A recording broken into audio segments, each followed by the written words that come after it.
Alright, good evening everyone. It's been about 3 weeks since I've last live streamed this game. That's right, welcome back to my favorite Steam game and PC game of all time, American Truck Simulator.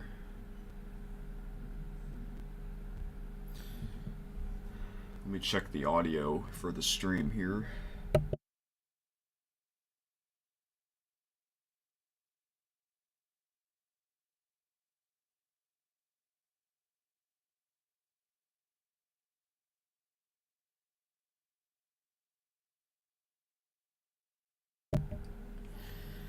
Alright, the audio is good. So yeah, it's been about 3 weeks since I've last live streamed this game. Oh yeah, see, it says last played November 19th. Yeah.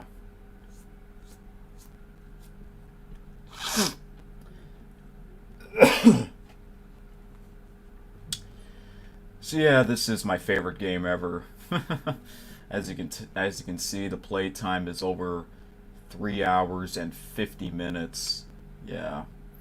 But then, yeah, from time to time I'll play this game a lot, but then after a while I'll take a break, for, I don't know, sometimes I won't play this game for like a week or two, and then I'll get back into it eventually. But, yeah.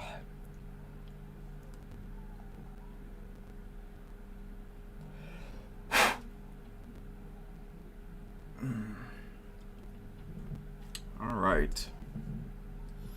So, this is what, episode 59, I believe? Wow. That's a lot. Yep. I believe that is the most episodes I have done for anything on my channel. Yep.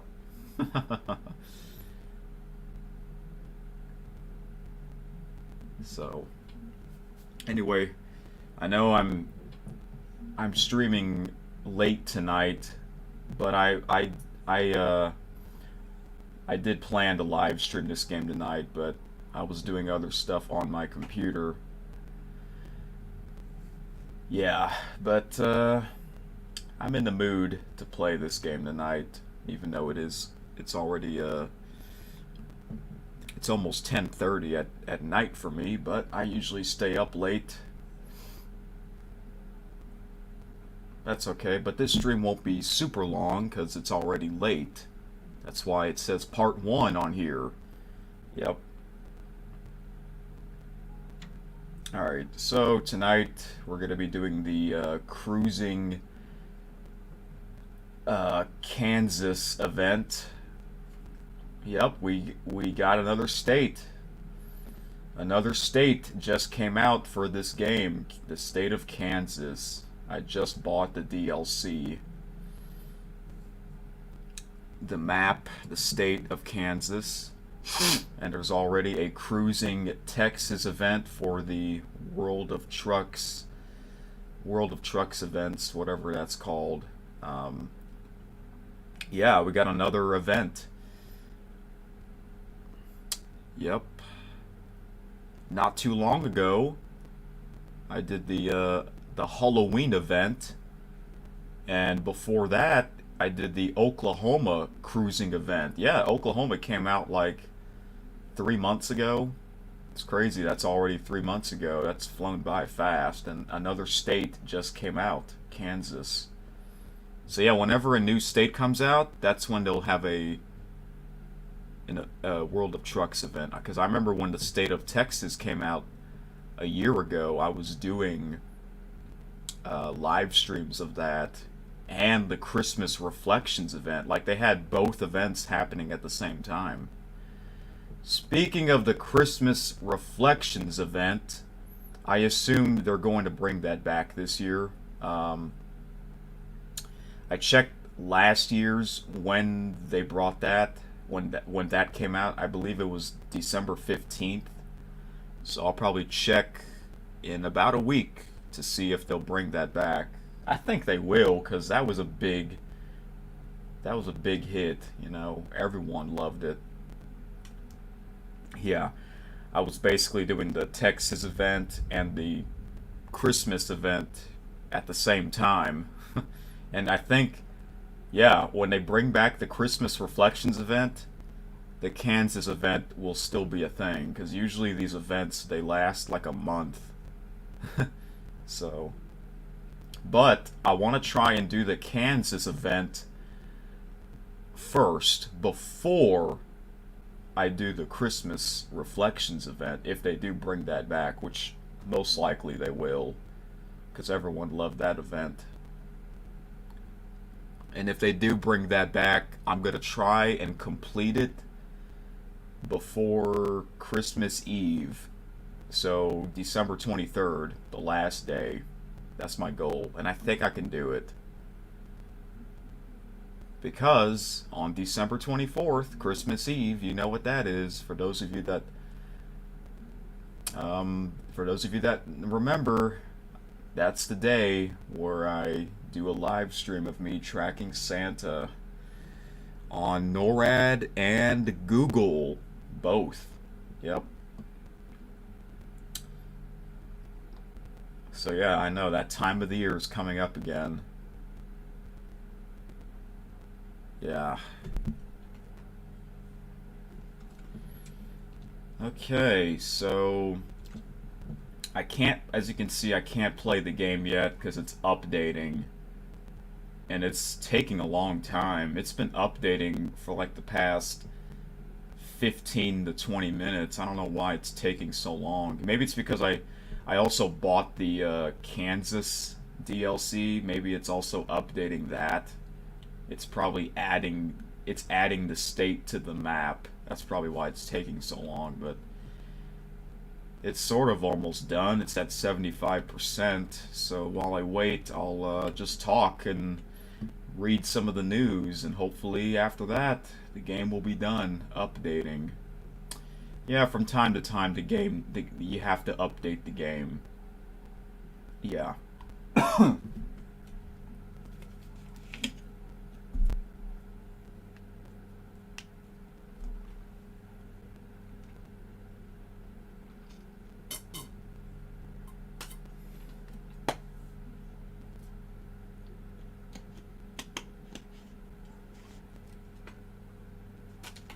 Yeah, I normally don't start my streams this late. Like, the plan was for me to do this a couple of hours earlier tonight, but I just didn't. I did not do that because, like I said, I was doing other stuff on my computer, and then after that I realized, well, yeah, I better do a stream tonight. I better do this. But this won't be too long since I'm starting this really late, but that's okay. It's on the weekend. Yeah, I normally live stream this game on the weekend. So yeah. I know I did the Oklahoma cruising event. I only did that in 2 streams, like 2 4 hours plus streams. Yeah, I did that in 2 streams, 2 big streams. And I think that was what, like 10 deliveries? I did like, no, I think it was like 15 or 14. I did like half and half. I might do the same tonight. Maybe not quite half, but we'll see how many deliveries I need to do for the Kansas cruising event. Ah, yeah.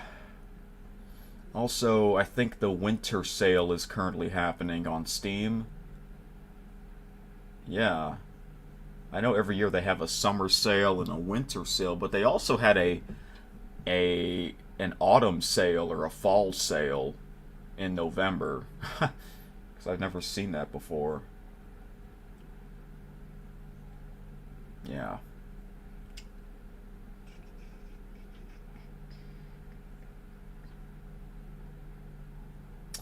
Oh, we got 5 people watching? That's surprising to me.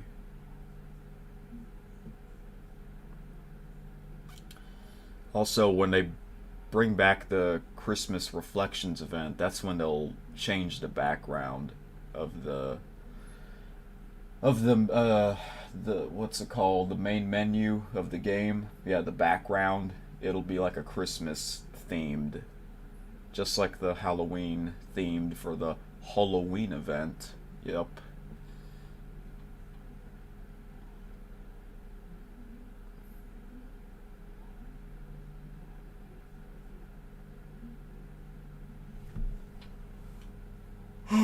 All right. Mm. Oh my gosh.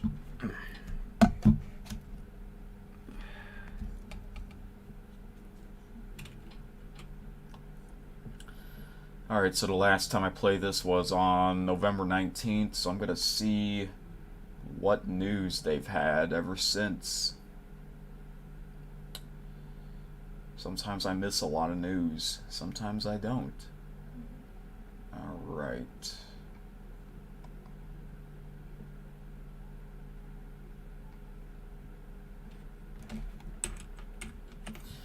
So yeah, the state of Kansas just came out. Oh, one of my Steam friends just shared a screenshot. This is his truck, I believe. Wow, look at that. That looks really good. I love that. Love that paint job. Wow, and look where he's at. Look where he's at. I've never seen this. I don't think I've ever been to this area in this game. Maybe I have. There's so much to explore in this game now because there's a lot of states.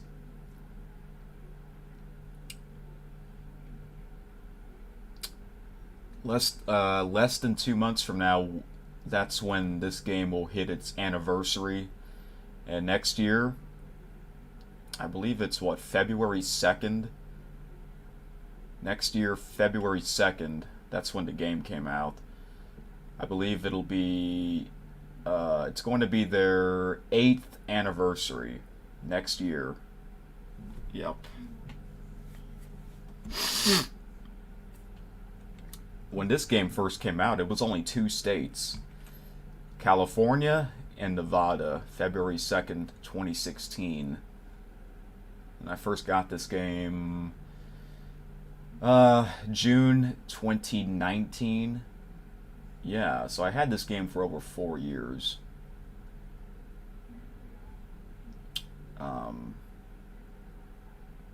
Yeah. It's great.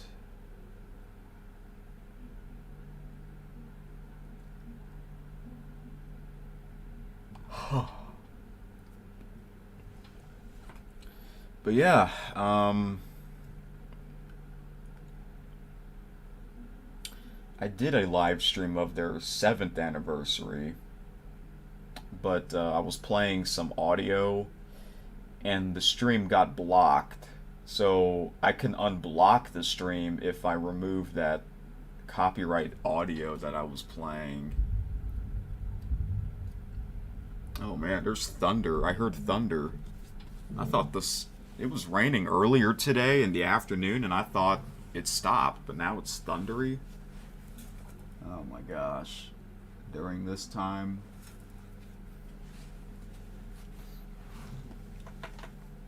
Speaking of thunder,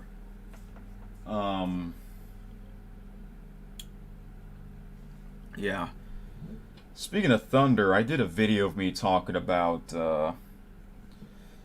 college football rankings, my predictions, and then it was after the conference championship games, and then I was recording in the middle of the night, like at 2 a.m., and then I heard a huge clap of thunder, but I saw the big flash of lightning, so I was ready.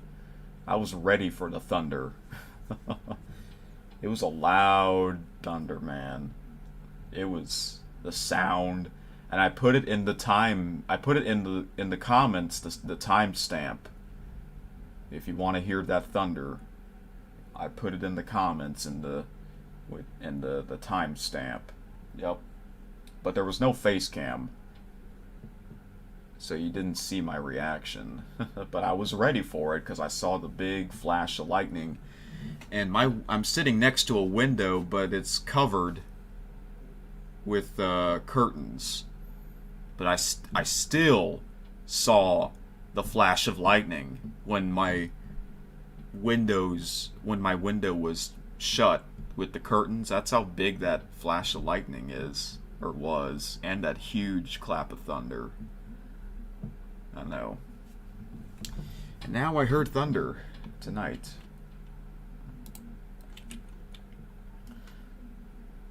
Does it? I think, does it thunder in this game? I know it. You can change the rain probability. You can make it rain a lot in this game, but I think there's also thunder and lightning as well. But I once experienced that with my friend, because my friend, he likes it when it rains really hard. That's just him. And I used to do weather videos for those of you that been watching me for years. I did weather videos, and I still have a lot of unreleased weather videos. I did release one a couple of weeks ago when I was at my brother's house. I was living at his house at the time, 2 years ago. Yeah, I'm currently releasing unreleased videos from 2 years ago, back when I was living with him. So yeah, unreleased vlogs.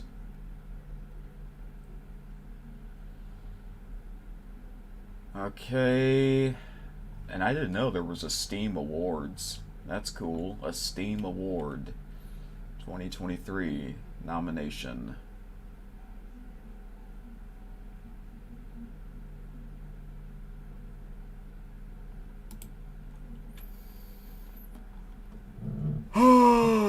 Oh, whoa. Oh, wow. I was just talking about lightning and thunder. And there it is. So you can have crazy lightning and thunder in this game. I've never experienced that. But I have experienced the crazy rain, but not like this. Man, can you imagine driving in these conditions in real life as a trucker? Oh.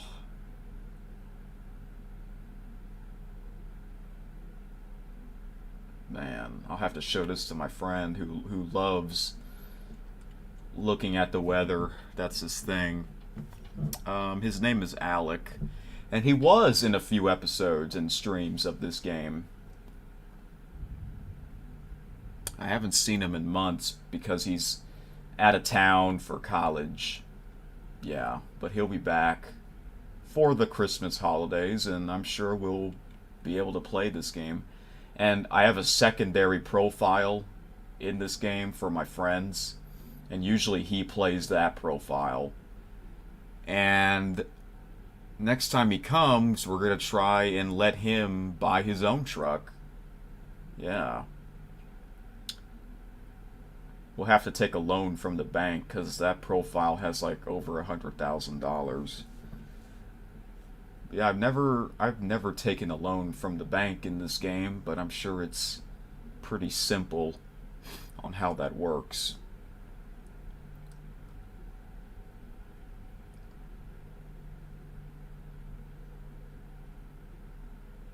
Okay, where was I?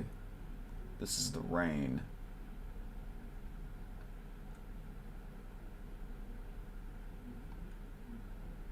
Okay, I guess is this their latest update? Is that why it's taking so long? I don't know, but normally these updates, when the game is updating, it usually doesn't take this long. That's okay though. We can take a look at this while we wait. Yeah. Let's see, HDR, skyboxes, moon, and new weather effects. First and foremost, after many requests, we've added the moon. back to our night sky. It's a subtle but remarkable touch that adds an extra layer of realism and wonder to your virtual trucking adventures. Curiously, it's worth mentioning that what might appear as a simple addition, the moon, has posed some significant challenges for some time. Integrating the moon into the night skies has required casting, rendering, and calculating lunar light proper phases, managing reflections in water bodies, dealing with wet roads, and addressing mirror effects, among other things. Wow. Man, look how dark that is. You can barely see anything in this first picture, but I see the moon. There's the full moon, and oh my gosh, it's a big lightning strike right there.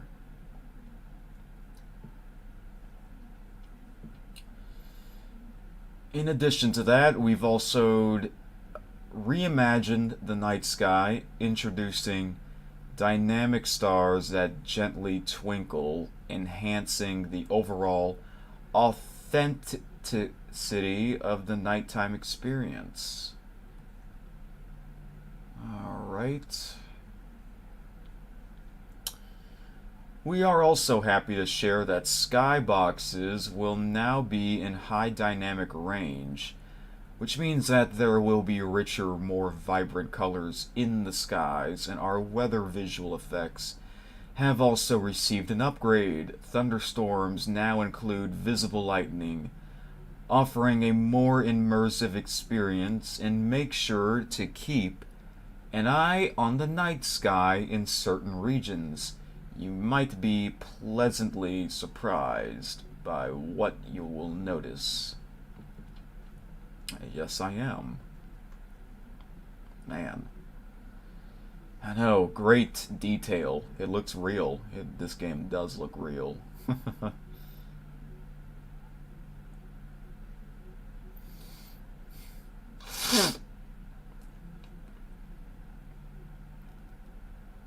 Jeez. Unbelievable.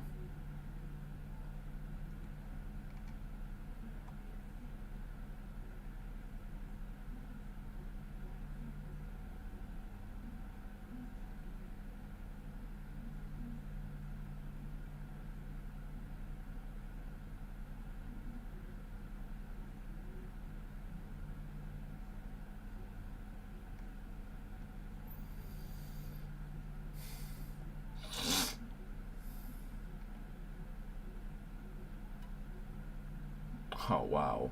That's a big hill.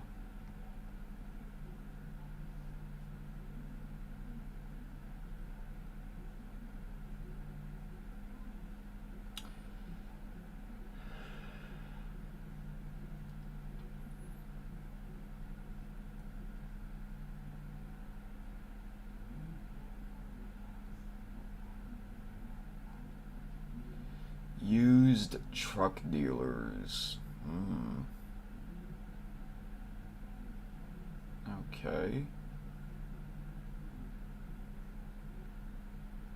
So that's something new, right? Let's see what it says. We're also happy to introduce another highly requested feature.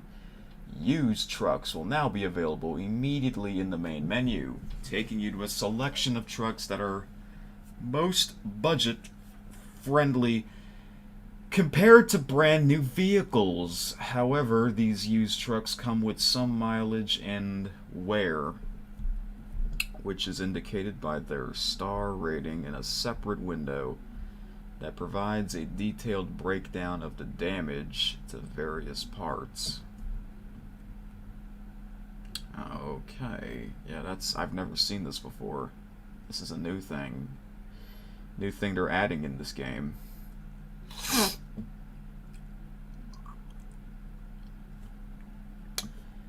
One of the most significant changes coming along with this feature is the enhanced damage and repair system. In the past, our approach was very simplistic, individual parts would accumulate damage represented as a percentage, and you could repair them, resetting the percentage to 0. However, with the 1.49 update, parts will accumulate 3 types of damage.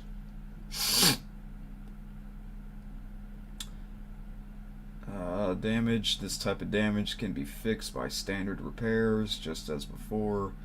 Parts wear when components accumulate significant wear and tear. You'll want to replace them. Permanent wear. The permanent wear represents systemic aging and wear across the whole vehicle. It can only be nullified by total restoration of the entire vehicle. This is a more expensive procedure, but it's the only way to bring your truck and trailer back to pristine condition.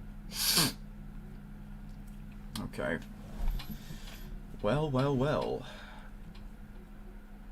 Wow, I can't believe they're actually adding this. That's kind of weird, but I can see why. It's for the people that don't have enough money to buy a brand new truck. Luckily, I can easily buy another brand new truck if I want to. And if I ever do, I'll let you know. Or I'll live stream it. Yeah, because I did live stream me buying my current truck that I'm using, and I love it ever since I bought it. I also, in the last stream, I upgraded my garage, and it costs $180,000, and it gave me 2 extra slots, so I can buy 2 more trucks for the garage if I want to. Yeah. I forgot what that garage looks like now. My headquarters. Yeah, it's like it has like 3 slots now. Anyway. Yeah, there's no need to buy a used truck. It's for the people that don't play this game very much. They don't have that much money. Maybe my friend can buy a used truck.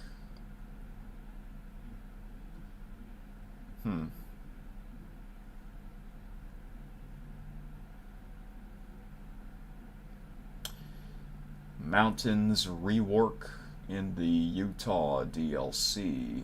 Okay. Wow, that's a great... Look at that mountain.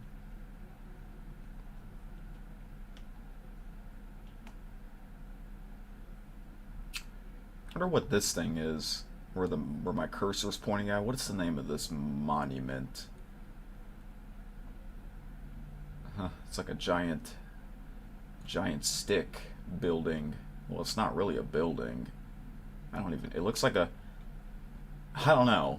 It's like a giant finger pointing to the sky.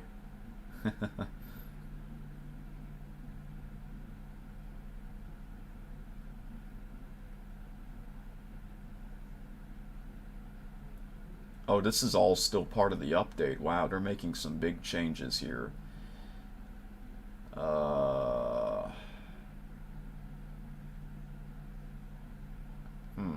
Yeah, yeah, you can change all kinds of keys and buttons and controls.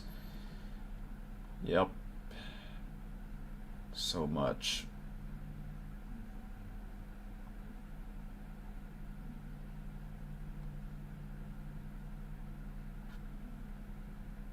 Wait, what the heck? Huh. Special Transport DLC update.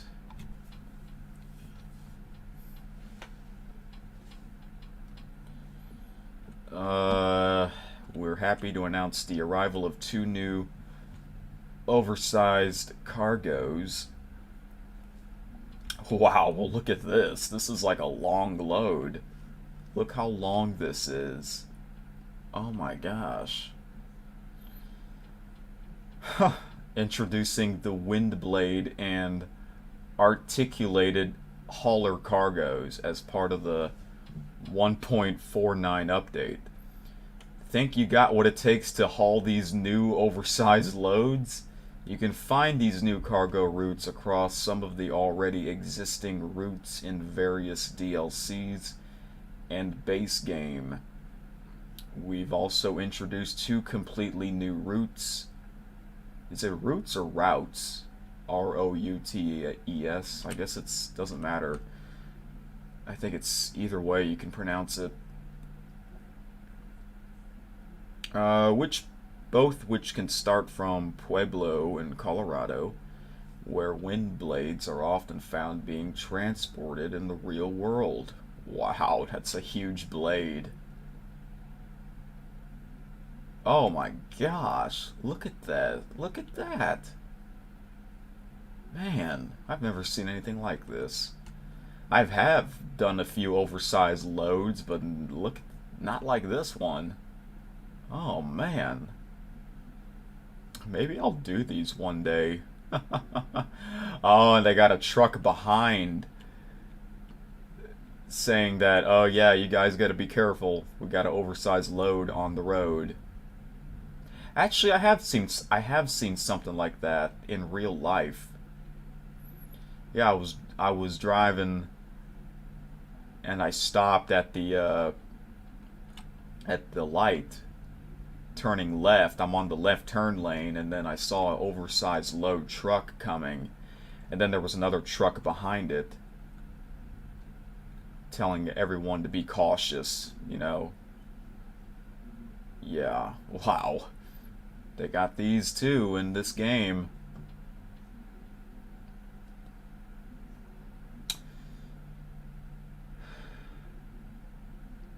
Man, look at that. Holy crap. Maybe I'll do something like that in the future. Or maybe I'll do it for the Kansas cruising event if there is any oversized loads like that. Automatic headlights. Another new feature which we are happy to introduce is this update, the option of automatic headlights. It is a relatively straightforward feature that turns on your headlights when the ambient light around the truck falls below a certain threshold. Did I pronounce that right? I don't know. If the option is toggled, your light switch position for parking lights is replaced by automatic lights. So you can still turn your lights off or force your headlights on the other switch positions. We have also introduced the addition of automatic high beams. This feature will temporarily disable your high beams when there is a vehicle in front of you, both in your lane or oncoming, and turns them back on when the vehicle is far enough away. Huh, that's cool. Interesting. These automatic high beams are enabled if you flip the high beam switch and when either your automatic headlights are turned on or you turned your headlights on manually. In case of automatic headlights option toggled off, high beams only work when headlights are manually enabled. We hope you enjoy this simple yet useful feature for when you are traveling on the road. Wow. Okay. Automatic, I think I like the sound of that. Sometimes, you know, it's so dumb. Like, I have this mod. I currently have this mod where it gets dark early, you know, because we're approaching winter season, and it gets dark early, right? Well, that's what I have. That mod. I currently have that mod on. And, you know, when it's getting dark early, you have to turn on your lights early, you know. But then, what's so dumb is I got a penalty fine in this game for not turning on my headlights, and it's not even dark yet. Well, it's not super dark. It was still kind of easy to see, you know, it was still sort of daylight. It wasn't super dark, but it wasn't super bright. And I got fined for not turning on my headlights. Like, that is so dumb. So, I think I'm glad they have this. I'm glad they're adding this to this game, the automatic headlights option. Yeah.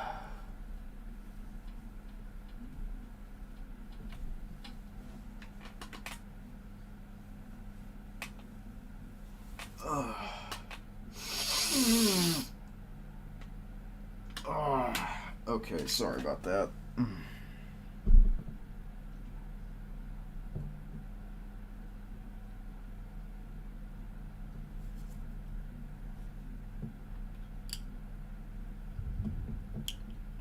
Oh, I heard thunder again. And I think it's raining. I think I heard the rain. Yep, it's raining. Wow. It's raining outside for me right now. Late at night.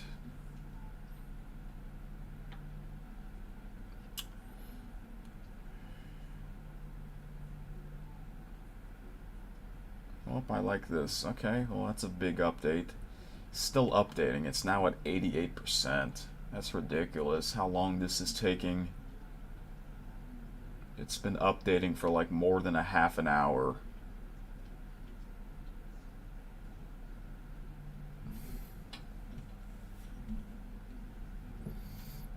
This is like the longest update ever.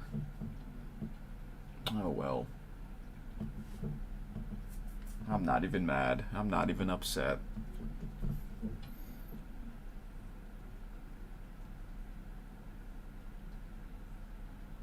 Alright, that's it for that.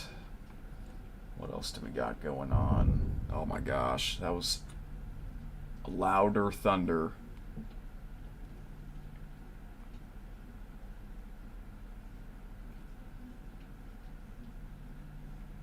Okay, this is what we're here for. What I'm here for. The Cruising Kansas World of Trucks event. We got another World of Trucks event. Man, I remember last year when the state of Texas came out.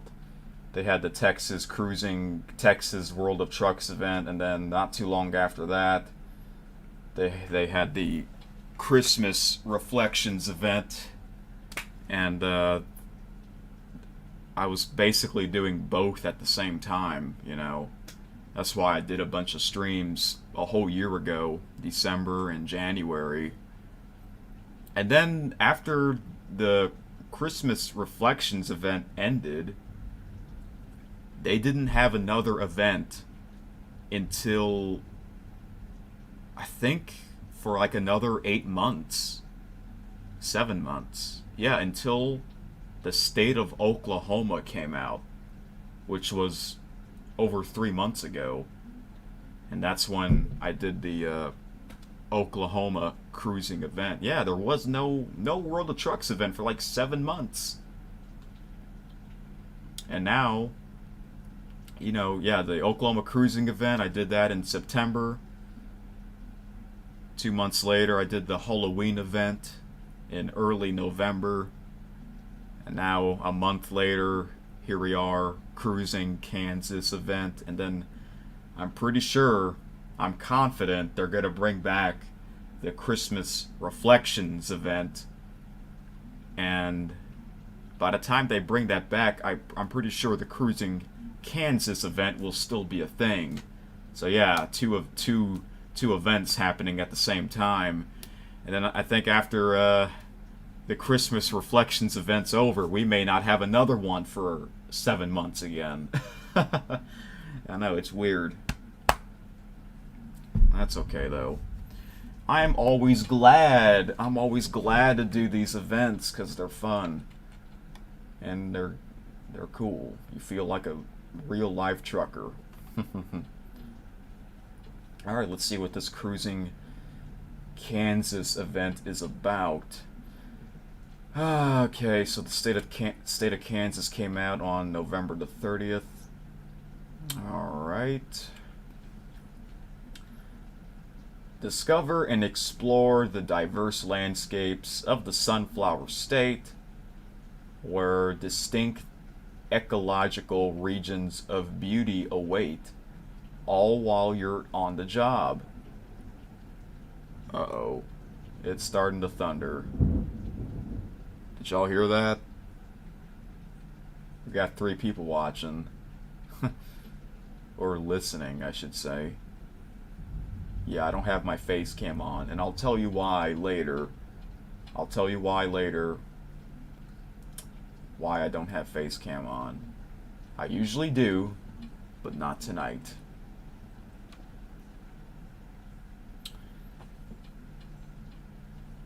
Hey, Acermani456. Oh, you changed your profile picture. I was not expecting you to tune in, because it's already past midnight for you. Alright. Kansas offers incredibly beautiful nature, native grasslands, winding streams, and seemingly endless blue skies, all entwined with a rich history. Yeah, isn't Kansas in the middle of the country? The state of Kansas is like right in the middle of the United States. I believe so. So I think it in the summer it gets really hot there, and in the winter it gets really cold there. So they got really hot and really cold weather. Wow. Because they're right in the middle.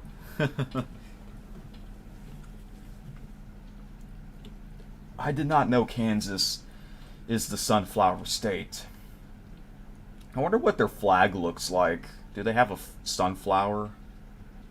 Actually, you know what? How about we look that up? How about we look that up?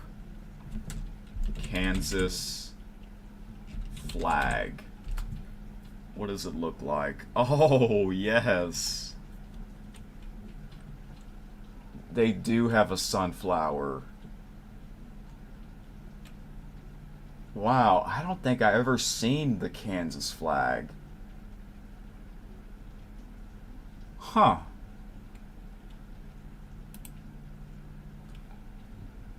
Well, there it is. The Kansas flag. Well, since I live in Louisiana, I'll show you what the Louisiana flag looks like, for those of you that don't know. There it is.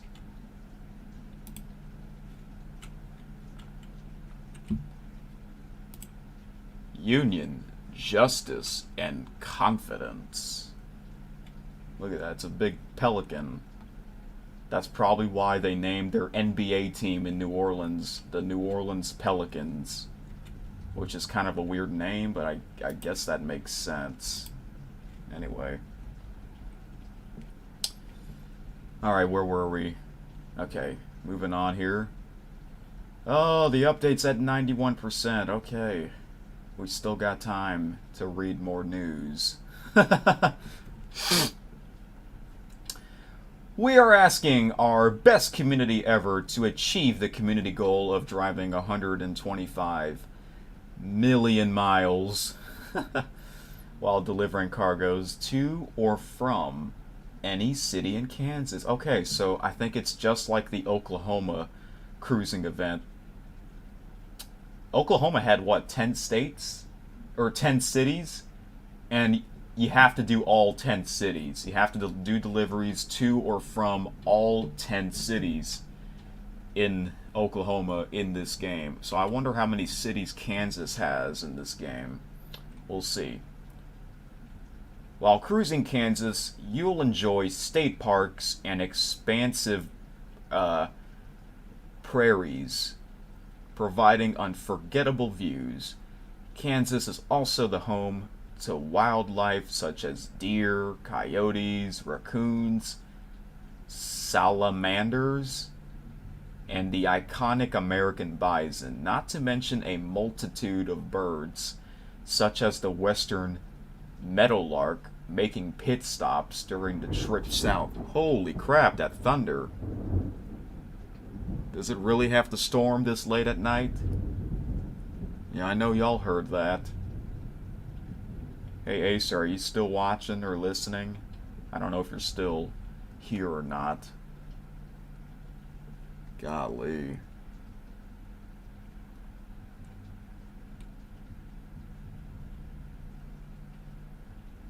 What the heck is a salamander? I've never heard of that before. Let me see what that looks like. What the heck is a salamander? Salamanders are a type of amphibian. They have moist skin and are usually found in damp habitats near or in water. Salamanders are closer related to frogs. Despite how different frogs and some salamanders look, lizards are a type of reptile. They have dry skin with scales and purely terrestrial. Okay. What? So they're like a lizard-like appearance. Their appearance. What? I've never seen this or heard this before. People ask, are salamanders good or bad? Salamanders control pests by eating insects like mosquitoes and are food for larger animals.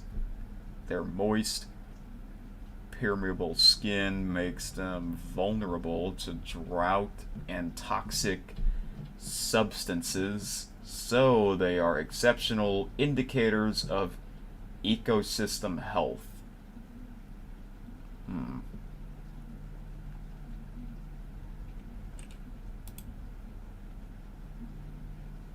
Huh.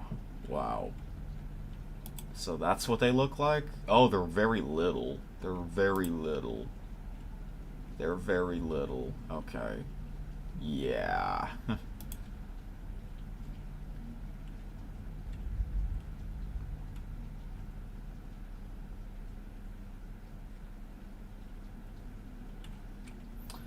Well, I do know coyotes and raccoons.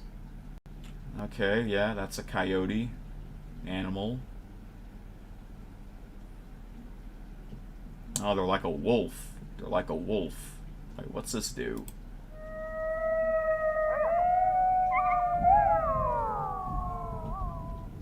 That's what a coyote sounds like. Huh. Ah, the Arizona Coyotes, the NHL hockey team. Yeah. Raccoon. Oh my gosh, raccoons, they look so weird. Raccoons, a mammal. Wait, oh, you can... What does a raccoon sound like?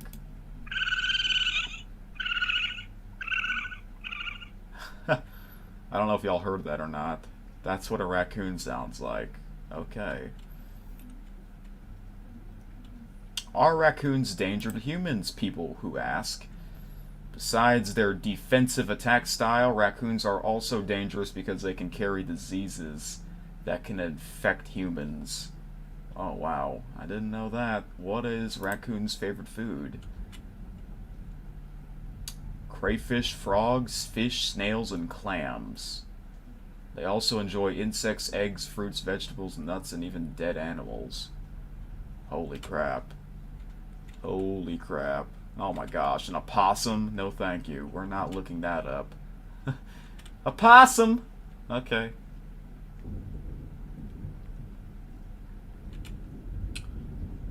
What else here? So they got all those animals in Kansas. I didn't know that. American Bison.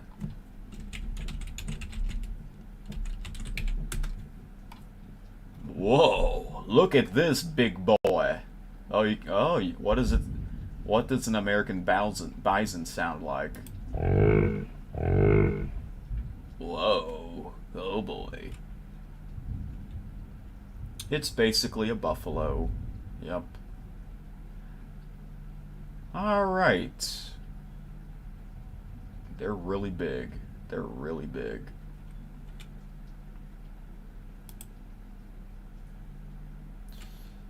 Speaking of a buffalo, there's a game that I used to play. I have this game right here, Hunting Unlimited 2010. This is a game that I played a lot when I was a kid and a teenager. Not on Steam back then. It was on Wild Tangent Games, but it's another SCS software game. Yeah, this game was pretty addicting back then. And I have done a few streams of this game a couple years ago before I got my new computer. But yeah, I can do videos of this game at any time. So this is like it's an old hunting simulation game. And I got two old truck simulator games, 18 Wheels of Steel American Long Haul and Haulin'. They're basically the same thing.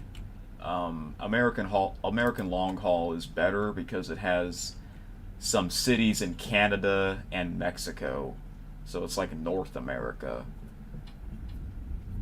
But this is basically the old version of Truck Simulator. This is a game that I did play. I played a lot when I was younger, before I discover American Truck Simulator. Yeah, I got addicted to this game, but playing this game now, it can get pretty boring kind of fast because it's not like American Truck Simulator.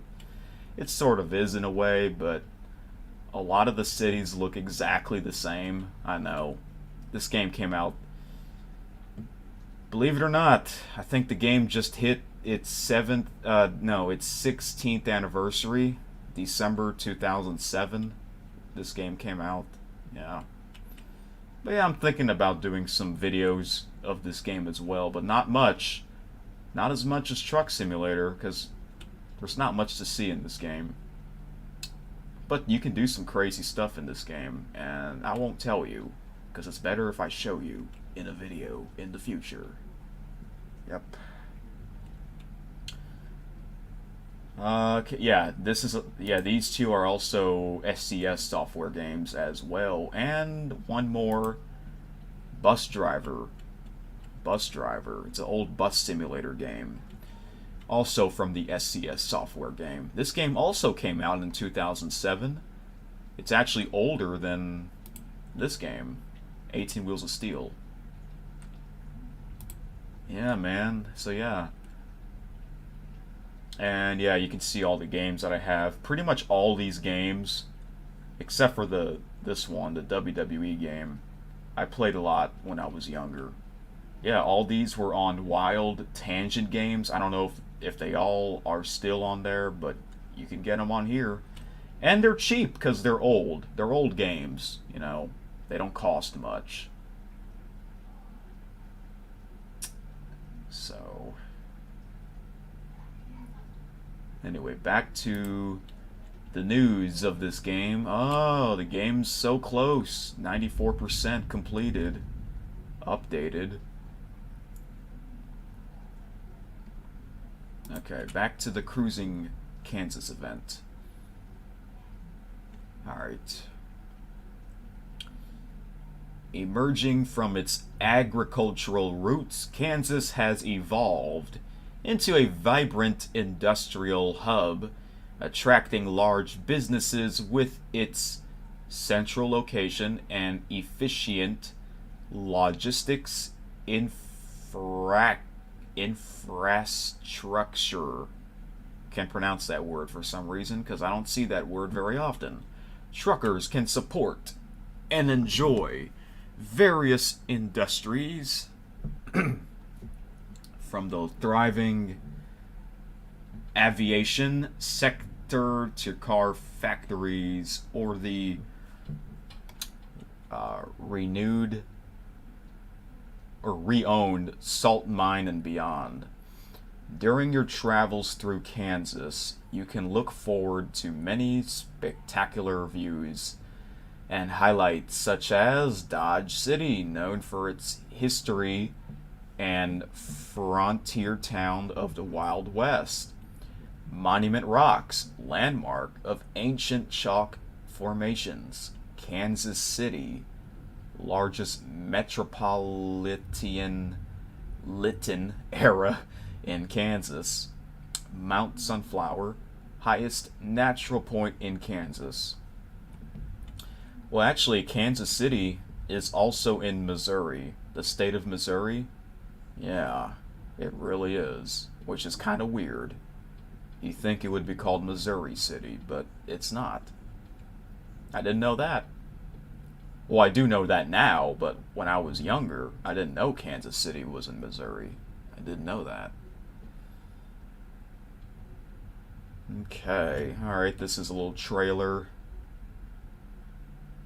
Wow, you can have this paint job of sunflowers on your truck. Maybe I can get that if I want to. But yeah, I did not know. I did not know Kansas is the sunflower state. Right in the middle of the country. As with past cruising events, you can use your own trailer and experience all these in the external market. Kansas DLC is offering 14 amazing new cities to explore, and we all have a special reward for completing your personal goal, which will require you to deliver a job to or from all of them. I see. Okay. So we have to do all the cities, just like Oklahoma? All jobs for the event need to be 100 miles each, at least 100 miles. Okay. Yeah, for the Oklahoma and the Halloween event, I keep choosing the shortest one. That's at least 100 miles, so that it'll count. Get ready for a fabulous trip with our latest addition to American Truck Simulator. Enjoy stunning views, beautiful landscapes, and ecological regions while contributing to the state's thriving economy along the way. Oh boy, that's a loud thunder. Yeah, I saw the flash of lightning, so I covered my ears while I was reading. So I was ready for it. Because if I wasn't, I would have gotten jump scared. You know I would have. Good thing I'm not sleeping right now, because how can you sleep when there's thunder outside? You can't. Especially if you just gone to sleep. Unless if you're a heavy sleeper, you can probably take it.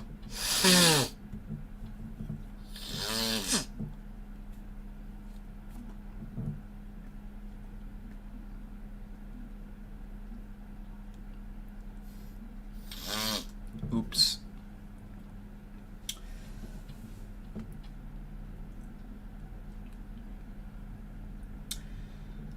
Yeah, we got 4 people watching apparently, but only one person is commenting on the chat, and that's Acer. I don't know if you're still here or not, Acer. Golly, did y'all hear that?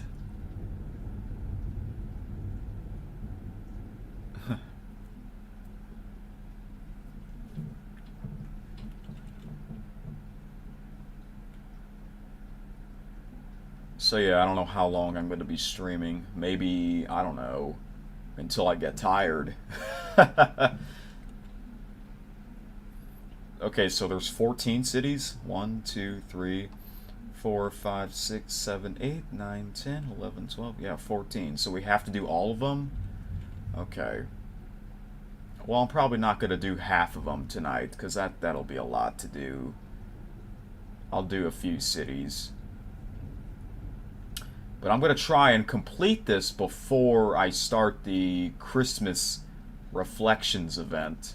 And when they bring that back, I'm going to try and do it before Christmas Eve. Yes, because last year I did it a week after Christmas. I want to try and do it before Christmas. The real way. Yeah.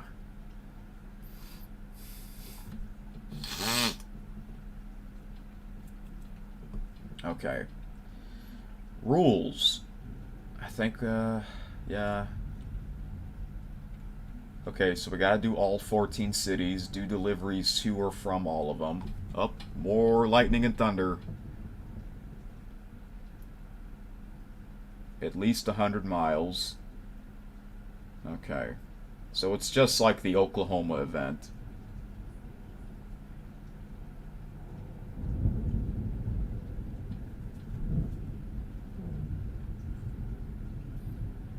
Some people like the sound of thunder. Yeah, they do.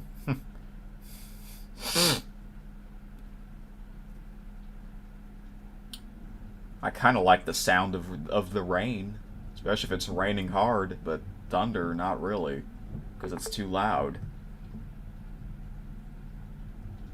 Rewards, personal. Players that deliver cargo to or from 14 cities will gain a personal World of Trucks achievement and a sunflower-themed ATS truck paint job Steam inventory item. Ah, so this is what we get. Wow, that looks very nice. Very nice.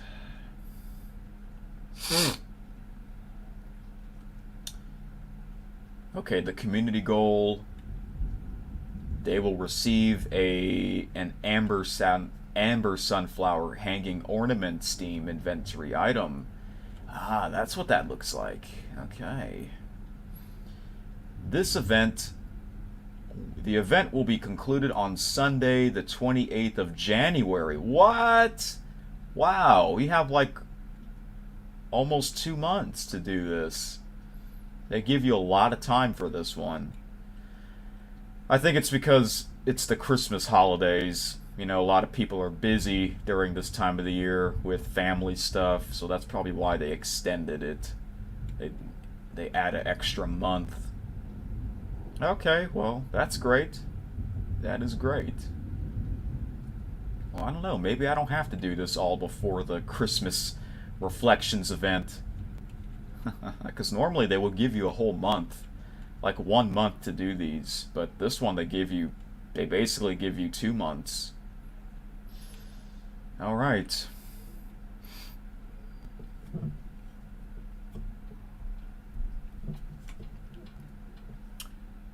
So if I don't... Uh-oh, more lightning and thunder. Jeez, man. The bigger the flash of lightning, the louder the thunder is. I saw the thunder. Or, excuse me, I saw the lightning. And my window is shut. With curtains. Yep. Good thing I saw it coming. That's okay, though.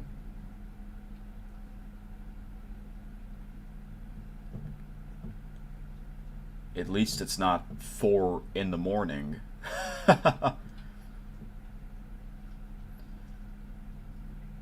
So if I don't complete this by the time they bring back the Christmas Reflections event, then I'm going to be more focused on the Christmas Reflections event, and then I can finish the Kansas event after Christmas. But I can somehow do both. Yeah, you can do one delivery for both events. You can. I did that last year when they had the Texas event during the Christmas Reflections event. I did a Christmas delivery in Texas, and it counted for both Texas event and the Christmas Reflections event. So I don't know, maybe I'll do the same thing for this. Yeah, because they gave you have until Sunday the 28th of January to do this.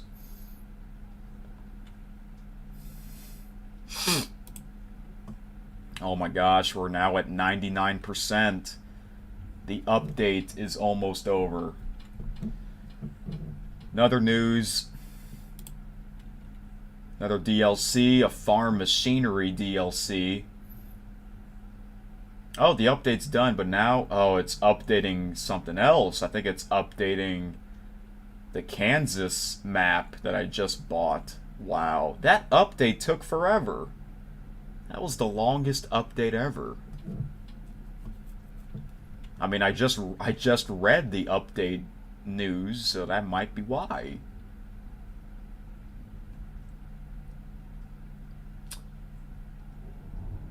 Okay, they're introducing the Farm Machinery DLC alongside the release of the Kansas DLC. Get ready to swap highways for harvests as farming takes center stage in this exciting new update. Navigate virtual landscapes while hauling everything from tractors to spreaders with two in-game brands, Owl and Greenler, transport unique cargoes and a range of trailers to agriculture industries from the states, across the states. And don't hit the road without decking out your cabin with themed accessories. Wow, so I guess if you're a big fan of Farming Simulator, this is for you. Yeah, I heard of Farming Simulator. That's like really popular, but I've never played it. I don't know, I'm not really into farming stuff, but I don't know, maybe that game, I have seen it before. I've seen a few videos of it. Maybe I might get it. Who knows?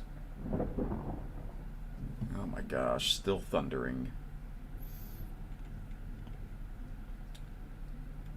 Wow. Yeah, I did not buy this yet. I did not buy this DLC. Maybe I will. Oh, is this like a trailer? Guess we can watch this. Let's see what this looks like.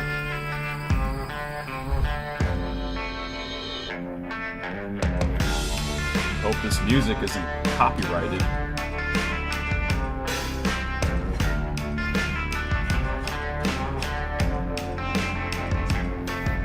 Oh, just saw like a dog.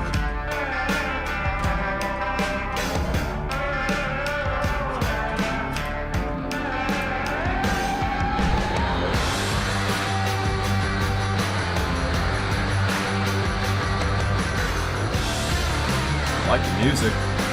Is this the Farming Simulator music? I don't know. Oversized Load, of course it is.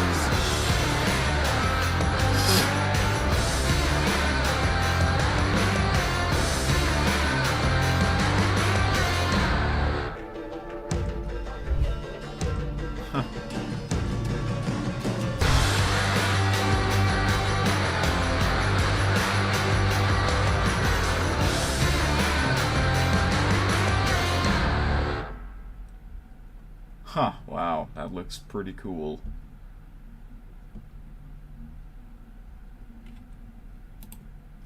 Alright. Well, I might get this in the future. Or maybe I should play Farming Simulator first before I get this. Wow. Man, I've never seen these before.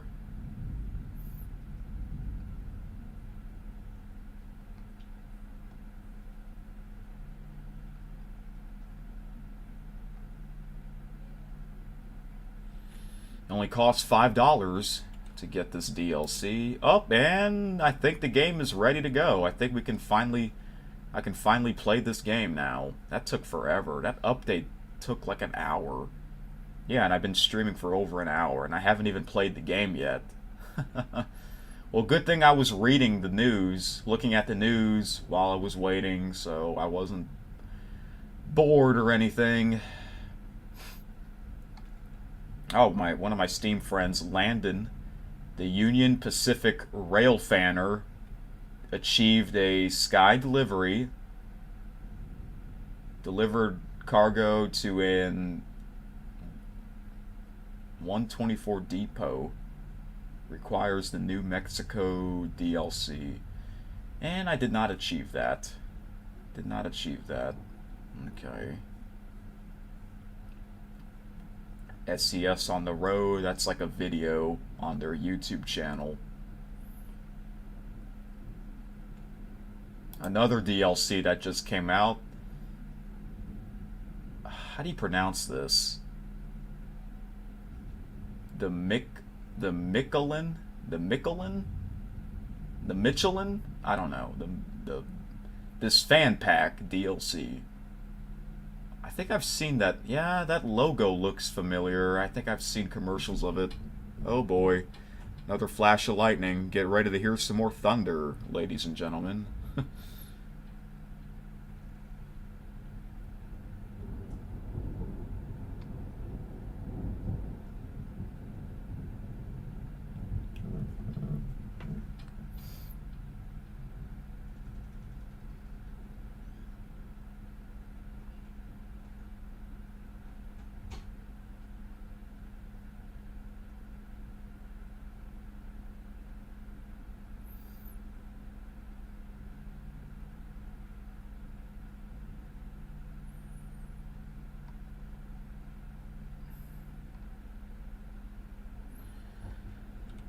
So, this is another DLC that you can get.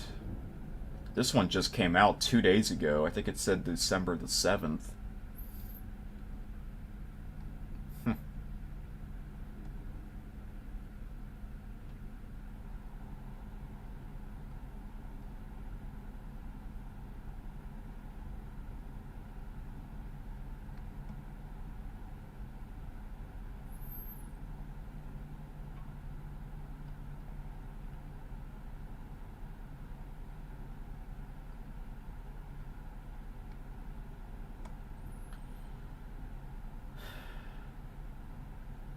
Yep, this is also for Euro Truck Simulator 2. Oh, this is only $3, $2.99. Okay. Yeah, this just came out December the 7th. Oh yeah, they're working on the state of Arkansas. The next state that's coming out is Nebraska, and then after that, it'll be Arkansas. I hope after Arkansas it'll be Louisiana, because that's the state that I'm living. Yep, that'd be awesome to experience that. Oh yeah, the game is finally ready to be played. One more thing I want to show you before I start playing. This is all the DLCs that I've installed on my Steam inventory. So, yeah, these are all the DLCs I got. So I guess I think I first purchased this game on June 8th, 2019. And I got all these DLCs with it. Arizona. These truck brands. Nevada. I got a lot. New Mexico. Utah on November 24th, 2019. Forest Machinery, the state of Oregon, the state of Washington. And 2 years ago, I got the Christmas paint job pack. State of Colorado, the Halloween paint jobs pack. State of Idaho, the state of Wyoming, the cabin accessories. And a year ago, a little over a year ago, the state of Montana. And a whole year ago, the state of Texas. And earlier this year, the state of Oklahoma. And tonight, Kansas. Yeah, it's a lot of states. It's a lot of states because, you know, when this game first came out, February 2nd, 2016, it was only 2 states, California and Nevada. And now there's a lot. All the Pacific states and the mountain states, mountain time zone. Now we're in the central the game is approaching the upper Midwest states. Oh my gosh, there's so much. But hey, the game just keeps getting bigger and better. Alright, I think I am ready. I think I'm ready for this. I'm surprised we still got 4 people watching. Yeah, I've been live for like an hour and a half, I think. Almost. I know, I've been waiting for over an hour for this update to be done. I guess it was worth the wait, because I was reading the news while I was waiting, because it's been 3 weeks, about 3 weeks since I last played this and last live streamed this. Alright.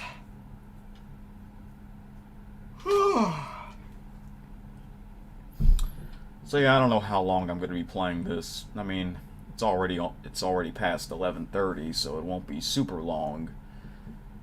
But yeah, until I get tired, I guess.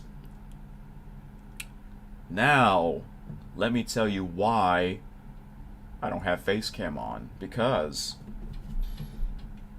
for those of you that watch my streams of this game, sometimes, you know, at the beginning, I'll give you my news, you know, my talking and stuff, and then after that I'll get into the game, and then sometimes I'll do more talking. But then after a while, I'll either play non-copyright music or sports talk shows, podcasts, and most of those are not copyrighted as well. And that's what I'm gonna do again tonight. That's why I got no face cam. Yeah, there's just no need to have face cam on tonight, because I'm gonna listen to something that I just put out on my channel. You'll see here. You will see.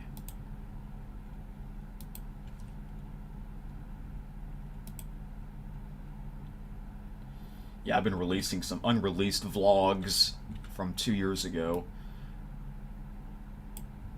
You see this video right here?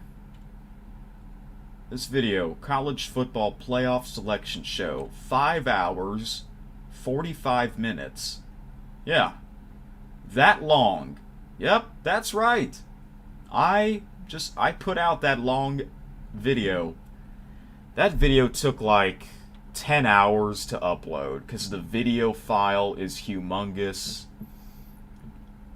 Yeah. And the best part, no copyright claims. According to YouTube, it's not copyrighted. And I did a video of me watching some of it, did a reaction. Yeah, I decided to record the whole show because if you're a college football fan, you know that this was the most controversial decision. You know, the playoff selection show from the committee. Yeah, and I wanted to hear what the guys thought of that. And it was also the last year of the 4-team playoff format. Next year, the playoffs will be 12 teams, which will be very interesting. I know, if only we can have the 12-team playoff format this year, because there was like 8 great teams this year, and let's hope we can have that many great teams again next year. But anyway, I'm gonna listen to this show. Yeah, I'm gonna listen to this show while I'm playing Truck Simulator. Pretend it's my radio. I'm not gonna listen to the whole video because that's way too much. But I'm gonna listen to as much as I can until I get tired.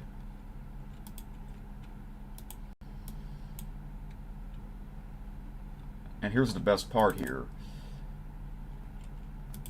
In the description, if you're a college football fan, this is for you. In the description, I put in the timestamps of each segment of the show, so that you guys don't have to search it for yourself or find it for yourself. You can find it right here. They're called chapters. Yeah, according to YouTube, they're called chapters. Yeah, you see right here. So if you want to find a certain part of the show that you want to see, you can go to the chapters, and it's so much easier to find them. But this was 6 days ago, last Sunday. It was during an NFL Sunday, which I find that kind of weird that they always have this show during NFL Sunday, and it's hard. I'm sure a lot of college football fans are also NFL fans, but I'm not an NFL fan anymore. I mean, I used to be a big fan of it, but I kind of just watch some Monday night football games, but that's about it. But I'm a big CFL fan. That's Canadian football, and their season ended a couple of weeks ago, and that's when college football gets really good. Bowl Mania season starts next weekend. Yeah, Bowl Mania. Every year I do a long video of me predicting all the bowl matchups. It's like 42 games. It's a bunch. So I haven't done that yet. I gotta do it sometime next week. So yeah, I know the most wonderful time of the year is coming up. But yeah, I'm gonna listen to the show while I'm trucking. And I think they played this show on the Sirius XM and the ESPN app. Yeah. Yeah, I can't believe I did record that much, and it took like 10 hours to upload this. It's not because of my internet connection. It's because the video file was over 50 gigabytes. It was over 50 gigabytes. That's why it took so long. The bigger the video file, the longer it takes to upload it. So yeah, I don't know how long I'm going to play this video while I'm playing the game until I get tired, but I'll let you know, I guess. And yeah, wow, I'm surprised it got quite a bit of views already. 8 likes. Yeah, I did this because, for people that couldn't watch all of the show because it was during a NFL Sunday. So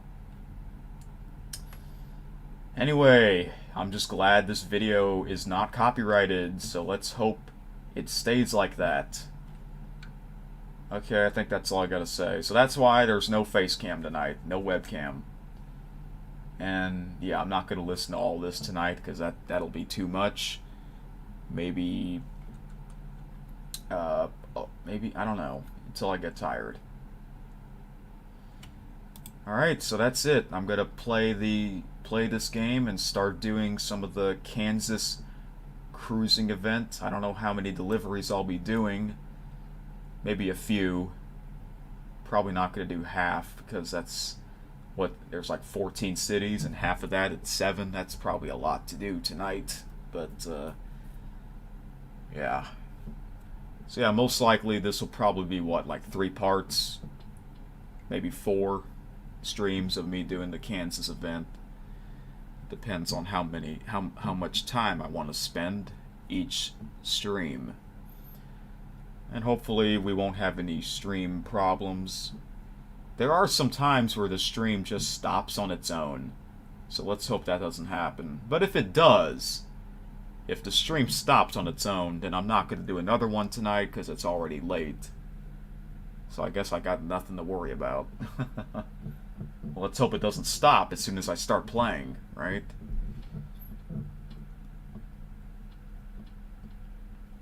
Alright, that's all I gotta say. So I'm gonna mute my mic while I listen to this show it's the show for football fans. That's right. Okay, that's it. If you guys have anything else to say in the chat, feel free to say whatever, and I'll do my best to respond back to you. But until then, enjoy Kansas, the Sunflower State, and I'll let you know. let you know when I end the stream, or if whenever if the stream stops on its own, then that's it for tonight. Not gonna do another stream tonight. I will do another stream tomorrow night, Sunday night, for more Super Mario 3D World. But obviously, I'm not gonna live stream that game that late. It'll be a lot earlier. You know, the usual time, I guess. Even though I don't schedule my streams, because I usually go live whenever I want, whenever I'm ready. Even though I went live past 10 p.m. tonight. But I did plan on live streaming this game tonight anyways, so that's okay. Well, I think the thunder stopped. I don't hear the rain. I hope the thunder stopped. Anyway, that's it. So, that's all I gotta say. Nope, I just heard more thunder. I'll have to turn up my speakers, because sometimes I don't like hearing that thunder. The loud thunder, I'll turn up my speakers. Alright guys, I'm gonna type in the chat for people that are wondering what I'm gonna be playing, or the audio. Alright guys, I'm gonna start listening to this and mute my mic right now, and I'm gonna get to the game. Right now.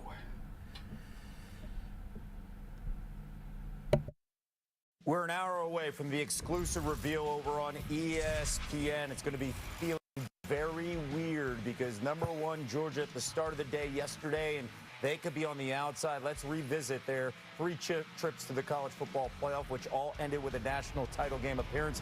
2018, the Dogs staging a huge comeback in Pasadena, beating Oklahoma. Devontae Smith hauling the game winner, and Bama wins it all in a stunner in the national championship. Then Georgia didn't return to the playoff for another 4 seasons.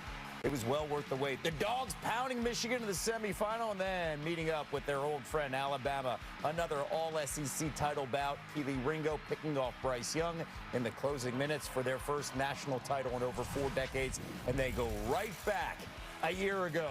Similar results. They took on Ohio State, a semifinal thriller in Atlanta New Year's Eve, and Georgia took the lead inside the final minute. Ohio State missing the kick at the end in the closing seconds. The Dogs win by 1, and then there was no suspense in their dominating win in LA over TCU, 65-7 to win a second straight national title for Kirby Smart and company.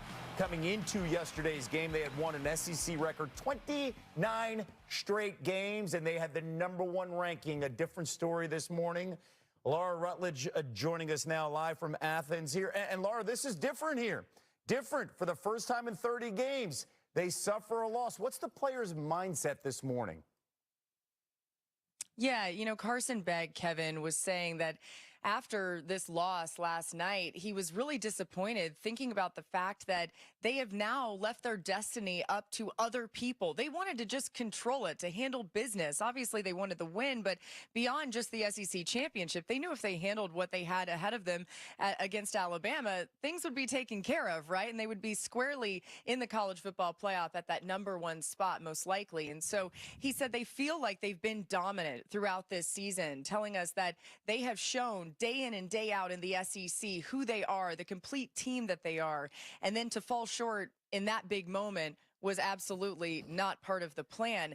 Kevin, this number shocked me, and I think it just speaks to the Alabama and Georgia back and forth that's affected both teams when it comes to the college football playoff and even the national championship. Over the last 3 seasons, Georgia is 40-0 against all other opponents, but 1-2 against Alabama. It's insane to think about how Nick Saban and Kirby Smart have really been the deciding factor in whether or not those teams would advance. And unfortunately for Kirby and these Bulldogs, they've fallen victim to Nick Saban and Alabama. They are hoping that this committee can look at what Georgia's done as a whole body of work this season and say, yes, that is still a team that's deserving of being in the top 4, because they have no doubts that they are one of the 4 best teams in the country. Four best teams. We will see how this plays out, Laura. Fantastic stuff here. Thank you for joining us live from Athens. There are a handful of things to dissect here, especially the record with Kirby Smart versus Nick Saban over the last couple seasons. I got a Ryan Day flashback with Jim Harbaugh, right? But the difference is Kirby has won national championships that we've seen of the last two here. While Laura was talking about the players' reaction out of their hands, you were shaking your head. Why? Well, I was shaking my head because of what she said that Kirby Smart said about, I wish they would see our entire schedule, our entire season. We've been dominant all season. They haven't. Georgia has not been dominant all season long. Go back to that South Carolina game early in the season. They were down 14-3. They didn't look great. They had a second-half comeback. Go back to that Auburn game. It took a fourth-quarter touchdown. Brock Bowers reappeared and had two amazing one-handed catches across the field to win that game. An Auburn team that did lose by a lot to New Mexico State. They were not dominant early in the season by any stretch of the imagination. Now, you could talk about injuries, right? Ladd McConkey was hurt the first 4 games. So there were reasons for their lack of dominance, but they weren't dominant. And then there was a stretch where they were, right? Yes. Rankings come out, and then all of a sudden, boom, back-to-back ranked wins. Through the SEC. Correct, correct. Very good. But also Auburn's in the SEC, and they didn't look great, and so was South Carolina. They didn't look great in South Carolina, right? So those 2 teams, they didn't look great. So they weren't, this whole, myth and theory of they've been dominant all season long, they haven't. So I would love for us to just dispel that theory. Now, there are reasons for it. Now, fast forward to that period, the early, then the middle period. Now, this most recent period is they didn't look great against Alabama. Yeah. Alabama did look awesome, but whether because of injury, whether it's McConkey or Brown, they didn't look great. And so my whole point and why I was shaking my head is I'm listening to some of the narratives that are being said, and they're simply, what lawyers say, they're just simply not true. It's simply not true. Because if you go by the eye test, it wasn't passing your eye test. It wasn't early on. Now, there was a period when they did, right? Yes. No doubt about it. There was a period when they did, and that just earned them their ranking to be 1 or 2, wherever you might have them. Yep. But it wasn't this whole season of dominance. That's just not true. Yeah, I would say for Georgia, I think we've been spoiled by the past 2 years and seeing how dominant they have been. But the bottom line is we showed the whole highlight of what they've done the past few years. The College Football Playoff is not a career award, right? It's not a career selection. It's what you did this year. So although Georgia might not have been as dominant this year as they were the previous, what I would say is they were winning games. Sure. And if we're going to quote-unquote reward or value the winning of football games like I have and Coach does and Sam for Florida State, then you have to have the same thing for Georgia. If Georgia wins the SEC championship, this is not a conversation. They're the 1 seed. They're the 1 seed. It's a long 3 hours here. It's and for me, I look at the Georgia team in a nutshell at 12-1, and I say, man, they're the 2-time defending national champs. It's going to be really tough for the committee to say, all right, we're going to take 1 and move them outside the top 4 when we've never done that before. The committee has also been on record saying that they don't want to punish teams for playing in the conference championship. So if they get there and they end up losing and that's their first loss of the season and they were a highly ranked team, they might not drop them out of the top 4. So if there is a possibility that Georgia could still find their way into this bad boy, I do think that Carson Beck is the 2nd best quarterback in the SEC. And he's played at a well enough level to get them into this college football playoff. I just think that because of the 2 tiebreakers, with Alabama winning the SEC championship and then Texas beating Alabama at home, it knocks them out. And, Coach, that's the uniqueness of this year. Because any other season, you could see a team make that playoff. And we saw that with Ohio State, right? Not playing in a conference championship game a year ago and then still finding a way to get in and backdooring in. You could potentially see that in any other year. You can't make that case here. Yeah, and this year is different. The point you made that Georgia got credit almost all season for winning 29 in a row. Hey, they've won this. They're the defending champions. They have to be number 1. A lot of those guys aren't on this team. True. They are an excellent football team, as we saw. But, where are you right now? Their last 2 games struggled with a one-score win over Georgia Tech and a loss and didn't look great against Alabama at the back end. So that hurts some of their arguments coming into this, and at times they have not looked great, and they're not. You know, I mean, if we want to go with there's one team that has won 19 games in a row. Florida State. Right? I love and you they've guys. done I it. really do. They did it. There was times that their quarterback was hurt. Not just the last 2 weeks. Here we go, man. Georgia is the perfect example of why really we should be in a 16 playoff this year. They should just make an addendum. 16? Six teams. 16. They should make an addendum. There'd be an argument for 7. They should make an addendum. No, they'd be good with 6. We're going 12. The whole dominant thing, there's really one team that has been dominant all year. That's been Michigan. Michigan's been the only. So we can't sit here and go Georgia really there's been one. So it's not a knock on Georgia to maybe not look dominant. I do believe that the 3-game stretch where they beat Missouri, Ole Miss, and Tennessee by 74 combined points at the back end of their season should matter. Georgia is a very tough team for me to sit here and say, not one of the 4 best teams. I get it, earned, deserved, blah. That's tough for me to honestly feel that way. I'm not super convicted about it. Guys, we can't sit here and say and praise Florida State for beating Florida ugly in a rivalry game, correct?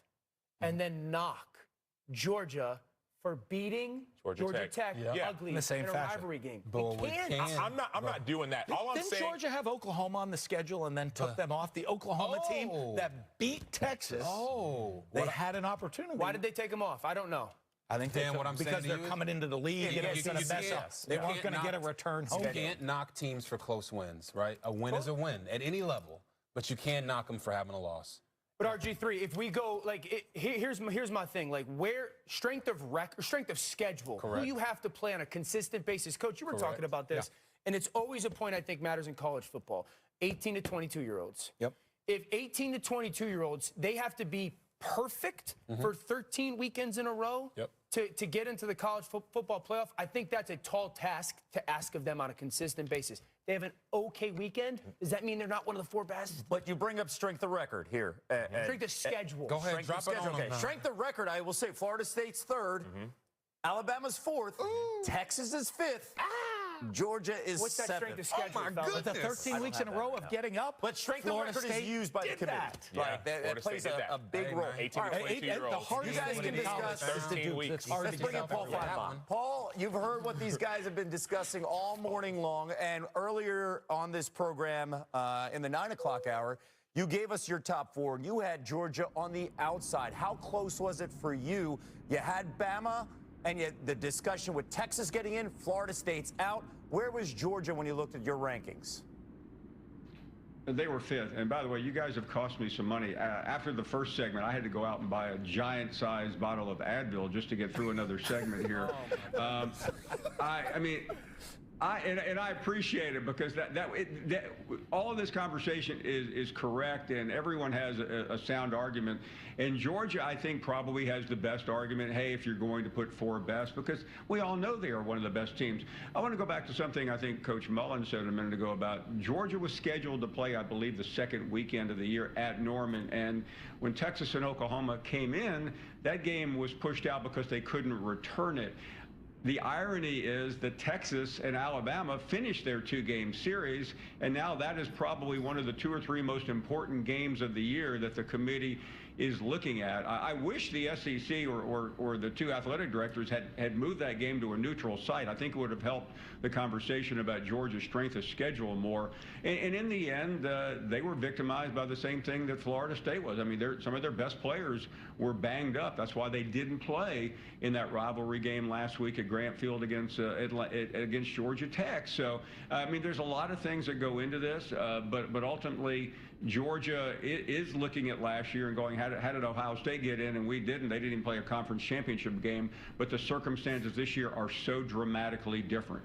Let's get to the discussion here on that 4th team that you have getting in, and that is Alabama.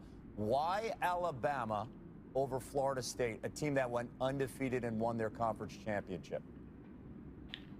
Well, I think we can all admit that they have been a flawed team, but they've been an incredible team to watch. And I don't know how they keep winning when the odds were 99.9 against them a week ago in Auburn, but they have. And they redeemed themselves from that game yesterday in Atlanta. I mean, they beat the best team in the country, and they're really, I mean, there's a margin of conversation between who has been the best all year between Georgia and Michigan. Even Ohio State got in there 1 week. So I think that is significant. It's the most high-profile game of the season, along with Michigan and Ohio State.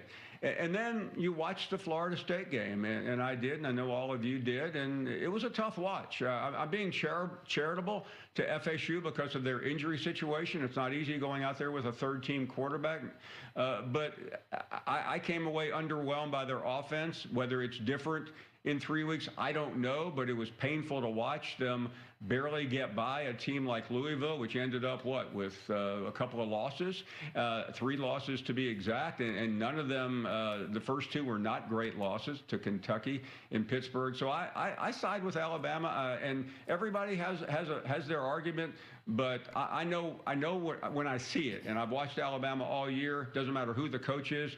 It doesn't matter what league they play in. They performed on the biggest stage of the year in college football yesterday and beat the biggest bully. And their only loss is going to be to the number 3 team in the final poll. Appreciate your opinion and thoughts. Let's also potentially deal with a reality. We have never seen specifically from the committee an SEC team not make the playoff. We could enter in that situation at the top of the hour. I cannot wait, if that were to happen, to listen to your callers at 3 p.m. Eastern time on Monday on Sirius XM and the SEC Network on the Paul Feinbaum Show. What would be the reaction if there is not one SEC team represented in this playoff? In deference to security in our part of the world, I'm hesitant to offer an honest opinion, Kevin. But it would be the most mind-blowing 4 hours in anyone's life. And I'm not rooting for it, but I will be there at 3 o'clock tomorrow in the event it happens. Yeah, exactly. Yeah, the big ones. Paul, thank you so much. We will see how this plays out. Thank you. And, of course, a lot of conversation in front of us, Paul. We appreciate your thoughts here and joining us here. After 9 years of relative peace in the CFP era, chaos comes to the committee. The final time for a 4-team playoff, and we have teams that are most deserving. That could be different from the 4 best teams, an empty room. But 13 people in Grapevine, Texas, hold the fate of who will play in the college football playoff New Year's Day on ESPN. And today we'll have the exclusive reveal at noon Eastern on ESPN. The last 2.5 hours have been fantastic here, especially in commercial break. RG3, Sam Macho, Kevin Nagani here with you, because those discussions in commercial break carry authentically from the conversations that we have segment to segment, specifically on who should be in and who should be out. We'll take a look at all 4 of these guys, their top 4 teams in a moment. But keep in mind, the College Football Playoff Committee will be faced with some new decisions as they decide on the top 4 teams today. When selecting the top 4, the committee has never left the SEC champ out of the playoff and never left an undefeated Power 5 team out of the playoff. The number 1 team in the penultimate rankings has never dropped out of the top 4, and a team ranked outside the top 6 has never been selected for the playoff. Keep that in mind, because Texas comes in 7, Alabama comes in 8, both of them coming in with conference championships. And Heather Dinich joining us live from Grapevine, Texas. Heather, there is a lot to sort out here, because we're going to see something we've never seen before in the 10-year history of the playoff. The vibe this morning coming in after the results and some upsets yesterday, specifically triggered by Alabama and what they did knocking off Georgia. What are you hearing right now as we are less than an hour away? This was probably historically the committee's most difficult decision, because any way you slice it, someone is going to be very angry because they're going to be left out. It could be the first undefeated Power 5 conference champion in Florida State. It could be the SEC champion if Florida State is in. But at the crux of the decision is what to do with the Seminoles, because they do have 3 top 25 wins against Clemson, LSU, now Louisville. And they also play at a championship caliber level defense.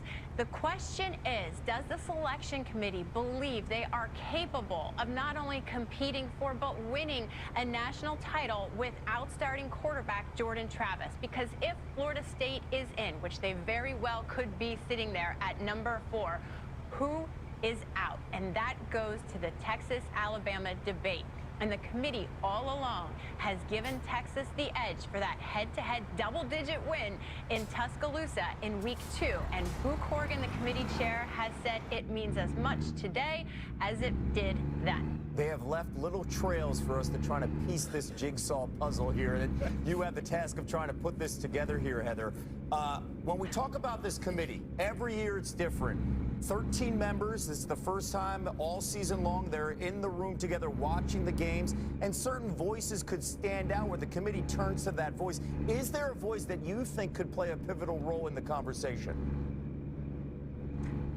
It could be Kentucky Athletic Director Mitch Barnhart, because he has the unique experience of having seen firsthand Louisville, Georgia, Alabama.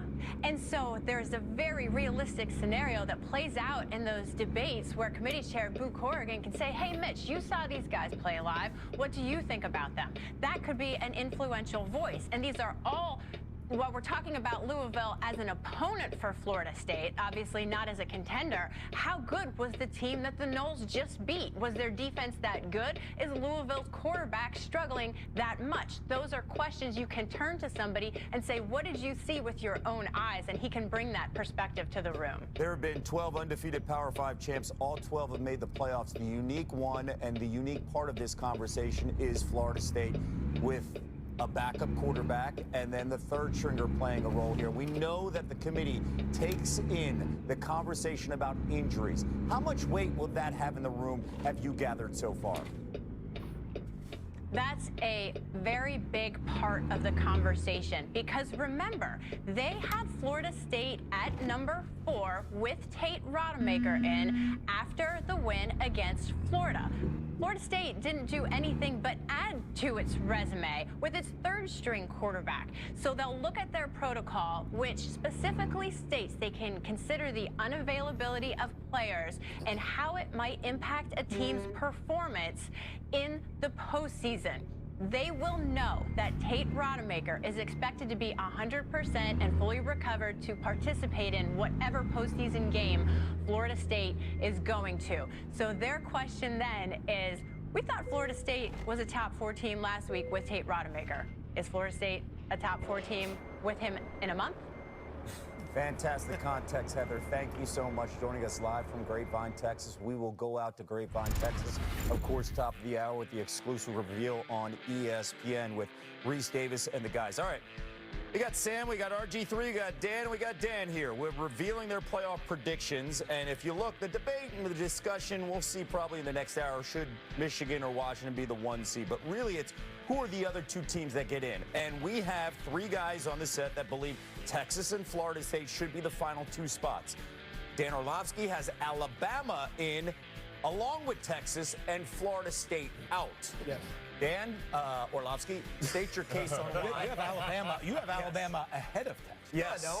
Yeah, on that one. But we'll get to that. No, Alabama should be 4. Who's in, right? Specifically, you have Florida State out. Why do you have Florida State out? Where was your debate here specifically? Was it between Alabama and Florida State? Yeah, no, it was a little bit more of, I don't think it's a conversation of Alabama versus Florida State, candidly. It was almost like, do I put Georgia over Texas, which is a different conversation. Wow. All right, all right, here. This is why Florida State is out. Because, and it's unfortunate, they have the biggest loss out of those teams. Their quarterback. Their quarterback, Jordan Travis, drastically changes the football team that they have been for the last 2 weeks and that they are going to be when it comes to whatever bowl they get into. If Florida State with Jordan Travis had one of the 4 best teams in college football, and he was a Heisman Trophy candidate type of player. All are agreeing that Jordan Travis, performance-wise, was in that conversation. To sit here and say that that is not a almost insurmountable loss is not talking real football, guys. Like let's live in a world where Michigan gets the 1 seed, just hypothetical, and we put Florida State at 4.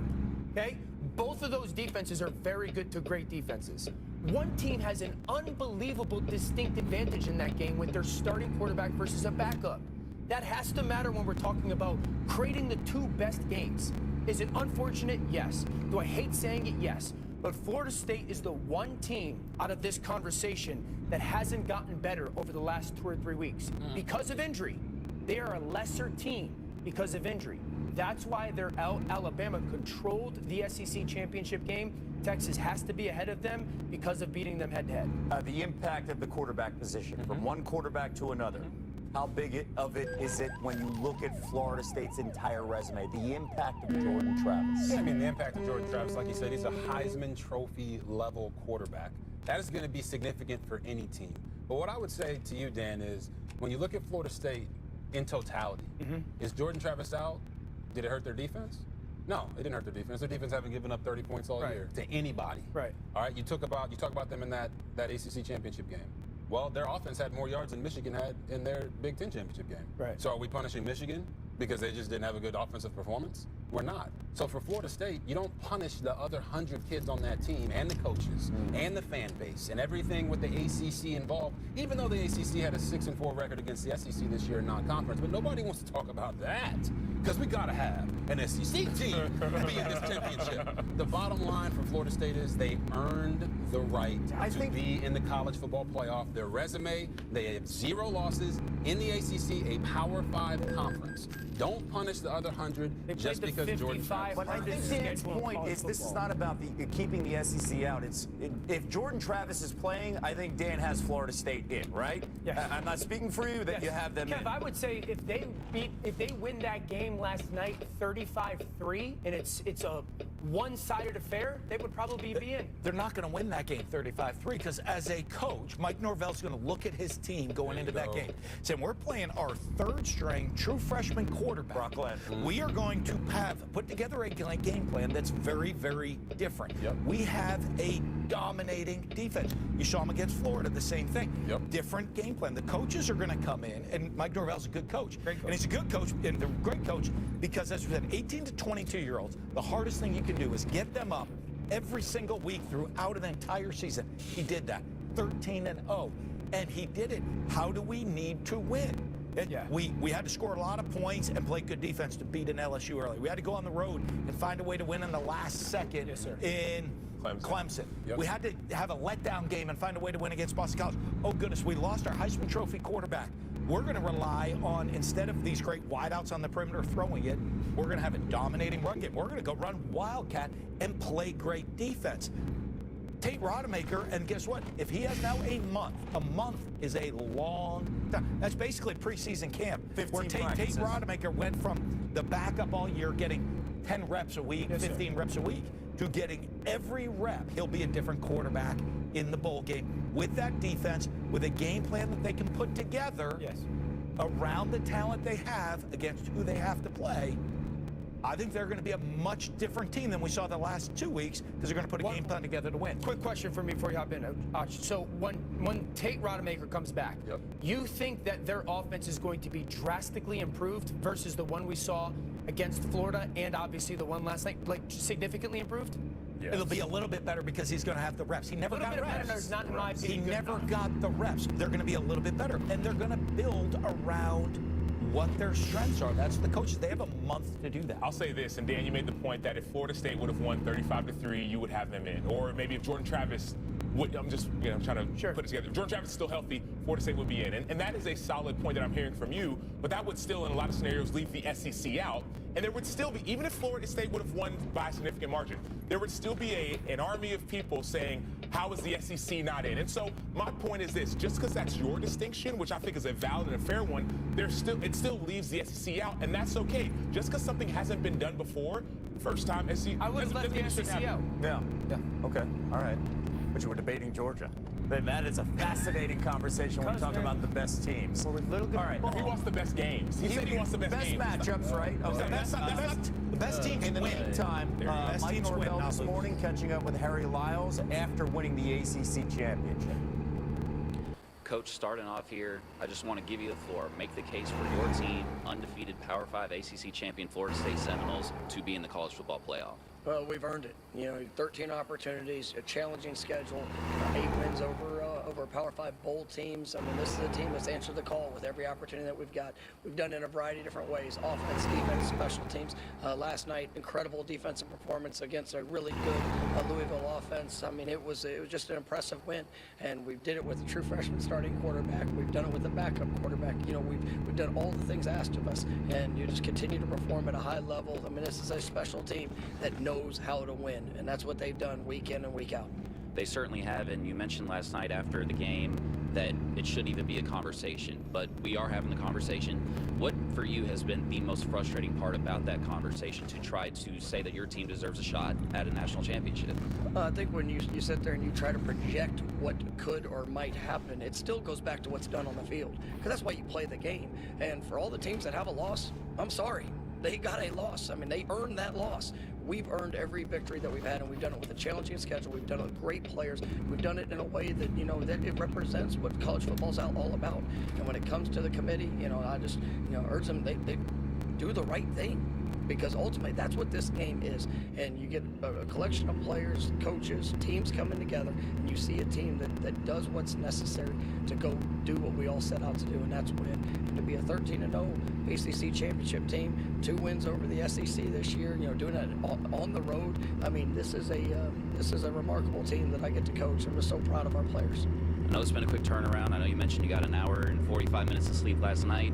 Still coming off fumes here. I know you had some short time with your team. What has been your message to them this morning as you guys await to see what your fate is? You know, really, you know, this morning we got on the plane, we came back. You know, I just told them I was proud of them. I mean, they've controlled everything that they could control. I mean, that's all we can ask of them. And you know, they've rose up, they've answered the call. You know, like I said, the adversity had shown up for us this year. And, you know, we've had to face it and we've had to respond to it.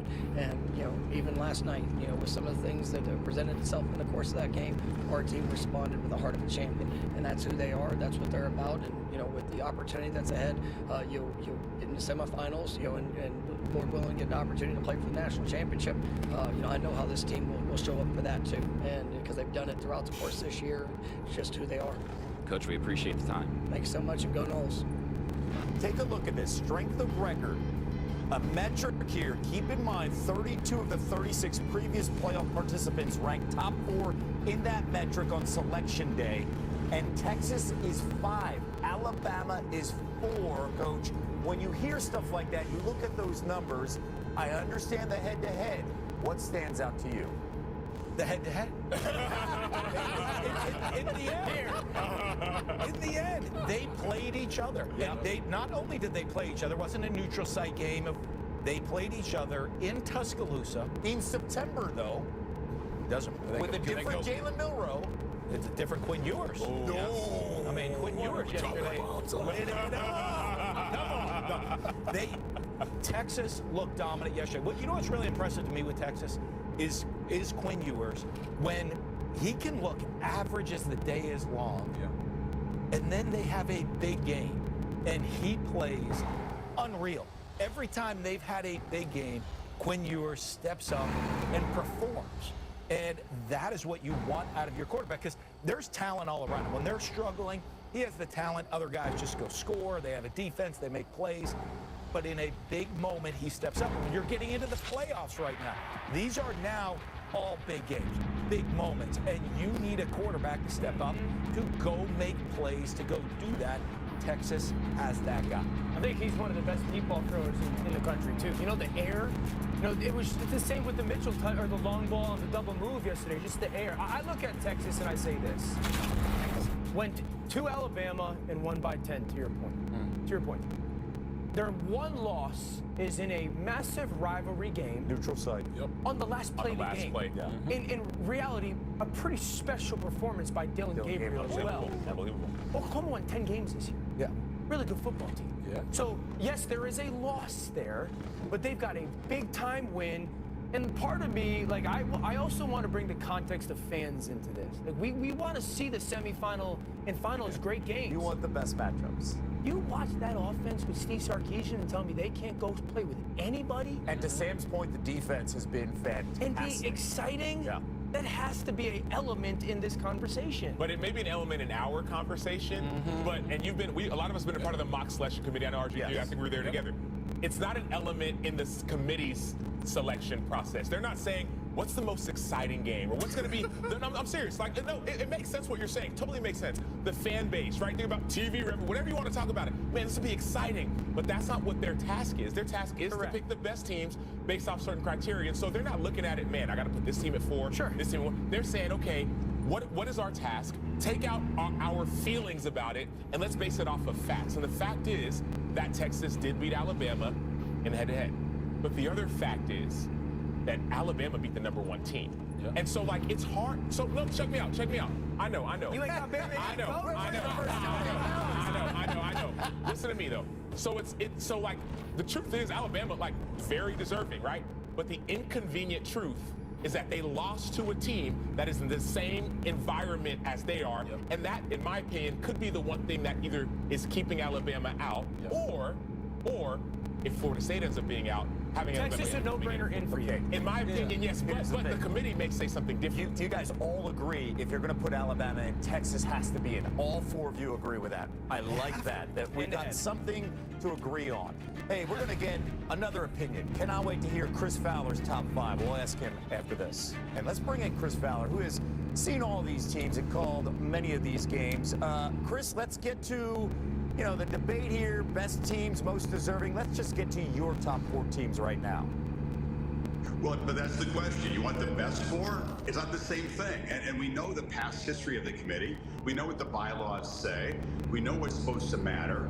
But this is an exceptional year. And the rules are different. The problems are far more significant to fit in to a 4-team bracket. I mean, if you're going the best 4 teams, I mean, to me, Michigan, Washington, Texas, and Alabama are the best 4 teams in that group, and Georgia's right there too. Florida State's incredibly deserving. We've had them a few times. They are elite in a lot of areas. They're a complete team, but they lack the trigger man. And that's the importance of the quarterback position in the sport, the way it's played. I mean, imagine taking Penix away from Washington or J.J. McCarthy away from Michigan. They'd still be good football teams, but they don't have the key guy who distributes the football. And that's where Florida State is. And I feel for them. I think they'll get in because I think the committee will go by the past history of this and an ACC team that hasn't always won pretty, but they've been very gritty. They are elite on defense. They made plays again against Louisville. Defense stepped up and made a pick in the end zone, Tatum Bethune, to rescue what would have been a special teams disaster and could have led to a loss. There's so much to admire about the Noles and their resilience. But if you're asking me, are they a better football team? No. I mean, the people in the committee who coach football have told me they'll ask each other, well, who would you least want to play among these teams as one way of determining who's better? You think those teams would rather play Florida State, Georgia, Alabama? I mean, let's be real about it. In that situation, if it's going to be best 4, that's what it has to be, I think. Your answer had basically half these guys cheering, and then the back end of that answer, the other group cheering on it. Specifically, I want to know, how do you view Texas and Alabama, especially the way Alabama looked yesterday, knocking off the #1 team in the country? Yeah, it's not as clear-cut for me as some. I do think head-to-head has to matter. I was there. I called the game. It wasn't fluky. Milroe was much more of a raw player then. They exploited Alabama in the secondary with big downfield plays by Ewers. They won the line of scrimmage, period. They went to Tuscaloosa, took on the challenge, and won by 10. That has to be the decisive factor. Alabama's a much better team at the end of the season. Yes, they narrowly escaped Auburn. And here's the thing, guys. Here's the best conversation, best versus deserving. Alabama is not a better team because Jalen Milroe made a 4th and 31 completion. They're not a worse team if it goes a foot over Isaiah Bond's head on that one play. They're a far more deserving team by avoiding the second loss. They're not a better team. I mean, so how are you going to make the best team argument stick?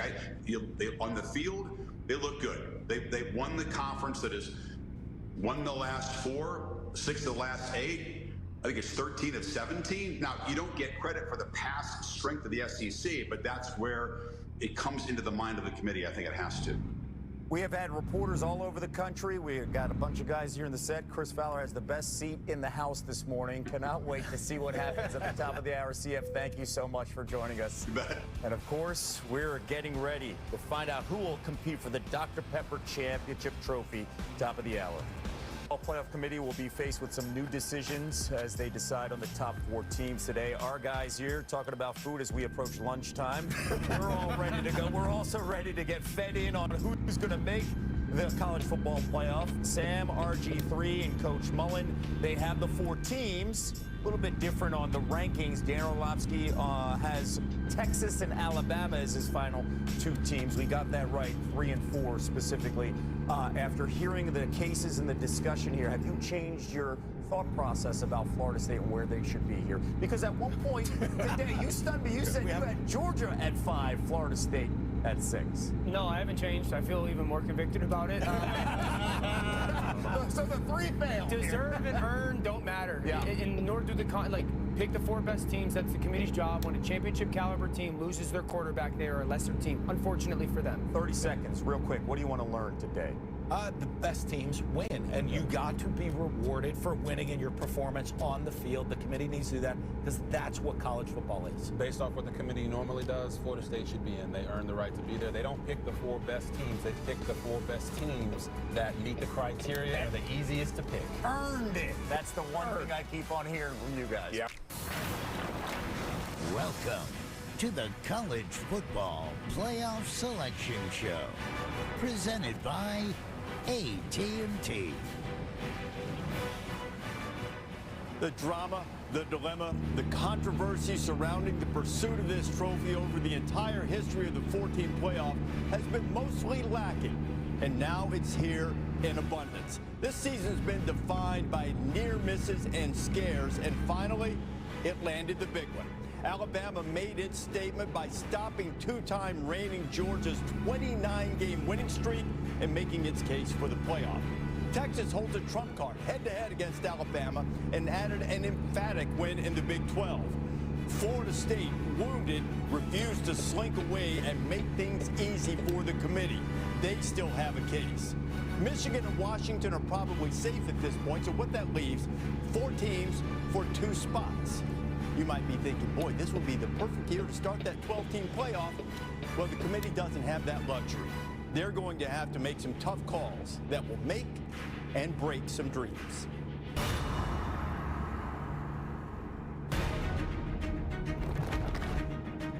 Remarkable to think that we are in the 10th year of this college football playoff era. Grapevine, Texas, 13 committee members spent the weekend watching games, hashing over numbers, talking about their football judgment, and ultimately will release the teams that are in the college football playoff. It is a virtual lock that Michigan will be in the playoff for the 3rd consecutive year after winning the Big Ten championship game against Iowa last night. The watch party in Indianapolis, waiting to see where and who they will play.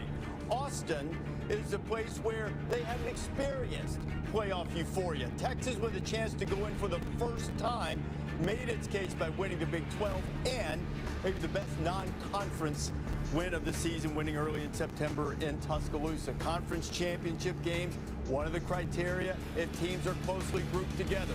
Washington beat Oregon twice, 34-31 in the Pac-12 championship game, the final one of this version of the Pac-12 on Friday night, and Washington appears to be safe getting into the playoff. Texas was dynamic, obliterating Oklahoma State. Quinn Ewers threw for 1,000,000 yards in the first half and finished with 4 touchdowns as they rolled on. Only the single loss to Oklahoma in their season. Alabama, underdogs, beat Georgia 27-24, stopped the Dogs' 29-game winning streak. The 2-time reigning champs now left hoping that best will outweigh everything else, and Alabama hoping that loss to Texas doesn't haunt them.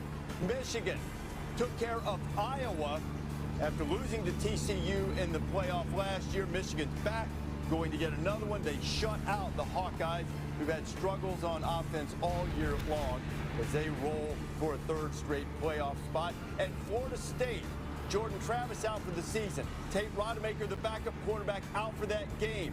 They turned to a freshman, Brock Glenn. They didn't get much out of him in the passing game, 55 yards, but they won. And they are perfect at 13-0. We've got reporters everywhere. Jen Lattis at Michigan. We have Molly McGrath at Washington. Chris Buttons at Texas. Marty Smith at Alabama. Laura Rutledge, where they're still holding out some hope at Georgia. And Harry Lyles, in perhaps the most controversial spot of them all, along with Marty at Alabama, at Florida State. We will hear from all of them coming up in a matter of moments. Glad to have you with us. College Football Playoff Selection Show. Reese Davis along with Booger McFarland, Joey Galloway, Greg McElroy, and Kirk Herbstreit. So, Kirk, you're usually the most powerful man in college football. At the moment, it's Brandon who's running the Viz graphics machine. He will get the rankings before anybody else. He's got to type them up. Once he gets them, he'll type them up. We'll see them when everybody else in America does. What are you looking for?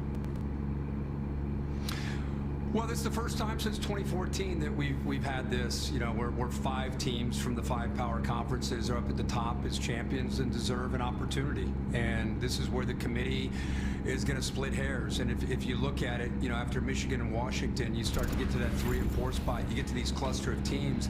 I think sometimes people look at this and they think, okay, head-to-head should matter. Keep in mind, this is not weighted differently. It's not as if head-to-head matters more than the other aspects. I mean, you go right down to head-to-head, you can see the strength of schedule. Look at the last one. Relevant factors such as unavailability of key players and coaches that could have affected a team's performance. So I think that's good. They have to be looking at that. How much do they weigh that? I think at the end of the day, really, Greg, I think is Florida State unequivocally a better team than these other teams, then you put them in the top 4. If you are putting them there because they're undefeated, if you're putting them there because they won the ACC championship, you can see a championship is not like that's it. It's one of the factors, just like an injury is a factor. So how they play that out will be very interesting to see how it impacts Florida State positively or negatively. Kirk, you're 100% right. I don't envy the committee today. It's a really difficult decision. 2 teams that are really, really valuable are going to get left out more than likely. But when you look at what the committee has said for 10 years, it's an opportunity today to practice what they preach. Yeah. They've been telling us for 10 years it's the 4 best teams. And right now, I think without a shadow of a doubt, Alabama is among the 4 best teams. Now, will the committee be willing to move them in front of a team that is currently undefeated as a Power 5 champion from the ACC with a great non-conference win against LSU? Or will they move them against a team that beat them head-to-head on their home field? I think Texas is in. The debate between Alabama and Florida State will rage on. And if they really want to tell us and continue to tell us it's the 4 best teams, then it should be Alabama in the 4 spot. This seems simple to me. It really does. It seems easy to me. Now, we're happy to arrive at a place where we have this many teams that are good enough to be in. But the decision of who is the top 4 teams seems fairly easy to me in watching these teams play last night, the last couple weeks. And so when people start to think about this committee and what their job is to just give us the 4 best teams. That's it. Not any connections to any things, not looking at who's the best games, the 4 best teams, and that seems easy to me. Is it eye test or resume? Or is it a combination of both? Because I would challenge each and every one of you. How do you look at a team from an eye test standpoint without understanding who they played, who they beat, which gets us back to the resume? So at some point you have to combine both, and you have to understand that we have to look at the games played on the field. I never want to turn college football into a beauty contest. This is not a beauty pageant. Let's judge them how they look. We have to count the games. And to me, I hope the committee understands that Texas went to Alabama and beat them. I hope they understand that Florida State, regardless of who was playing quarterback, went 13-0 and won a Power 5 conference. And there's a reason that somebody like that has never been left out. And I just hope they do the right thing today. You know, only one team, though, there's something that's going to happen that hasn't happened before. Because in addition to an undefeated team having never been left out, only one time has a team won a conference championship game in the Power 5 and been left out. That was Ohio State. And also, you haven't had anybody come from lower than 6th to make the playoff. Somebody's going to do that. Either Texas or Alabama will be doing that. So while Florida State is sweating it out, while Alabama's sweating it out, maybe even Texas to a little degree, others aren't. Certainly they aren't at Washington, and they are not at Michigan, where Jen Latta is at the watch party. Those 2 teams, we figure, will be 1-2 when the bracket is unveiled in a few moments, Jen. So what's the mood like with the Wolverines, who are going for the 3rd consecutive year, but looking for their first playoff win? Yeah, we're hanging out with the hardware here in Indianapolis in the watch party room. I'm told that this room last night was standing room only as the Michigan Wolverines celebrated that 3rd straight title, and everybody was excited, staying up till about 4 in the morning. Some players even saying 5:30 in the morning. So maybe the vibe in here here is a little sleep deprived or tired, but more than likely, guys, it's confidence. As that conference champion that is undefeated, they know they are in the college football playoffs, and they told me they really don't have a preference of if they are 1 or 2. As soon as those rankings are revealed, they will get back on the plane and head to Ann Arbor. The players will get the entire week off, as they have for the last 2 seasons, and then they will lock in on the playoff opponent, telling me there are still more goals to achieve with this team.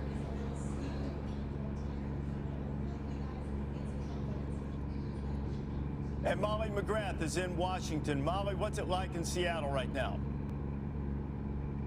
Well, Reese, it's a lot quieter here at Washington. Their head coach, Kalen DeBoer, just arrived at the Huskies facility. He's one of the only people in this building, and he'll watch the rankings reveal alone in his office. There is no watch party. There's no celebration surrounding today's announcement, and DeBoer said that's really proof of his team's confidence. They expected to be here all along. DeBoer said there's a real case for his team to be ranked #1 and stressed that the Rose Bowl is the most preferable location because of location and travel and the history of that game, especially in the final year of the Pac-12. And DeBoer marveled at the coincidence that the last time Washington won a national championship was in the Rose Bowl against Michigan on January 1st, 1992. If they play in that game, it'll be 32 years to the day of their last title, Reese. And Molly, Washington does have an edge in strength of schedule. They also have a win against, or more wins against ranked opponents than Michigan does. So perhaps you'll get a bit of a surprise and see Washington at #1, though based on previous rankings, one would expect that that would go to the Wolverines, but we'll wait and see once Brandon gets the word and types it into the Viz graphics machine. So here are the resumes of the other teams fighting for this spot.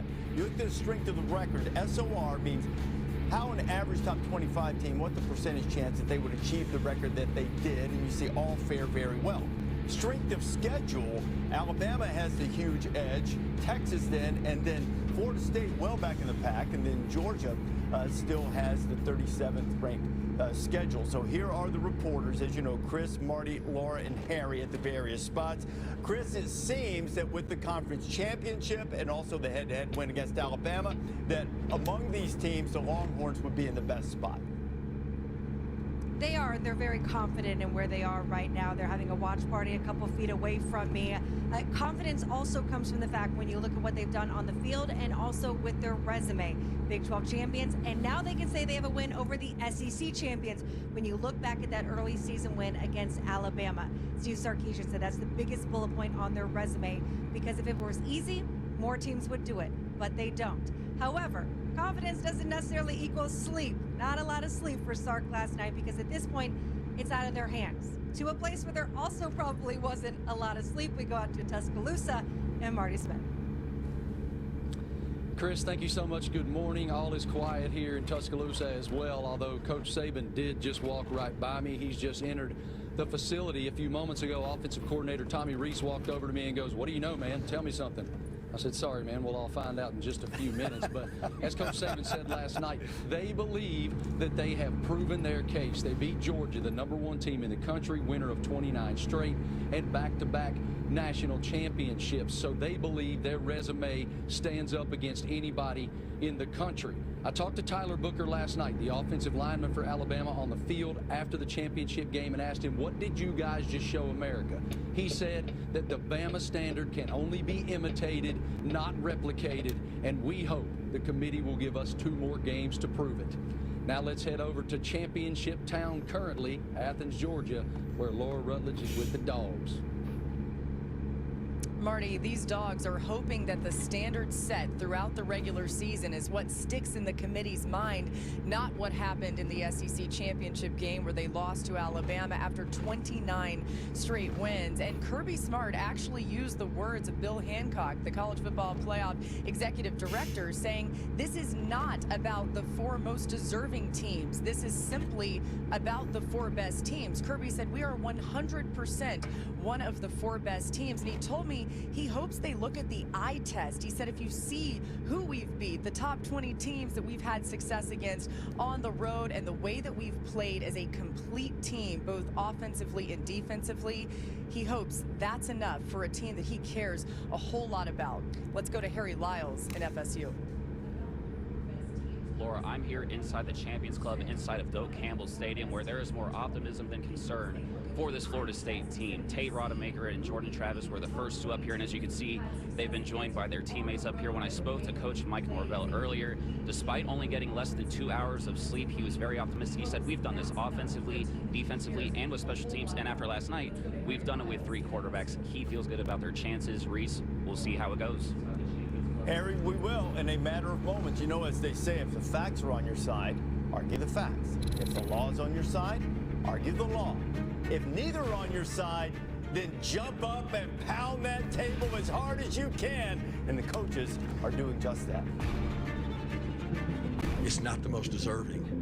It's the best 4 teams. You're going to tell me somebody sitting in that committee room and doesn't think that that Georgia team is not one of the best 4 teams. I don't know if they're in the right profession. We won the SEC. We beat the #1 team in the country. If you really want the 4 best teams, I think this team is one of the 4 best teams and one of the teams that's deserving to be in the playoff. This may be a little bullish of me saying, but we'll play anybody in the country, and we'll find out if we're good enough or not. But we have the team, the culture, the scheme, and the versatility of this team to play against anybody.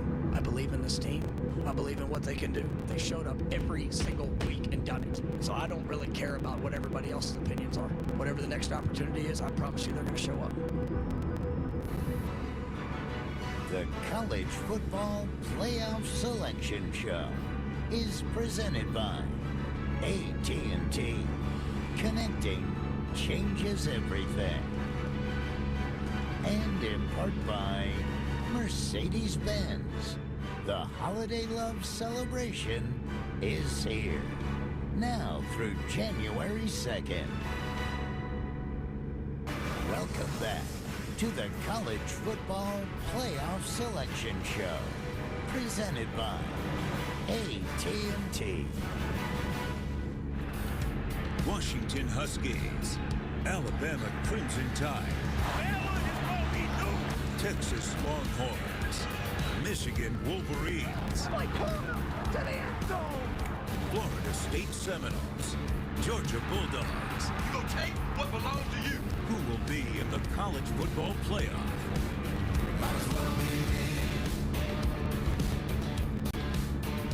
Year in the college football playoff. Next year, we expand to 12. 6 highest-ranked conference champions make it into the field automatically, but we've got one more ride here. 12:30 Eastern Time, Boot Corrigan, the chair of the College Football Playoff Committee, will be here to answer questions. We will hear from all 4 coaches who make the College Football Playoff, and at 2:30 Eastern Time during our extravaganza. The rest of the New Year's 6 bowls and the entire top 25, the final one in the College Football Playoff Selection Committee for this year, will be revealed. That's what they're playing for.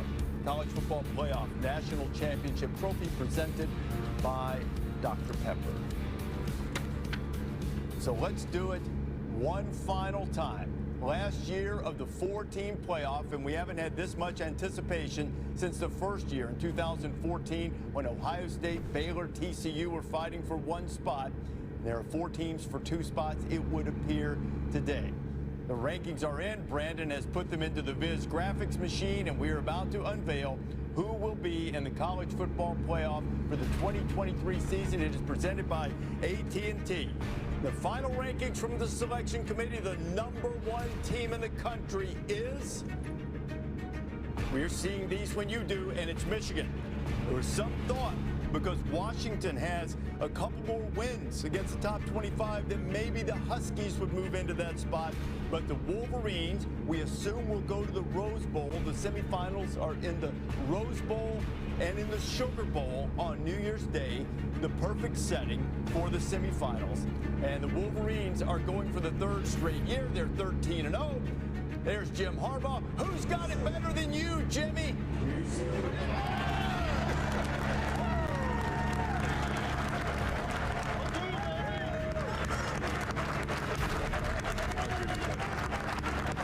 Determined, resolute, probably. Oh, I don't see any whole milk there, just orange juice. Diet Coke. Who's number 2? We assume it will be the Washington Huskies. And it is indeed. What a job. Kalen DeBoer and Washington ripped through 9.5-point underdog to Oregon in the Pac-12 championship game. People thought they escaped in Seattle, and they absolutely made a statement, and they're going to the playoff for the first time since the 16 season. Yeah, I think to the point where people assumed that Oregon was going to win that game. People felt very confident Oregon was going to win that game. And the way Washington took the field and started that game set the tone, and it never looked back from there. And to me, the physicality of the Huskies dominated. You thought Oregon was going to be the more physical team. Washington controlled the line of scrimmage and won the game. Okay, now remember how the committee does this. You have 6 teams in a group, then you rank them, and the top 3 are taken off the board then, and then they repeat the process. So when the rankings, the final time they went through the group phase, here's the 3rd team that was taken off and put on the board. Who's number 3? The Texas Longhorns. Steve Sarkisian's team winning a conference championship for the first time since 2009 and making the playoff for the first time. Longhorns really haven't even been close to making the playoff, and here they are, final year of the 14 field.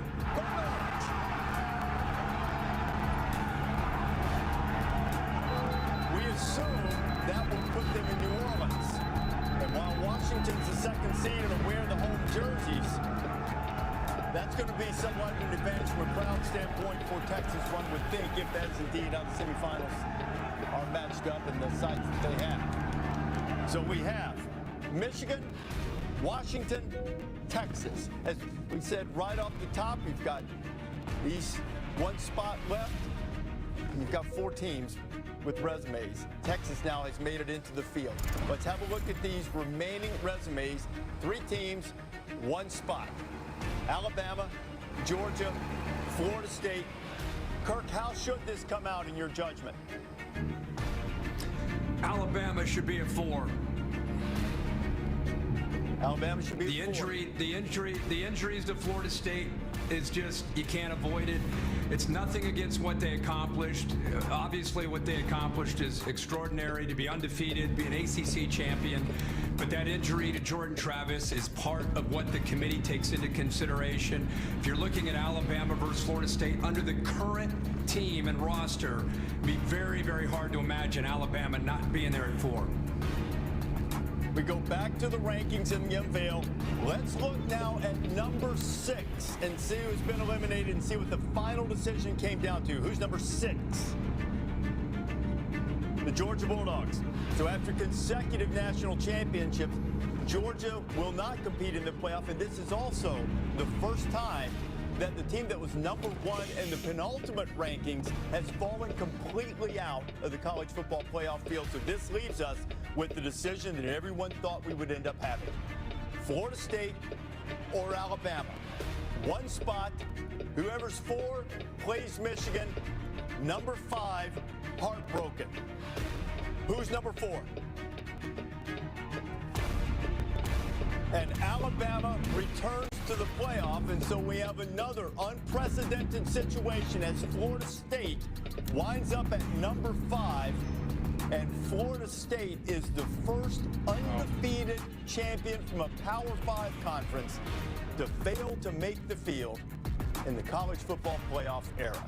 Wow. I'm not shocked with how Florida State played the last couple weeks. They just have dropped off considerably at quarterback, and it's understandable, and I feel terrible for them. They did everything that you could possibly ask them to do, and here they are on the outside looking in. A lot of people will have big issues with this. They'll ask, why do we play the games? Why are we looking at a team that's undefeated that did everything asked of them to punch their ticket? But the committee actually did the thing that they've talked about for the last 10 years. Forever it's been, well, you know, it's kind of the most easy to justify. Well, this team has 0 losses. This team has 1 loss. So therefore, the 0-loss team should be ahead of the 1-loss team. This is the head-to-head. They took everything into account. They took a step back. They acknowledged injury, which they've talked about in the past. And they put in the 4 best teams.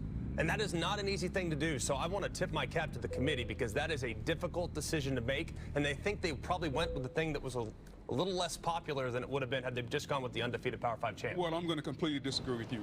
To me, this is a travesty to the sport. Because we go out there on the field and we play the game. And regardless of whether it looks good at the quarterback position, regardless of whether we win with offense, whether we win with defense, the name of the game is to win. And that's a reason never before has this not been done. winning a Power 5 conference, going undefeated, and not getting into the playoff. So I understand we want to look at style points and who are we going to get for the best matchups. But that's not what this is about. This is about understanding to get the 4 best teams. One team has a loss, and that's Alabama. One team doesn't in Florida State. And the fact that this committee could take a Power 5 conference champion that's undefeated.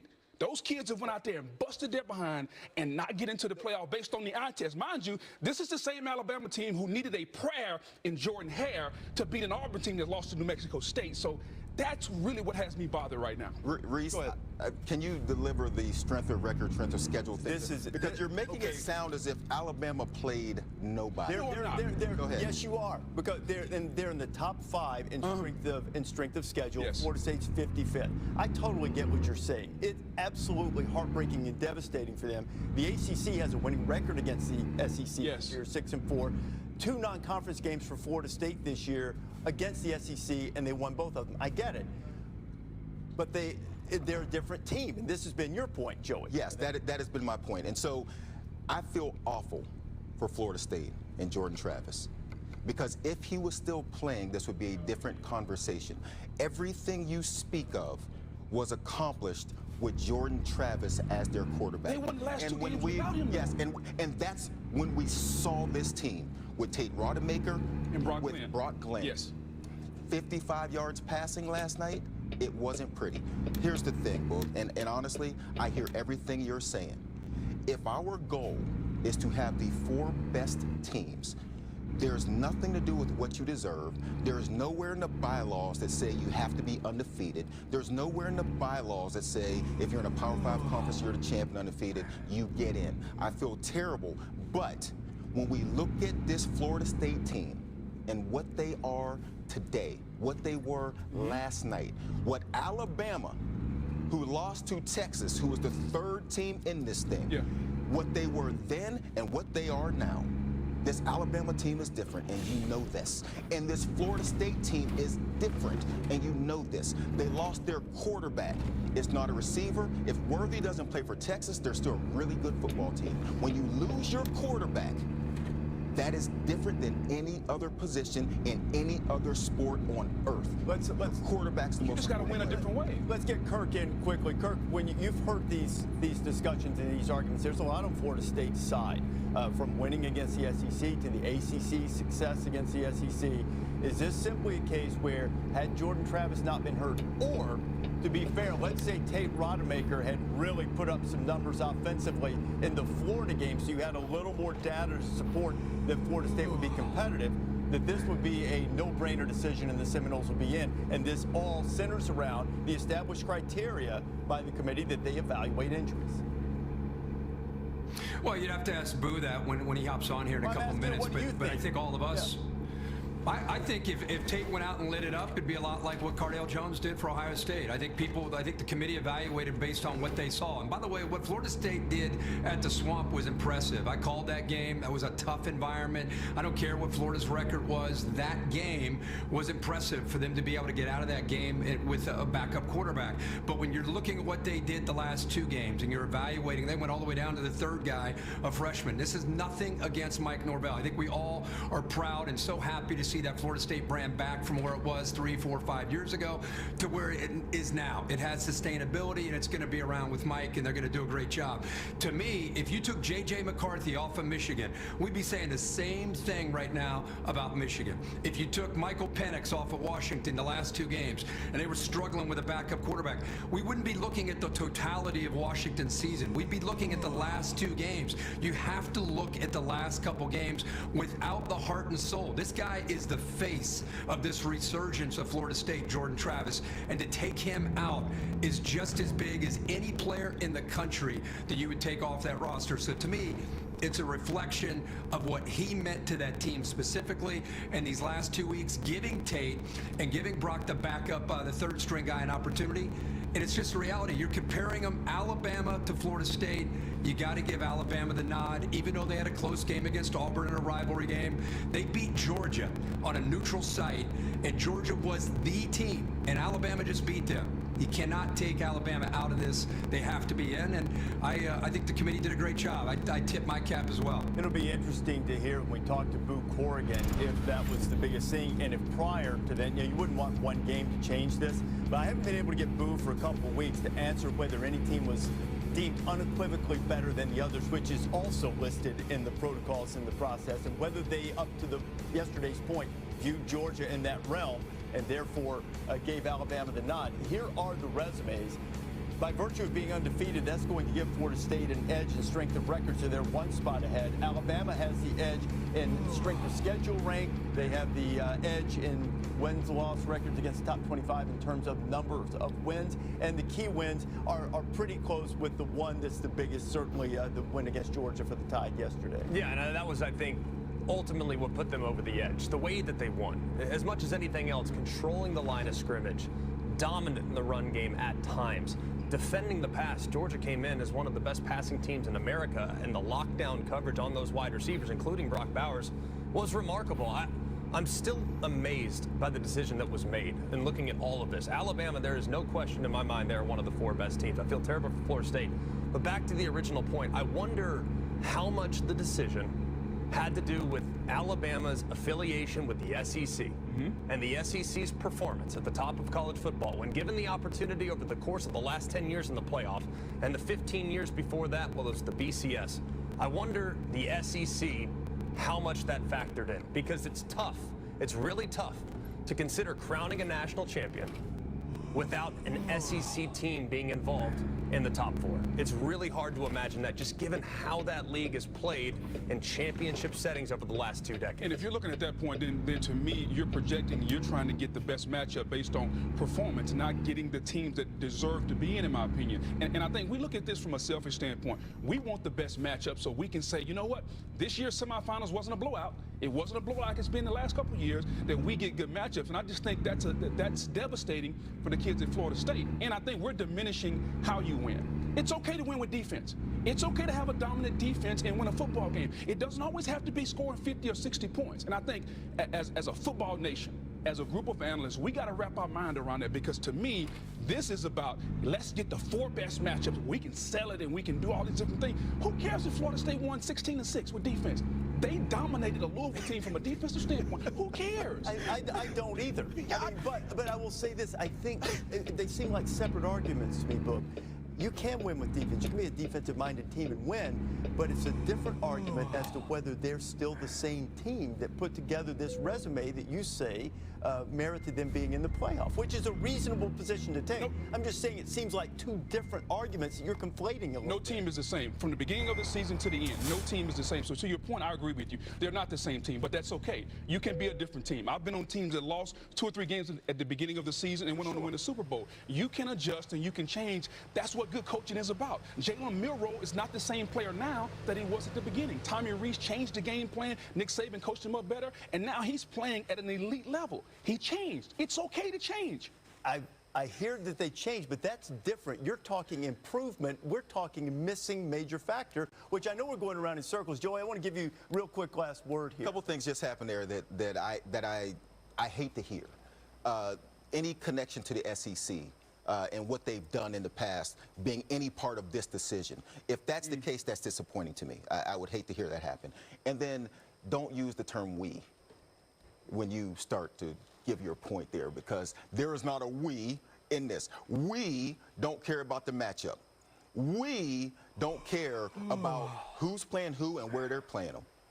We are here to get the 4 best teams. I agree with that. That is what we've tried to accomplish. That's why there's 13 people in the room at times. Some people have to step out when their team is talked about. That's why it's done that way, to avoid the connections to what people have done in the past and this theory. And when we say it here, it only runs wild outside, where people think that we care about the matchup, the game, what conference gets in, what conference gets out, and who those can. And I hate to hear it, because we don't. It doesn't matter who plays who. What matters is we get the 4 best teams in. And sitting here today, I love the defense of Florida State. And I feel bad for Florida State because, quite honestly, to win those last 2 games with their second and third string quarterback might be the best accomplishment in college football. Yeah. You think Alabama's better? It might be. Do you think Alabama's better? When we started this, I said it's an easy decision. Okay. Because I truly believe Alabama's the better team. But that doesn't take away from what Florida State has accomplished. Maybe the best accomplishment in college football, to go beat Louisville with your third string quarterback. I love it for Florida State. But unfortunately, it doesn't make them better than Alabama. Well, here are the matchups. Just a little side note, too. Steve Sarkisian against his former employer. I won't say former team because none of the guys are still there anymore, but he used to be the head coach at Washington. That's one of the semifinals. Alabama getting the nod over Florida State to play Michigan, we presume, in the Rose Bowl. That'll be announced a little bit later on. And Florida State, it is official, I'm told, so that will be in the Rose Bowl, Michigan and Alabama. The All-State Sugar Bowl will be Washington and Texas. And Florida State, you know, I mean, TCU and Baylor in 2014 were heartbroken, devastated, and I'm sure there is a lot of anger in Tallahassee as a result of this. Just a terribly unfortunate set of circumstances. They left Mike Norvell, who has done a fabulous job at Florida State, put the Seminoles in position, and now will be a challenge of leadership for him in the moment, but I think it's fair to give them a little bit of time to grieve as we're joined by the chair of the College Football Playoff Selection Committee, Boo Corrigan. So, Boo, we just saw the reaction from Florida State, undefeated, Power 5 champion. Their conference has a winning record against the SEC overall, yet Alabama got the nod over them. And I know you don't go head-to-head, but you do go with the 6 teams and then top three teams ranked off the board. So you got Michigan, Washington, Texas off the board. So in some instance, it came down to Alabama and Florida State. Why did you choose Alabama? Well, I think in looking at it, and again, that was the decision, was Alabama at 4. Florida State is a different team than they were through the first 11 weeks. Coach Norvell, their players, their fans, you know, an incredible season. But as you look at who they are as a team right now, without Jordan Travis, without the offensive dynamic that he brings to it, they are a different team. And the committee voted Alabama 4 and Florida State 5. There are a number of people in that committee room, Boo, who have football backgrounds. Jim Grobe, great coach at Wake Forest. You had Will Shields, who's a Hall of Fame player. You've got Joe Taylor, great coach. Chris Alt, great coach. When they were debating this, and Booger's been talking about it's okay to win with defense. When the coaches, the football judgment people in the room were debating this, what moved them? I think it's one of the questions that we do ask is from a coaching standpoint, you know, who do you want to play? Who do you not want to play? And as we go through that, again, looking at where we are today, right? Not where we were 3 weeks ago or, you know, 8 weeks ago. Who do they want to play? Who do they not want to play? And they've got a significant voice in the room. And as we went through that and we went around and around, late last night, came back again this morning to do it again. And, you know, again, we came back with, you know, the top 4 as we did in Florida State at 5. How many times did you go through that process? Half dozen, you know, 8. How many times? 6. How many times did it come out differently from this final version? Now, it was much more the debate in the room, right, as we're going around it. And each person, at one point in time, it was each person spoke about where they were with all of it, right, with 1 and 2. Where are we with 3 and 4 and 5 and 6, and making sure that we got that right. But there was never a rush moment, Reese. There was never a, hey, it's this or that, or it's this time or that time. We just wanted to make sure we got it right, which is why we came back again this morning and went through all of it again. We talked over the last couple of weeks, Boo, about the injury to Jordan Travis. It's in the protocol that the committee is bound to evaluate when coaches or players aren't there, or if they aren't going to be there. How would you say you balanced that part of the evaluation for Florida State against Alabama beating the team that you guys had ranked number 1? And perhaps, even though you wouldn't tell me before, perhaps some in the room had thought was unequivocally better than everyone else up to that point.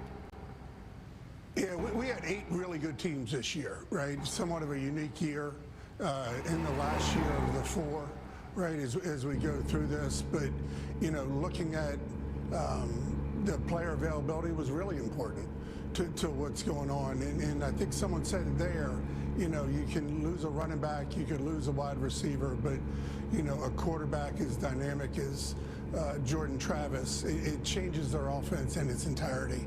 And that was really a big factor with the committee as we went through everything. I know this is not something that is supposed to come up necessarily, but as you look at these matchups and we move to this next era of college football where there's a perception that there is a Big 2 conference situation and everybody else, all 4 of these teams are going to be in either the Big 10 or the SEC next year. How was that evaluated in terms of being concerned about leaving out an undefeated champion from another league? It really wasn't. I mean, when you think about the differences that'll be going on in scheduling and everything that happens with those teams as they do go into a new conference, I mean, again, feel horrible for Coach Norvell, the players, you know, but again, they're a different team now than they were earlier in the year. And, you know, it's been a long couple of days. Number 1 team in your rankings, Michigan. They've played half their schedule almost, 6 of their 13 games without their head coach on the sideline. How did that factor into the evaluation of Michigan? You know, in the room, as we talk about it, so much of it is about player leadership, right? And the young men that are on the program and driving that. Obviously, it hurts not to have your head coach, Sharon Moore, came in and did a great job when Coach Harbaugh was not available. But, you know, those players found a way to gather together and continue to keep the mission at heart.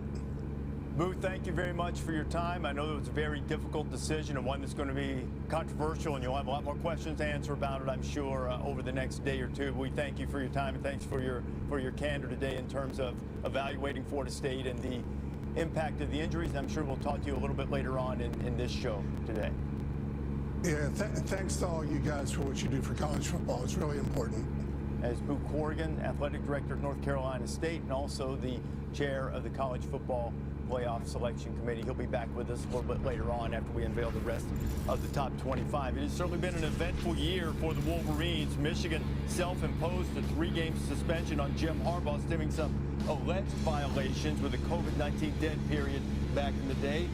Negotiating with the NCAA, and that's where Michigan landed, so he missed the first 3 games. Then Michigan was notified by the NCAA and the Big Ten of allegations from an elaborate sign-stealing scheme. Connor Stalions resigned from his position. Harbaugh served another 3-game suspension that was an institutional penalty, but the penalty was that the head coach couldn't be there for the remainder of the regular season. They continued to win, and then last night beat Iowa and won their 3rd straight Big Ten title. It has been around 30-plus years since Michigan has won 3 consecutive Big Ten championships, and now they're going to the college football playoff for the 3rd straight year. We're pleased to be joined by the head coach of the Wolverines, Jim Harbaugh. Jim, after everything that's happened over the course of this season and the number of games that you've had to miss, what's it been like for you? What was it like for you moments ago when you found out not only you're in the playoffs, you're ranked number 1? Yeah, thanks to God first. That it's been he's had his hand on this team the entire year. You know, it's been a spiritual journey for us. So all thanks to God and our Lord and Savior Jesus Christ. I want to say this. I mean, you talk about some of the. It's a galvanized team. And you know, some may think it's galvanized by adversity. It's not. It's galvanized by choice. So how did the adversity then impact the team if it was choice that galvanized them rather than the adversity? Yeah, choice to play for each other. This team is a real ball team. You know, it's not about one person. It's not about any coach. It's not about. It's about the players. And you know, I love the way. You know, you're talking about the players. That's who everybody comes to see. That's those are the people that put in the work. And I hear a lot of the controversy about who should have been in, who shouldn't have been in it. it's going to be fortunate that next year it'll be an expanded playoff and a true champion. It's just going to be better. So, and as you make those targets, I just hope you also remember it's the players, and don't forget to give them a share in the revenue. Hey, Coach, speaking of the players, if you look at your team last year, you guys had such a talented group and even great leadership a year ago. You came up a bit short in the playoff against TCU. How much did that experience drive this team through a lot of outside noise? The leadership, the maturity really came through. What was your view of the loss last year and how driven this group of players has been? Yeah, they have been. I mean, right from January to where we are now. It's been an everyday thing. Our guys just give it everything they have every single day. As I said, I mean, thanks to God for where we are. We've come so far, but this team knows it has more goals to accomplish. Coach, how impressive was it by your coaching staff and Sharon Moore and what they did in those few games when you were not coaching? How much did your confidence in those guys play into you accepting that those 3 games and not coaching? It's a trust, and there's no better compliment you can give to anybody, or any better compliment that you can get than to be trusted. Our players trust our coaches trust our players. I trusted Sharon Moore the most because I know he believed in the players the most. Our players came up with this bet, and I even had to look up what it means, but what it means to me is bringing everyone together, and that's what our team has done. So, bet. Coach, you've been in the playoff now multiple years in a row. You kind of have an understanding of exactly how to attack the next 28 days. What does the next few weeks look like for you as far as how you'll put your practice script together, how you'll implement the game plan, and how you'll prepare to play Alabama in the Rose Bowl? Yeah, it's going to take all those days, all those hours, all those minutes. This first week, we're going to give some days off to the players, the coaches, and then we're going to have about 3 weeks to get ready for this ball game. We played Alabama before, haven't beaten them. We played Georgia before, haven't beaten them. So we know it's going to take our best. We're going to have to play really good. But before that, we're going to have to plan. We're going to have to practice and get in a position to execute against really good football teams. Coach, not to jump too deep into the X's and O's, what is your initial thought going against Alabama and Jalen Milroe being a mobile quarterback and that Vaughn Tide defense? Yeah, just watching what I watch, a lot of college football and the game yesterday. He's got it. He's got that it factor. Surrounded by a lot of really superior athletes that are really well coached and know what they're doing. I mean, that's a vital, critical combination when you get guys, when you can coach players to do what they're supposed to do together as a unit, and then superior athletes are doing that. I mean, that's what we think of our team. We think we're that same type of team. Jim, what was it like for you after having been forced to miss so many games this year? What was the return like last night to be back on the sideline? Yeah, I mean, I wish I could peel back the layers of the onion and reveal something that was what was there. It's just such a one-track mind. We have been about that one-track mind, getting ourselves, planning each week, preparing, practicing, and then going out and executing. And the next game is always the goal. Win the next game. I wish I could tell you more.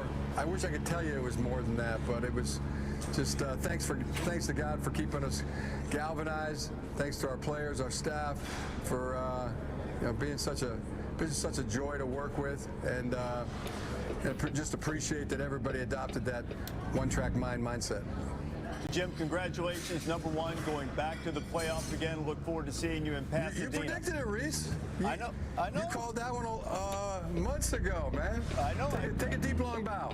Finally, after a while, it seems like every year you and I get together on this day, and you're happy that I've praised the Wolverines. You want to share that with some of your fans too?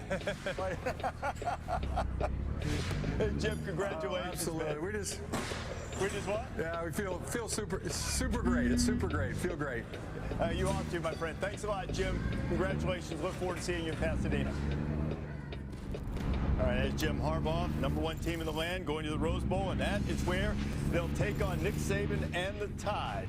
Week #2, Alabama, the much ballyhooed loss to Texas. A lot of questions at quarterback. The Longhorns controlled the fourth quarter, came from behind to beat Alabama by double figures. Jalen Milroe, after getting the week off the next week against USF, took over at quarterback, and when he wasn't looking over his shoulder, things changed for him. Continued to grow, figure out when to run, figure out how long to hold the ball in the pocket. And then Alabama culminated that improvement by beating Georgia in the SEC championship game yesterday to win the Southeastern Conference. Nick Saban now moves to 11-1 in SEC championship games, and head coach of the Crimson Tide is with us now. Nick, typically you win the SEC, slam dunk, you're getting into the playoff. What was last night like for you, knowing that there was at least some controversy about whether you would make the field? Well, it was a tough night. I didn't sleep a lot because there's a lot of good teams out there. Florida State's certainly a good team, and to go undefeated in their league. And it's unfortunate that some good team had to get left out, but I really think that our team earned the right to be here. They beat #1 Georgia in the SEC championship game. They've worked hard all year to improve, and I'm really proud of what they've been able to accomplish together as a team. Why would you say that your team was able to finish the deal yesterday? What is it about this team? Because Georgia came, responded, gave you a punch, and you needed to finish the game. What's the key factor in getting them to the point that they were able to do that? Well, this team has shown great resiliency all year long. I mean, we've been behind in several games, came back in the second half. We knew that when you play a team like Georgia and you play teams like we're going to play in the playoffs, they know how to win. So you have to go out there and prove that you know how to win in terms of being able to sustain for 60 minutes and keep making plays and keep playing hard. And I think our guys have done that all year, and they certainly were able to do it last night. Coach, it's Greg, man. It's amazing what you guys have been able to do this year and just how the team has grown. And frankly, starting on November 1st, it was as if a switch had flipped and you had figured out your team. You knew how you wanted to attack, and I guess the architecture that you thought this team might be, they started to finally embody that as the season went along. So what can you say about the individuals on the team at the buy-in and being able to improve the way they have from month to month and now playing their best football in December? I think the one thing about our team that I absolutely love is they're a team. You know, everybody buys into the principles and values of the organization. They respect and trust each other. And the big thing about that is when you truly have a team, every individual on the team makes the next individual better. And I think that's what's happened on our team through this transition that we've gone through from the third game of the season on. And I think it's paid tremendous dividends for how we've been able to improve. Hey, Coach Booger here. When it comes to Jalen Milroe, he starts the season, then he doesn't play against USF. Now he's one of the best quarterbacks in America. What changed over that period of time to get him to that point to where he is now? Well, I think Jalen learned, how to be a point guard. I've said this many, many times. In the quarterback position, you have to distribute the ball to somebody every play. And your choices and decisions are paramount in being able to do that in an efficient manner. And he learned how to do that. He learned that he just didn't have to make every play, that him making plays was about being a point guard and distributing the ball to everybody else on the team. And he's always been a great ad-libber. So when the play breaks down, he's great at making plays himself, and using that ability to really put a lot of pressure on the defense has made him a phenomenal player. Coach, nobody has more experience in this postseason than you. Just for fans to understand, you're going to get done with this interview. Do you already have a film ready to be broken down of Michigan? How quickly do you get this thing turned? Well, I've always thought that when you have this much time off, that you got to give the players a little bit of time and kind of look at it more like a one-game season because psychologically, you know, you can practice too much for a game. You can prepare too much for a game. But from a coach's perspective, we haven't seen that much of Michigan. I've seen them on TV a few times. They got a great team. They're well coached. They're physical. Got a really good defense. They play well on offense. So this is going to be a challenge for our coaching staff as we recruit and do other things that we have to do to manage our roster now to be able to transition into this game. We also have academic issues. You know, we got finals coming up and things like that. So working around all those things.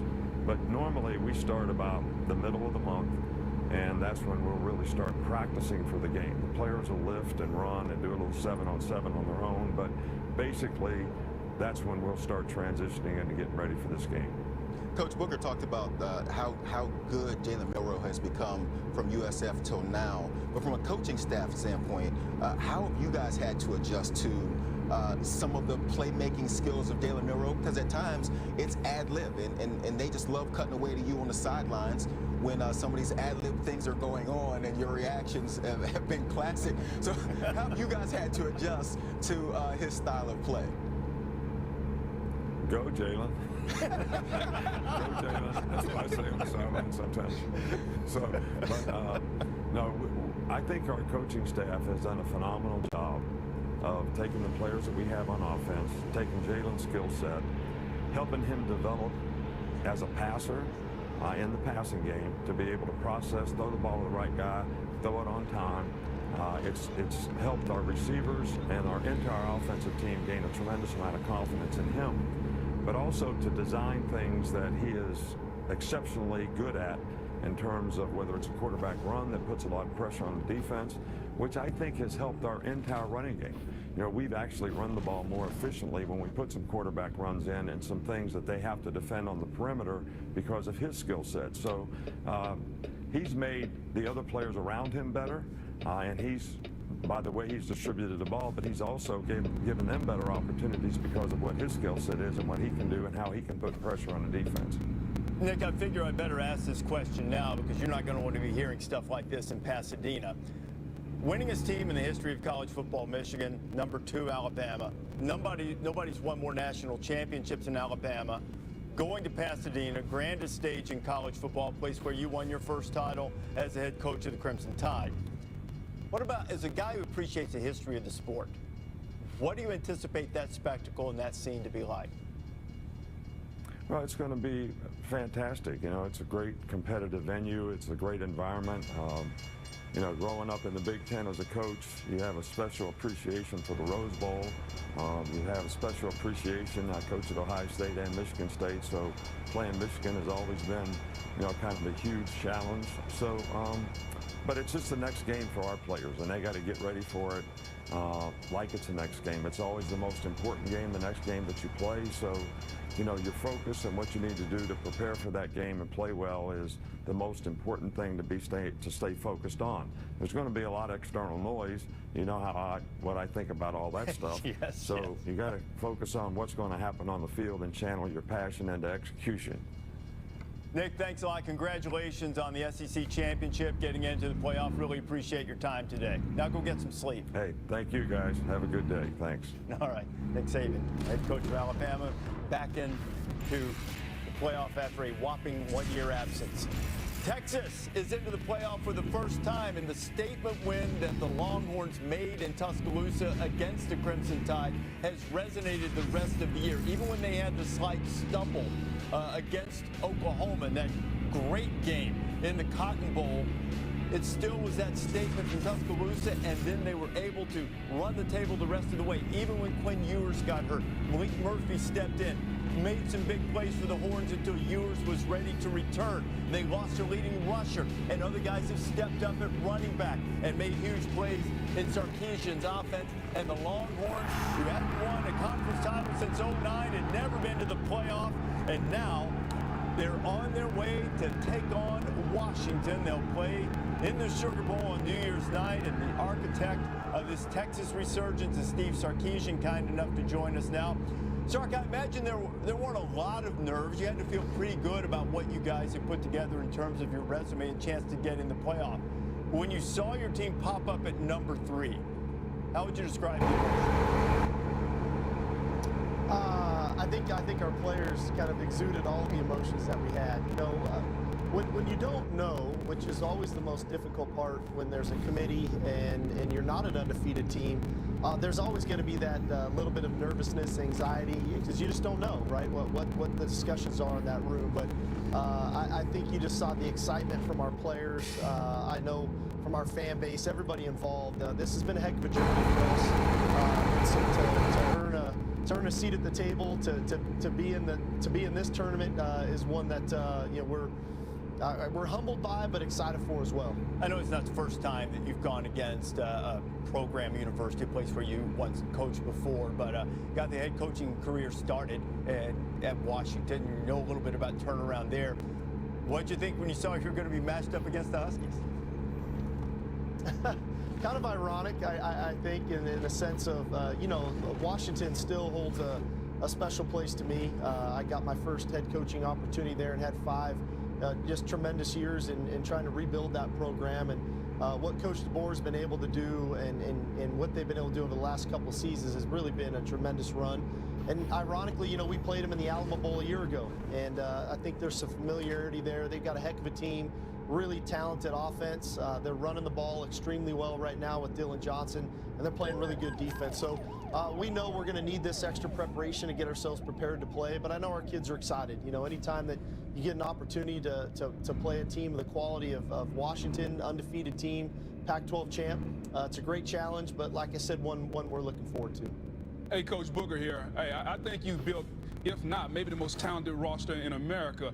How do you get that roster week in and week out, especially as we come to the bowl game, to play to their optimal level? Because I don't think they always have. Yeah, I think that's always the challenge, especially when you're a team that is building a program. You know, our culture has been one that's kind of grown from year 1 to year 2, year 2 to year 3, and now you put yourself in that position where we are as talented as just about anybody we go play. And when we played our capability, man, we're an electric team in all 3 phases. It's learning how to do that consistently, and so that's where our growth, I think, continues to go. I think the beauty of our team is, you know, so much is made of one side of the ball or the other that our team isn't playing well. But inevitably, when we played really good offense and our defense maybe hasn't been at our best, our offense has been able to make up for it.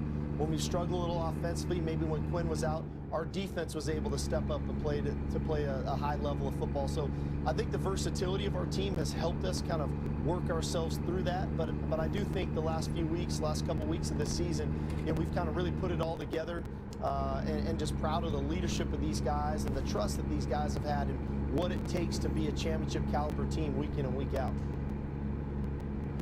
Coach, we just talked with Coach Saban, and we were asking him about the logistics of getting his team ready. He has so much experience. You have a lot of experience yourself as an assistant and a coordinator in these big games when there's such a long layoff. What have you learned to try to get your team not just physically ready to peak, but emotionally, spiritually? Because sometimes teams get this long layoff and they don't quite know how to handle it, and they're not quite the same team. How do you get your team to peak at the right time after a long layoff? Yeah, I think that's right. I think the first thing that we're going to do today, we've got our banquet this afternoon. I want to celebrate us being Big 12 champions. That was a huge accomplishment for our team, and so I want to make sure we celebrate that. I want to celebrate the players in our program and what they've done, from the team MVPs to the scout team players of the year, things of that nature, because there's been a body of work here that I know our players, you know, deserve that recognition for. We're going to celebrate getting our opportunity to get into the college football playoff, which is another tremendous accomplishment for this group. And then we're going to go back and get ourselves ready for finals. And we've got finals coming up here next week. We'll continue to kind of you know, work out and run and get our guys there. But I agree with you, Kurt. I don't think that you can peak too soon, or you're going to be drained by the time that ball game comes. So we'll get to practicing here in a couple weeks, and we'll try to find our normal routine of leading up into that ball game. But we got to make sure that our condition is still right, so that when that game comes, we're prepared to play a 4-quarter game, because that's what it's going to take. Coach, just had a chance to speak to you a few hours ago on College Football Final. We appreciate you coming on. From then till now, have you been able to get some sleep? You've been able to relax at all, knowing that this kind of decision would be made just a few hours later? You know, it was interesting. You know, you guys know me well enough now. I'm a huge college football fan, and when we were on that bus ride home from Arlington yesterday, obviously we were watching the Bama-Georgia game, and the bus is going crazy. And then you get home, and I'm tuned in to the Florida State-Louisville game and the Michigan-Iowa game, and then those kind of settled down, and that game ended. And I thought to myself, okay, I'm going to get in bed, and I'm going to try to shut it down here for the night. And I couldn't sleep. So then I went out to the couch. I was on the couch. My wife came and checked on me a couple times. I said, I'm good. I finally must have nodded off and woke up early this morning and came in. So I'm going to look forward to a good night of sleep tonight, that's for sure. Coach, congratulations on the performance yesterday. It was fun to watch, man. When you guys rev your engine, it's quite the sight to behold. But help me understand, when you took the job, I think we all kind of knew inevitably Texas would, at some point or another, get back. And you had a blueprint. You had a way that you wanted to put it together. What was the timeline for you? Are you ahead of schedule? Are you on schedule? Is this the year you had circled? How did you kind of anticipate this growth and building process? Ironically, after the ball game yesterday, you naturally get a ton of the text messages and different things and congratulations. But there was a few people that I really respect that had texted me and reminded me that I told them it would be year 3. And so I didn't, I don't know if I quite remember those exact conversations, but I knew year 1 would be difficult. I always lean into what Coach Carroll taught me back in the day when I first took this job. He said, you can do it the way that it's been done there, and you'll probably get a little better buy-in initially from the players, but you got to be ready to expect the similar results. Or you can go do it your way, and you're going to have to endure some of the bumps in the road. But in the end, you're going to get the results that I think you're looking for. And so that's what we did. And year 1 was obviously extremely difficult for us. Nobody likes to be 5-7, especially not at Texas. Year 2, we made some progress, but we're still trying to find our way through some of those tight games and really building our culture. And as we got into year 3, I just felt like there was such a belief. And the culture is so strong now that I'm not surprised. I'm not surprised at all that this is where we're at today. I know there's more work to do.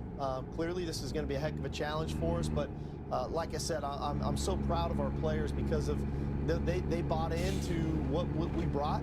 They believed in what we were talking about and what was going to be needed to be a championship team. And they've gone for it. And not only have they believed it and bought into it, I think they've exceeded that and taken us to another level. So very, very grateful and thankful for those guys.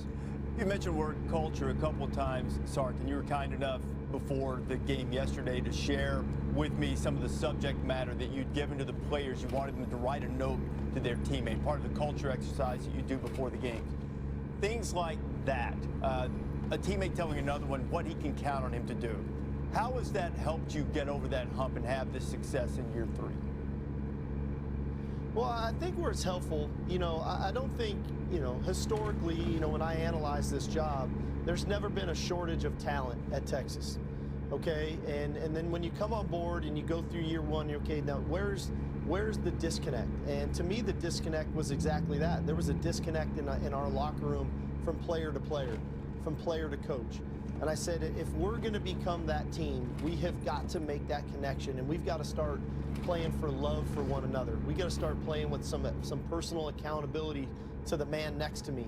And the best way to do that is to be, direct with it. I think so much in our day and age right now, society is, texting and through the phone and different things. And so we like to have direct conversations. We like to be extremely vulnerable and transparent. That's why we write handwritten notes to one another. So that there's some authenticity to it all. But in the end, that's created that bond. And in the end, that's why you see that scene of our guys celebrating with that opportunity to get into the playoff and the connectivity of it all. This isn't about one player. And I've said this all along. Teams win championships, right? Teams, with great culture beat teams with great talent. But the idea that teams with great culture and great talent can be very dangerous. And I think that's what we've ultimately formed ourselves into. Give yourselves a chance to win a championship, square off in national semifinal against Washington on New Year's night. Sark, congratulations. Thanks for spending time with us. Thank you, guys. Thank you guys for all that you do for college football, too. You guys are awesome.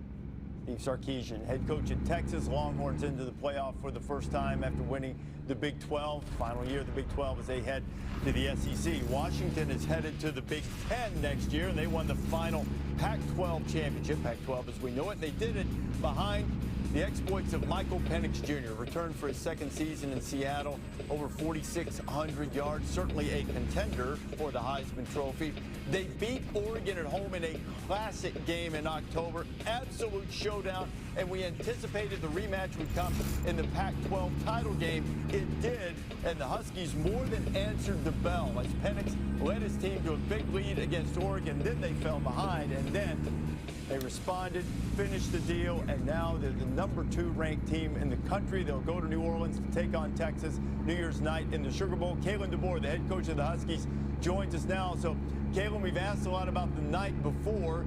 Probably not a lot of nervousness on your part. What was the anticipation like as you waited to see where you'd be ranked and who you'd play? Yeah, I'm sure it's a little different for me than it was for Coach Sark, like you just talked with. Yeah, it was an enjoyable day. It was a short week for us from the last game of the regular season, our Apple Cup game, and the quick turnaround to the Pac-12 championship. And we knew we needed to win that football game. And so hats off to our coaching staff and our players for grinding through the week, putting a great game plan together and going out and executing it. But it did allow for a very enjoyable day yesterday. You know, the chance to watch some college football, kind of be a fan, make some plans, make some preparations, kind of get ready for the other things our job has in store. But it was a good day. You've navigated your way as a head coach through playoff brackets so many times before, winning national championships at Sioux Falls. This is a smaller bracket, obviously. How does that experience and the winning experience you have in playoff settings help you as you enter this playoff? Yeah, I think it's all about just enjoying the competition, being in the moment, enjoying the challenge, the opportunity that you have. Win or go home.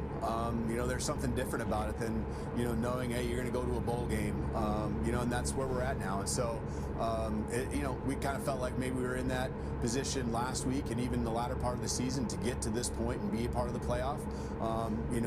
We knew we needed to win each and every game. And so, the mindset of just enjoying, the challenge, embracing it, that's what it's all about. And so it's going to be a lot of fun here getting ready for the semifinal game.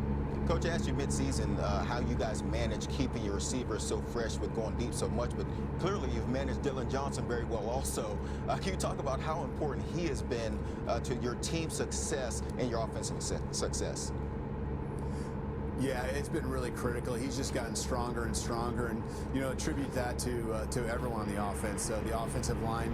Starting with them and just how they've continued to grow, and we've got a few guys back, just injury-wise up front too, and so DJ's just stayed the course and taking care of his body, and he's just a true competitor. I mean, just the way he played, not just last week, the last half of the season.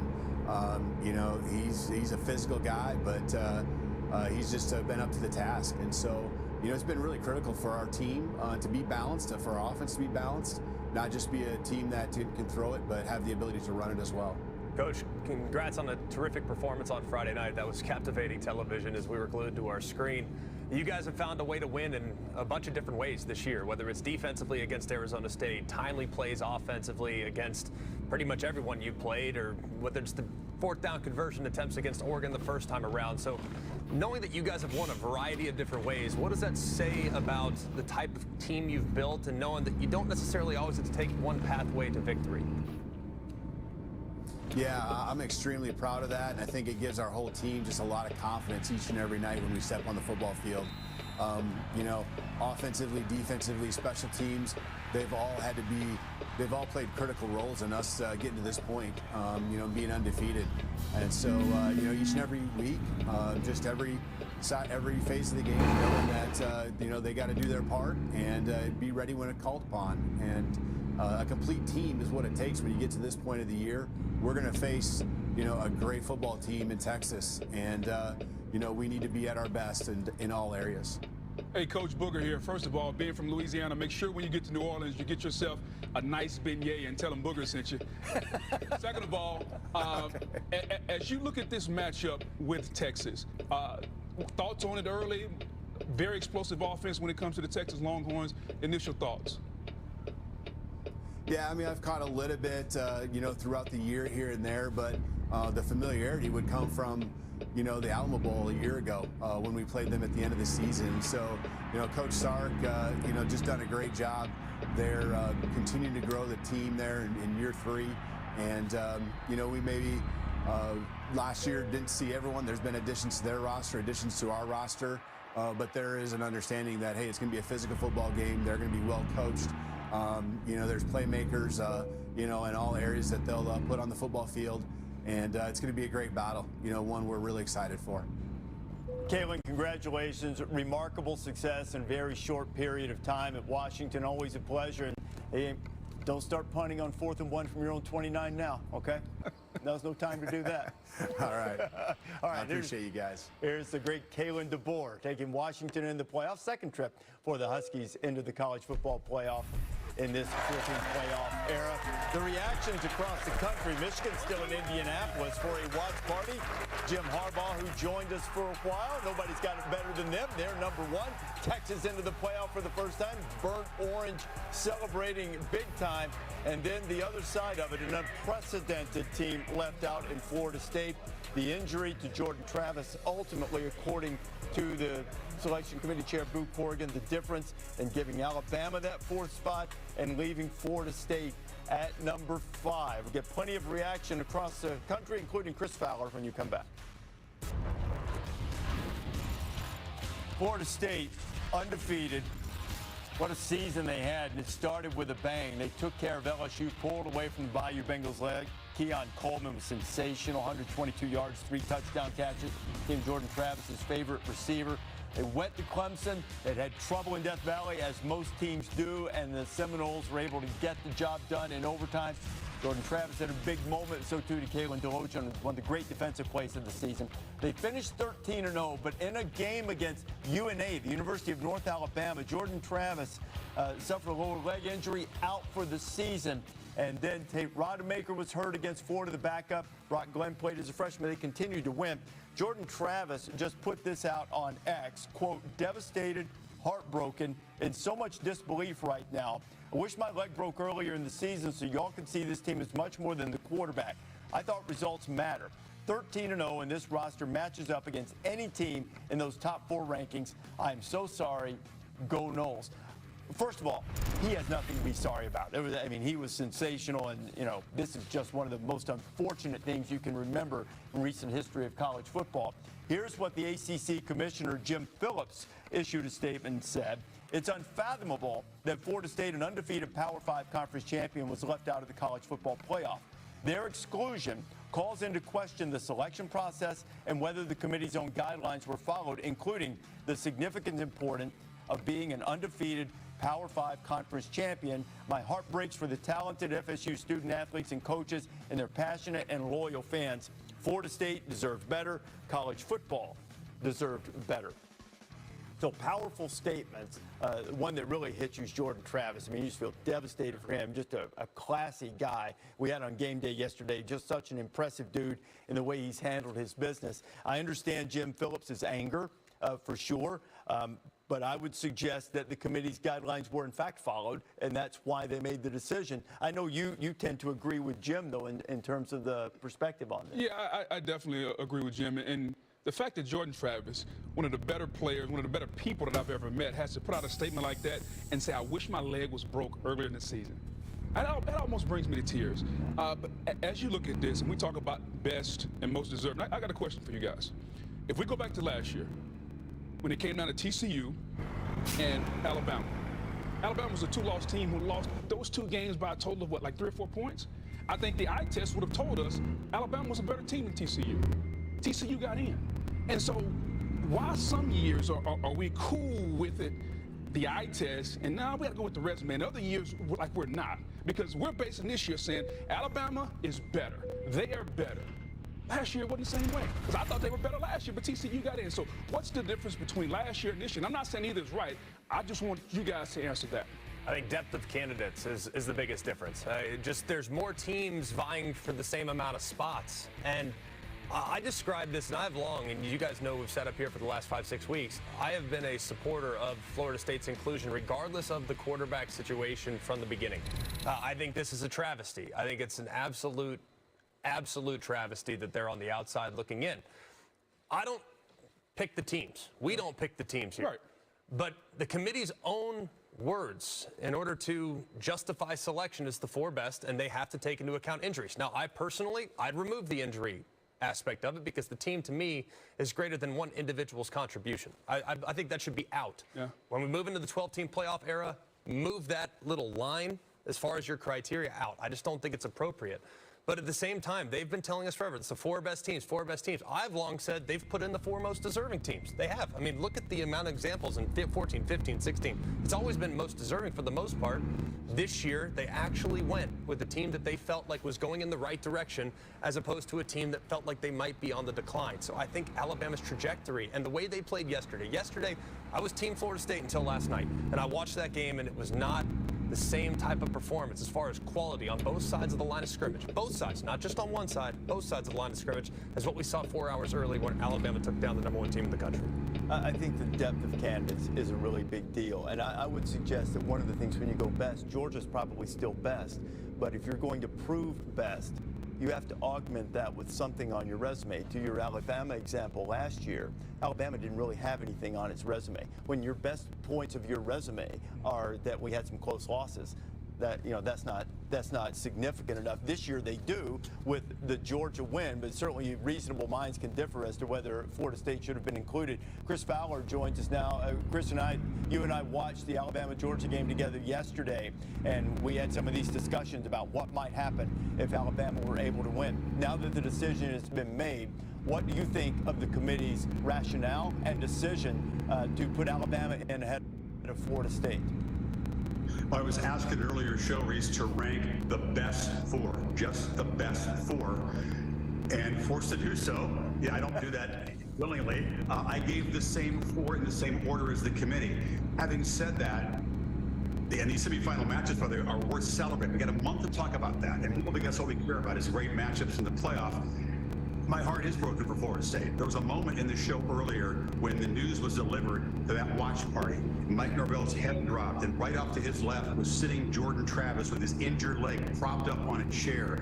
Then to hear his statement, it is heartbreaking. And I know why they feel wrong, because the committee has not been, as you guys just pointed out, consistent throughout the 10-year run, most deserving versus best. Do you think TCU was one of the best 4 teams last year? They were ranked number 2 and underdogs to K-State in a Big 12 championship game. They lost and then still got seeded ahead of Ohio State. Now, they beat Michigan, credit to them. We all know the de facto championship game was in Atlanta. So were they ranked as the best 4 last year? You can see why Florida State is heartbroken. They're a gritty team. They have an elite defense. They have elite playmakers. But the importance of the quarterback position in the sport these days, once again, is in the spotlight, I think, with this choice by the committee.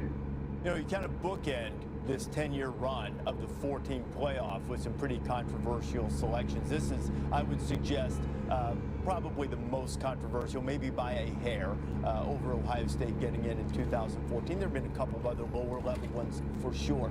But as we move into the 12-team playoff, these types of issues are not going to be as significant. It's not going to be as emotionally wrenching when you're talking about 11 versus 12 for the final at-large spot. So how would you put into context what this 10-year run of 14 playoff and by definition at least one conference being left out every time has meant to the sport and the evolution of how champions are determined?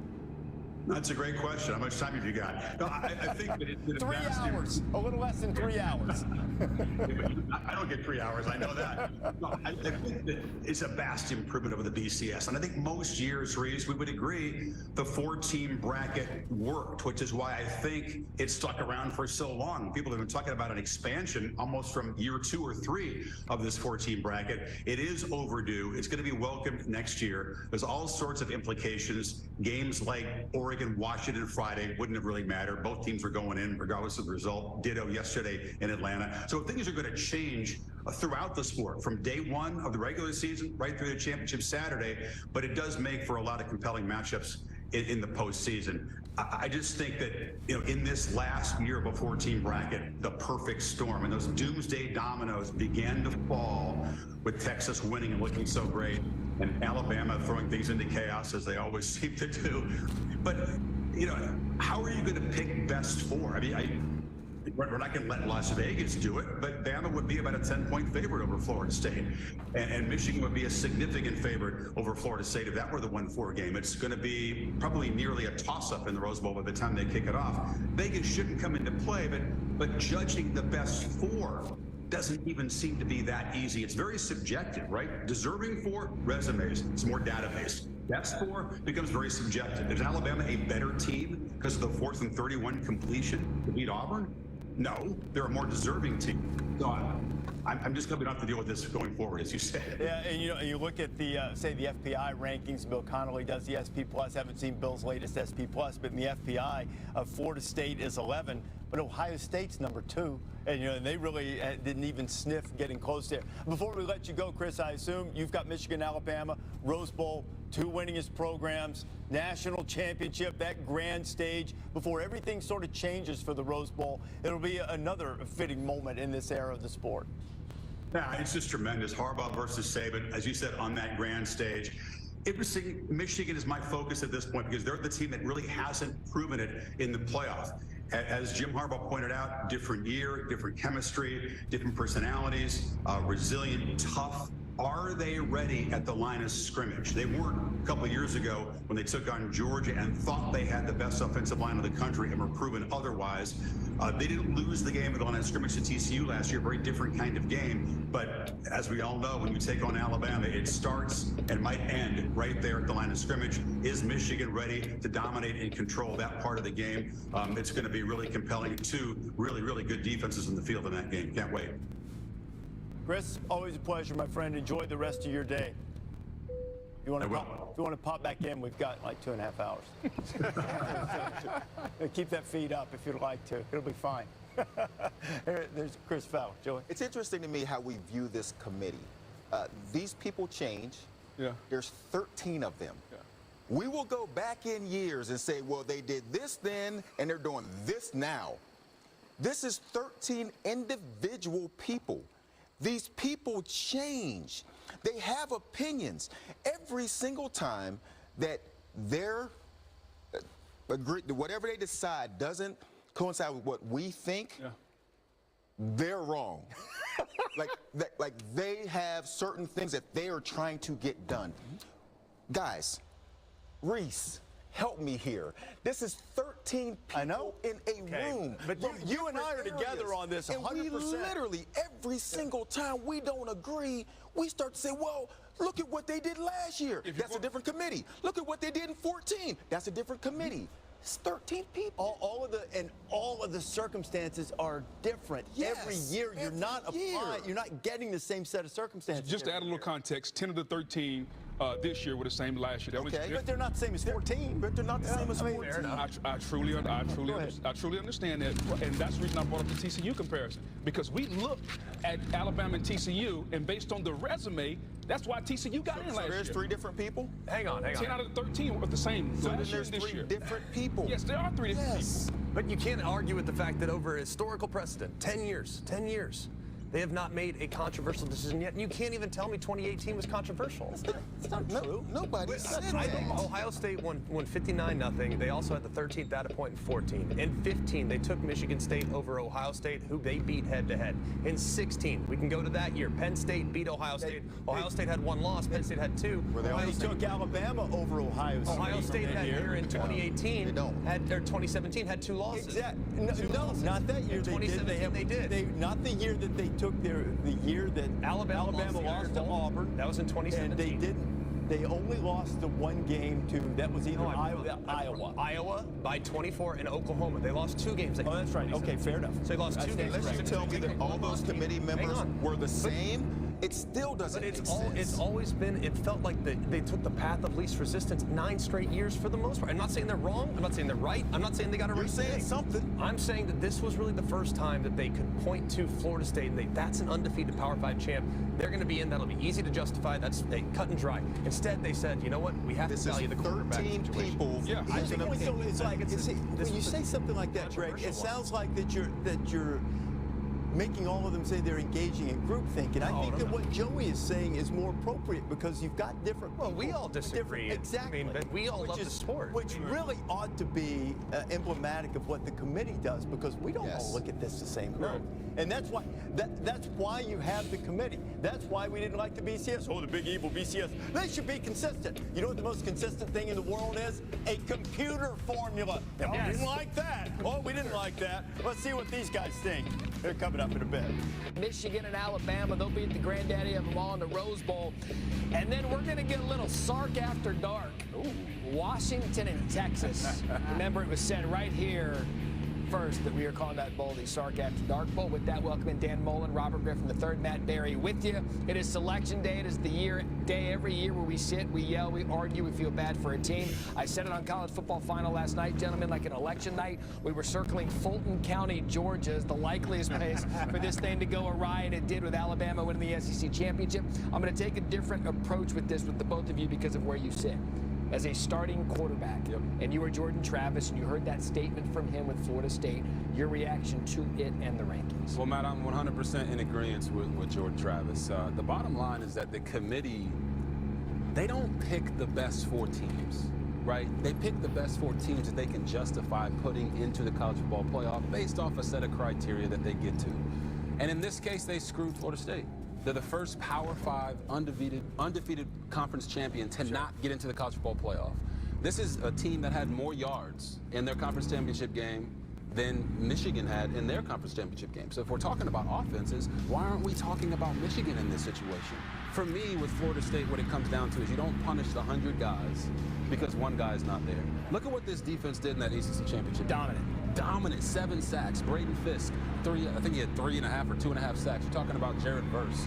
They stepped up to the plate. They stepped up their level of play and went and won a rivalry game against Florida, and then went and beat a top 15 team in Louisville. Yeah. So for the committee to punish them because they don't have their quarterback at this point doesn't make much sense to me. And they did it, in my opinion, because it was the path of least resistance to get them an SEC school. Well, there's why I disagree with the path of least resistance. I think if the playoff committee wanted to come in and not have the argument, they put Florida State in because they could say, well, here we have an undefeated Power 5 champion in Florida State, and Texas gets it over Alabama because they won the head-to-head. When in fact, I think they took the more difficult approach, putting in Alabama from 8 to 4. And I would say this, and again, I think Florida State has some of the most talent in the country, but if I was playing Baylor without RG3, it's not the same Baylor team. I understand that. I just don't think that you should punish Florida State for that, Coach. I don't know where you sit with that. Yeah, well, if you're Norvell, then that's why the approach I wanted to get with you. If you're the head coach of Florida State, we saw the reaction video. It was heartbreaking to watch. What are you telling your team? Well, I mean, that's one of the hardest things because you're sitting there saying, hey, man, you put everything out there for this team, and sometimes life doesn't end that to you. I mean, you know what? At least you risked it. You put it out there. I think there's nothing harder than to take a group of 18 to 22-year-olds, get them to perform every single week, and they did that. You don't see a lot of undefeated national championship teams because it's hard to do that. We've seen some, but it's hard to do. And when you're Florida State, I agree with you. I look at the 4, very easy for me to justify the 4 they got in. Right. I mean, you're 4 conference champions. Right. They all have great resumes. They all have everything. The injustice that I think that was done is in the game of football, you need to be rewarded for your performance on the field and winning. If you say who the best 4, we're just going to pick the best 4 teams. Well, the best team doesn't always win. Yeah, in the movies, the good guy always wins in the end. In sports, the best team doesn't always win. That's why we play the game. That's why what makes sports the greatest reality show there is. Florida State earned the right, deserves to be in there. Yep. And when we talk about coaching, and everyone wants to jump on, they're a different team. Of course they are. They lost their quarterback. Yeah, if I lost my superstar running back, I might throw it a little bit more. Right. If our O-line is struggling, I'm going to do things to protect them. But see, they injuries. Lost a player, adjusted around it, and dominated 2 games. Injuries are a part of the criteria now. Conference championships very rarely gives up over 100 yards. Mm-hmm. They went for almost 170. I mean, they ran all over one of the best rush defenses in the country. Why? Because they're playing with a third-string quarterback. Yeah, and they even know they're going to run the ball, and we're still able to do it. Yeah, they put Lawrence Toafili in the Wildcat, but I get your point. It is in the criteria, so don't want to overlook that. It's in the criteria that if you have an injury to a significant player, that they can use that as judgment. But to me, it's just odd that it all works for the number 8 team to go and get it to the number 4 spot of Alabama, and they play in the SEC, which historically has done amazing in the college football playoff, has done amazing in the BCS as well. But that to me should not be the factor. You nailed it. I think the committee boxed themselves in a little bit, putting Alabama 8th in the penultimate rankings. That's the problem, because 8-4 never been done outside of the top 6, so that was a big jump. I think a lot of people had a problem with it. Ohio State was still hanging out there, and Texas came from 7, and Alabama came from 8. Here's the one thing we could agree on. We love to disagree, because it's selection day here in the College Football Playoff Committee. We're going to guess the lines with the fellas at the set. I've got them in front of me. They're going to guess them. It'll be fun when we come back on Selection Day special here on ESPN. The College Football Playoff Selection Show, presented by AT&T, is brought to you by Taco Bell's Live My Student Section, giving the biggest games back to the biggest fans, the students, since 2014. Fans gearing up to take their seats within the Live My Student section. Taco Bell and the College Football Playoff will be providing free tickets to 500 students of each school in the College Football Playoff semifinals and national championship this year. The Live My Student section will be rocking in the Rose Bowl and in the Sugar Bowl on New Year's afternoon and evening. Let's take a look at our Good Hands play, brought to you by Allstate, and it's the one that kept Alabama's playoff hopes alive against Auburn in the Iron Bowl, and then Isaiah Bond, maybe not quite as dynamic and spectacular and memorable as this, but man, did he have some huge plays in the SEC championship game yesterday against Georgia, as he is emerging as the go-to receiver for Alabama. So the national semifinals, New Year's afternoon in the Rose Bowl, will be top seed Michigan against the 4th seed Alabama, and then that evening in the All-State Sugar Bowl, it'll be Washington taking on Texas. So let's play a little guess the line. I like games. Go ahead, because I mean, look, this is the most controversial selection in the 10-year history of the 14 playoffs. But at some point, they're going to play these games, and you might as well take a little guess and start looking forward to them. So guess the line. Michigan, number 1, undefeated. Alabama's pulled some out of the fire this year. Big one against Georgia. Booger, what do you got? I'm going to go, Bama's going to be favored by 3.5. Interesting. I have Michigan favored by 2.5. I think Bama 2.5. I think Bama 2.5 also, but just to be different, I'll say Bama 4.5. Michigan by 2. That surprises me. And what do you think it'll be? What do you guys suspect? Hey, closest not going over, though. You went over. Where does the money start rolling in as we get closer? You follow this a little closer than I do. Yeah, I would think that in that particular case, a lot of money will be on the under, and a lot of people will be on Alabama. Yep. With where the line is at right there. Okay, so by kickoff, who's favored? That's going to tell us an awful lot how Vegas thinks it's going to go, because they hold steady at 2 with all the money coming on the Tide. Then that'll tell you how they. Yeah, a lot of money will go on the Tide, and I think it'll be a goes down to 1. I think it'll be a pick 'em. Okay, let's go to the College Football Playoff semifinal. In the Sugar Bowl, New Orleans, New Year's night, All-State Sugar Bowl, Washington, undefeated. Now, Washington, last 2 months, won 1 game by 10 points, biggest margin of victory. Texas has had some of those mid-season, but they have destroyed the last 2 teams they've played. What do you say? They had Washington almost 10-point dogs to Oregon. I think Texas is better than Oregon. I'm not going to go quite that far. I'll say Texas by 5. Yeah, I'm going to need to know the health of Xavier Worthy. But right now, off the top of my head, I'm going Washington is favored by 3. Whoa. All right. I'm going Texas 6.5. I'm going to say Texas 4.5. Should we guess the total too? Because I think it's gonna be a high one. Yeah. I'm gonna say 63.5. No, 64.5. Texas 4. Texas 4. Yeah.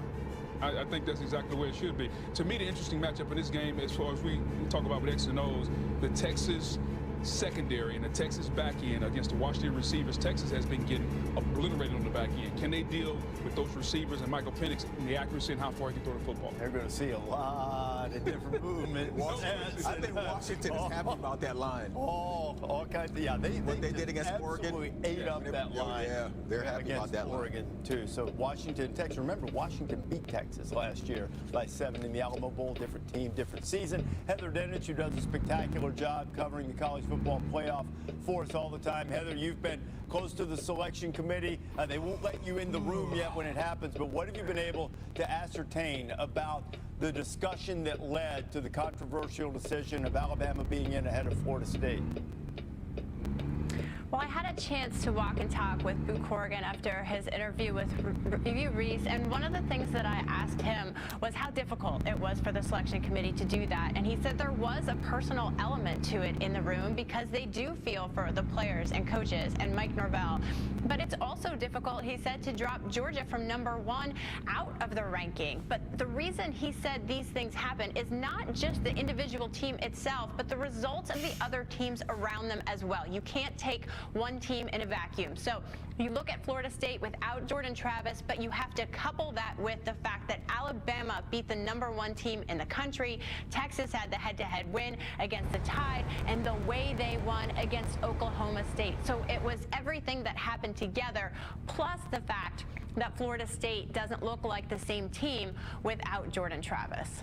You don't have to be a conference champion. That's when things are close among these teams. Heather, have you been able to get any sense about whether prior to the SEC championship game that they viewed Georgia as being unequivocally better? And the reason I ask this is not because disputing Georgia falling out, but because if they thought that, it probably carried more weight with them that Alabama won the game yesterday.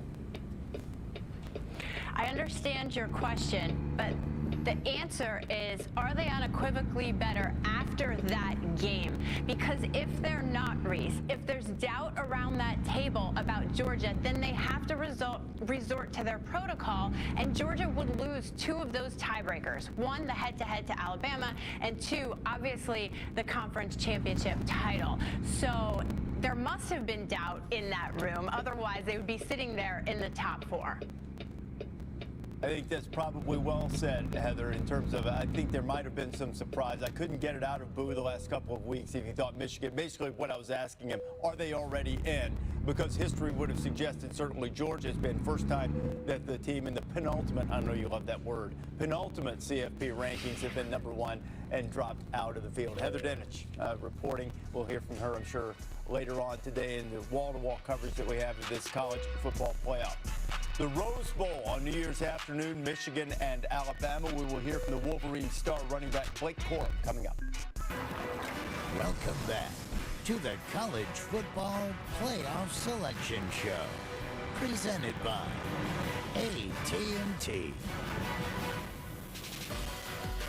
In attend the 2024 for the 2023 season College Football Playoff National Championship with Playoff Premium, the official premium hospitality program, suite and ticket packages.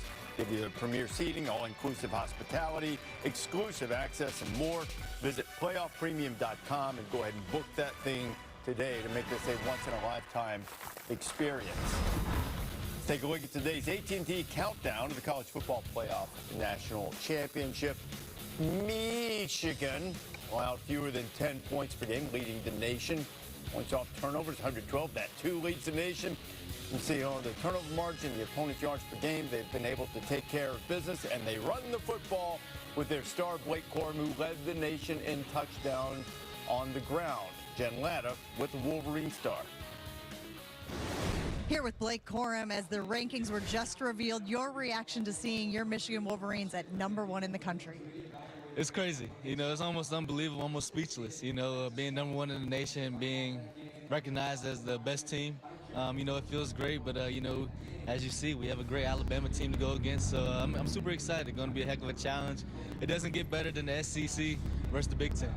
I know Coach said that y'all have a week off, but I already heard some of your teammates asking for film, hoping to get a jump start on that. How do you anticipate this week going for you guys as you prepare for that Alabama squad? You know, Coach is going to give us a week off, but we really won't take it. You know, we'll be locked into the film. We might rest our bodies, but our minds, you know, we won't rest. You know, we'll be in the film. You know, we'll work out. You know, just game planning all month for a great Alabama team.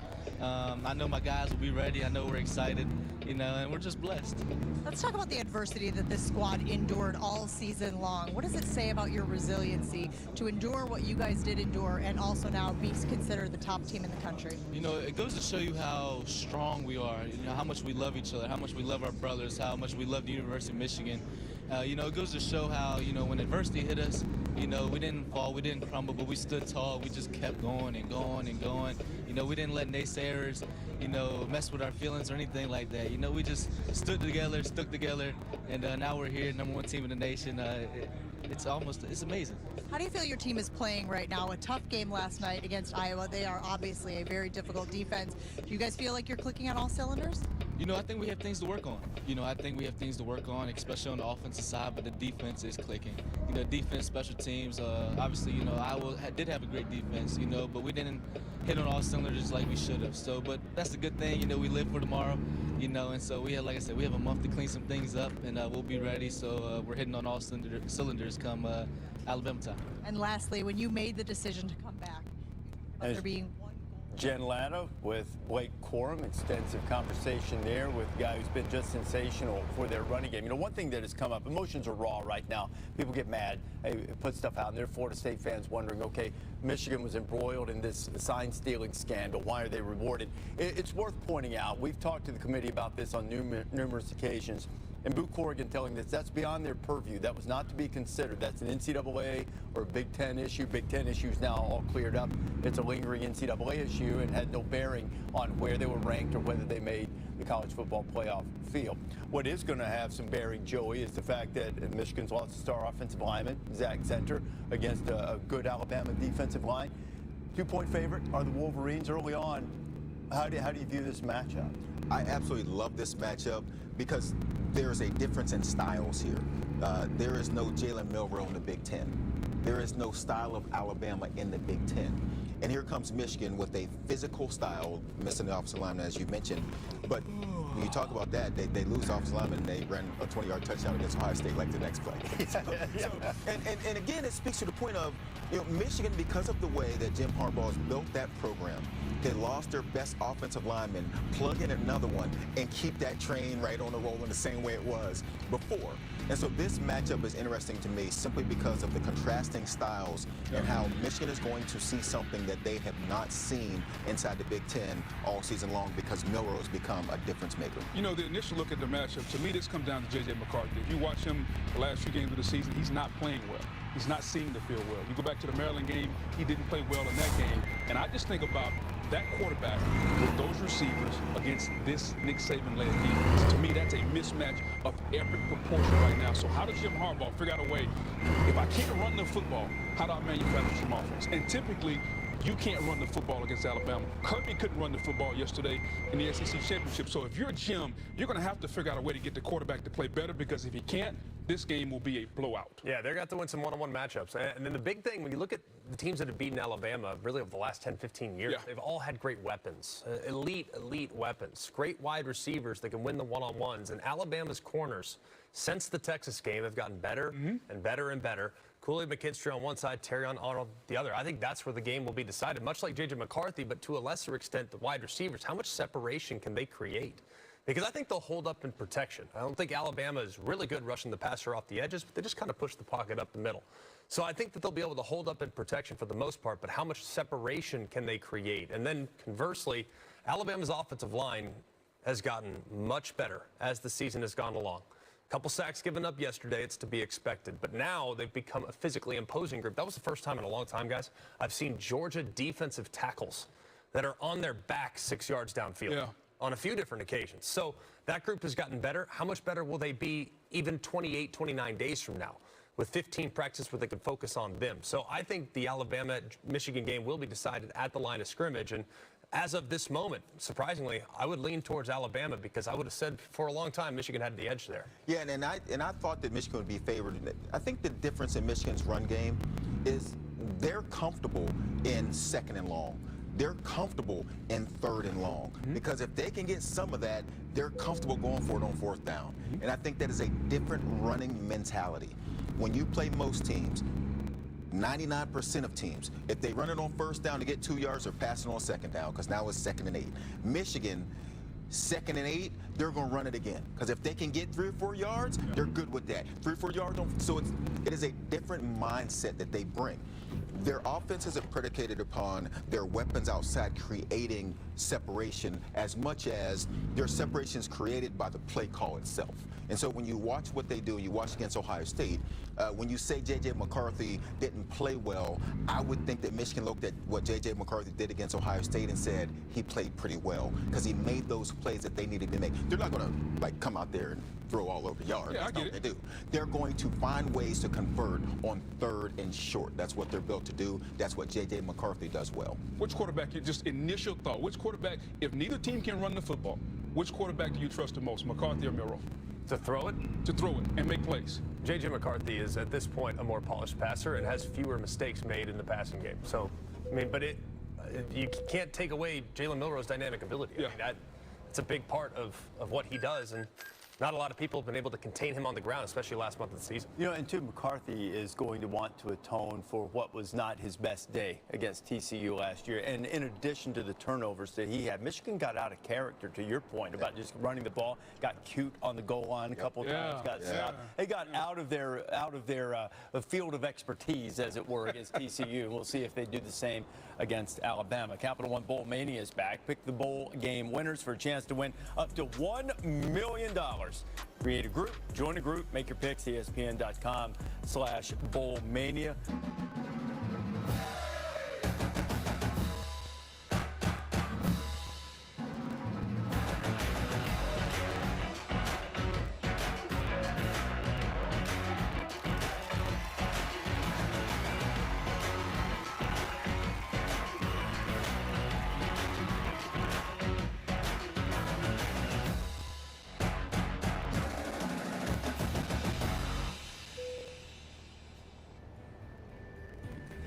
College Football Playoff Foundation and ESPN celebrating a decade of teaming up to support teachers with the launch of a new postseason initiative called Touchdown for Teachers. $1,000 donation will be made to local schools for every touchdown scored during a bowl game. Visit touchdownforteachers.org for more information. Get more information, insight, and opinion coming up throughout this selection day. Championship Drive, Rankings Reaction, and Championship Drive Bowl Breakdown, both presented by Capital One. Visit ESPN.com/bowlmania to sign up for Capital One Bowl Mania and make your picks. Michigan against Alabama, Washington against Texas. The Longhorns quarterback Quinn Ewers is with Chris Button.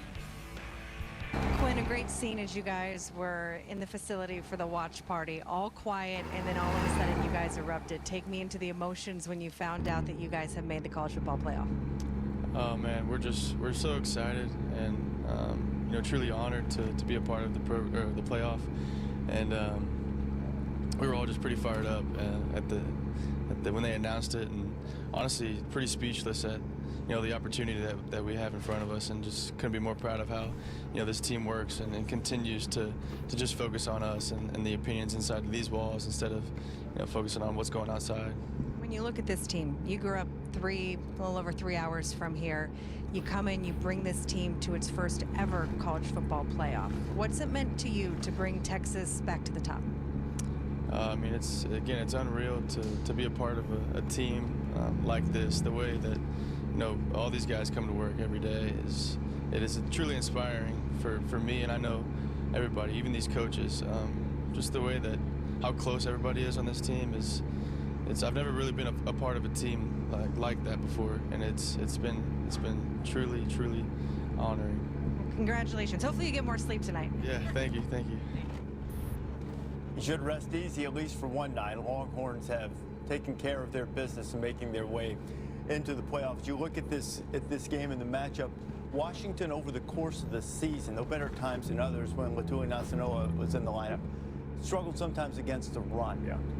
How do you see this matchup going? I love the matchup. You have a somewhat susceptible run defense against a really solid, balanced offensive attack, and you have a somewhat susceptible pass defense against maybe the most explosive passing attack in the sport. So I think the matchup is phenomenal. It's average against average, average against average. Then you have great in other spots as well. You have great playmakers in the game, assuming Xavier Worthy will be back in time. Certainly hope, fingers crossed, that they get good diagnosis and recovery period for him. But this is, I think, a matchup of two of the best offensive minds in the sport. You have Steve Sarkisian calling plays on one side. They have 28, 29 days to do so. And the last time he played in a playoff game was in 2020. And they should put that game plan against Ohio State in the national championship, they should put that in the Louvre, because that thing was a work of art.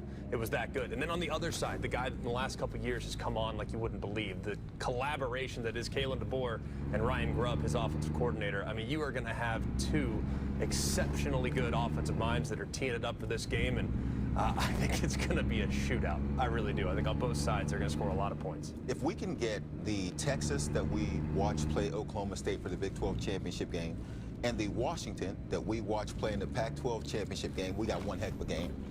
But in the middle of that season, both teams look susceptible to losing a football game, but they both found ways to win. And I'm telling you, it was strange. And Reese, you mentioned it. Washington hasn't won by more than 10 in forever. And every game was close. And they had to find a way to beat Washington State at the end. And Texas was doing the same thing, letting Kansas State come back. They went through these games. This matchup, to me, this is one that I would look at and I would take the over. And I don't even know what the over is right now. because they're so explosive, because they have such playmakers. This is a contrast to what the Rose Bowl will be. This one, to me, looks like a lot of great offense. And Greg, you mentioned the offensive minds. I think the playmakers match with those minds. That's when the minds look so great, when they have playmakers to make them look great. And I think this one will be a lot of good offense. You know, you talk about Washington and Ryan Grubb. To me, they won the Pac-12 championship game because of their physicality and how they dominated Oregon at the line of scrimmage, running Dylan Johnson, just not leaning so heavy on the pass. I don't know if I'd do that against Texas. Yeah. It's going to be hard to run the football with those two big tackles inside, Sweat and Murphy. If I'm Washington, hey, this is up-tempo, this is outside, let's get out 3 wide, and let's go to work. Because I've seen quarterback after quarterback. I saw Donovan Smith from Houston throw for 300. I saw everybody throw for 300 yards against this Texas defense. So why run the football when they're susceptible to the pass? If I'm Washington, I feel good. With that being said, I think Texas has the most talented roster in the sport right now. Will that roster play up to the level of talent on game day? That's the biggest key. Michael Penix, too, Book. I think the time off is going to help him a little bit. He didn't look right toward the end, did he? Absolutely. A little time off might be a good thing. It might lend itself to that shootout that we're expecting. I agree with you, too. Nobody's running the ball in Texas. Nobody, man. That is not going to happen. Let's take a look. This season's move on the field, and it came last night. Put your heels on the 10. Don't go backwards when you feel the punch. Here's Miles Morgan, and then grab it and run like you're Desmond Howard.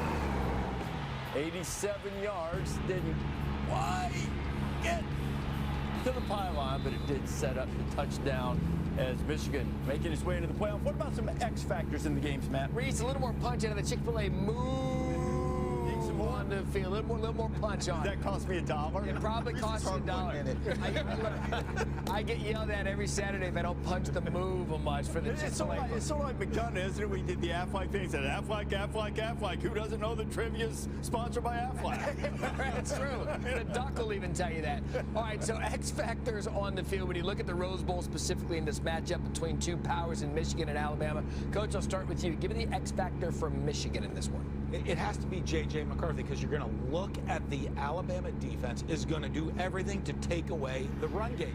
So J.J. McCarthy is going to have to step up in a championship game, make throws down the field into some tight windows, possibly from the pocket, and do things to carry the team. You get into these big games, the quarterbacks have to step up. No, for me, it's certainly got to be not just J.J. McCarthy, but also Blake Corum. You're talking about their two best players on offense, but really for Blake Corum, ran for 1,028 yards. I believe he had the FBS leading 24 rushing touchdowns. Michigan wants to play bully ball. They want to control the tempo of the game, control the clock, and keep your offense on the sideline. So for them to do that, they got to get Blake Corum rolling early. And obviously here, we're going Alabama. Now you look at Alabama, what they're going to have to do. You look at Jalen Milroe, what his development has come. It's coincided with the emergence of Jermaine Burton and especially Isaiah Bond. The growth of these receivers and what they've been able to do and their dominance on the field.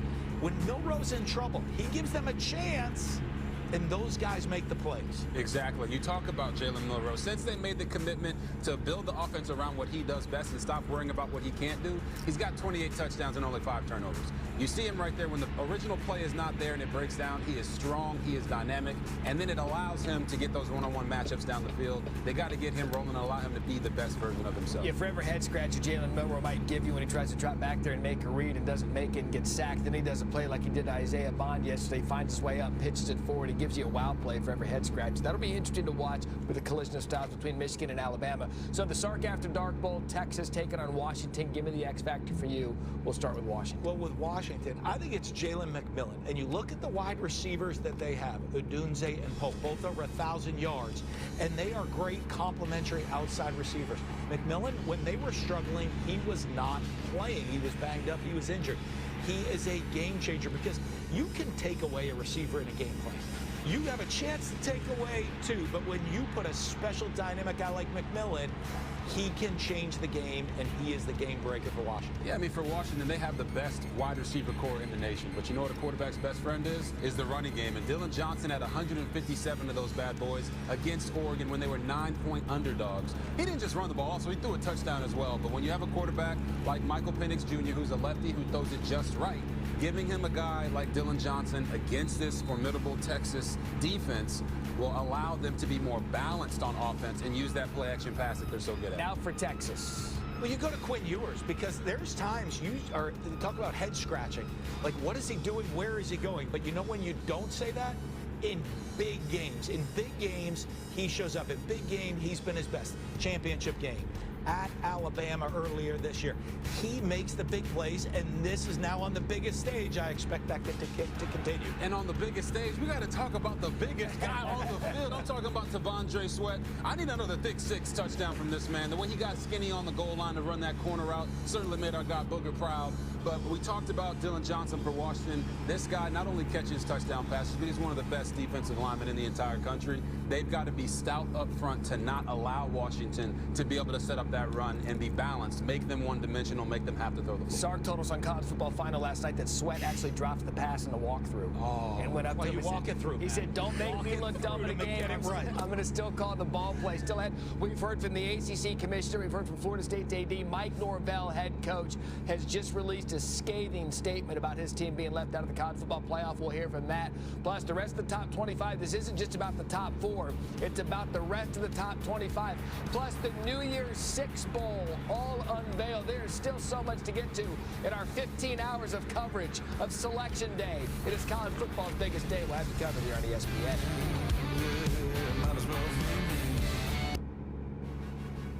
Capital One Bowl Mania is back. Big bowl game winners got a chance to win up to $1 million.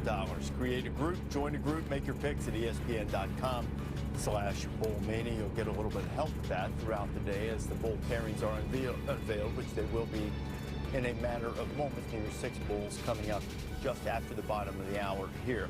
Of course, the story of the day in college football is Florida State undefeated ACC champions being left out of the college football playoff. Seminole head coach Mike Norvell issued this statement, and we'll quote and read it in its entirety.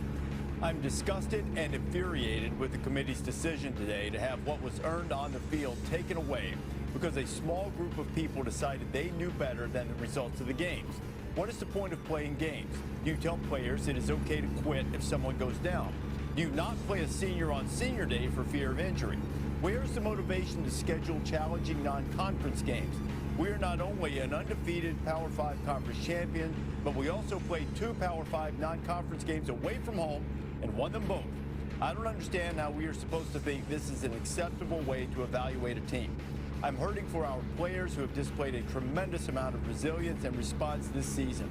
What happened today goes against everything that is true and right in college football. A team that overcame tremendous adversity and found a way to win doing whatever it took on the field was cheated today. It was a sad day for college football. I'm proud of the work we have put in and the players I have the privilege to coach. We have one more opportunity to define this 2023 team in the Orange Bowl. I believe in our team and how our team will respond." End of the statement from Mike Norvell. Hey, look, you can't blame him, Book. I mean, while we have a difference of opinion on this set as to whether it was appropriate, I certainly don't blame for 1 second the vitriol that was obvious in that statement. No question, and Mike and I are sharing a brain, number one. Number two, I hope he somehow can get past it, because he's got to go coach a game against hopefully an opponent in a New Year's Six Bowl.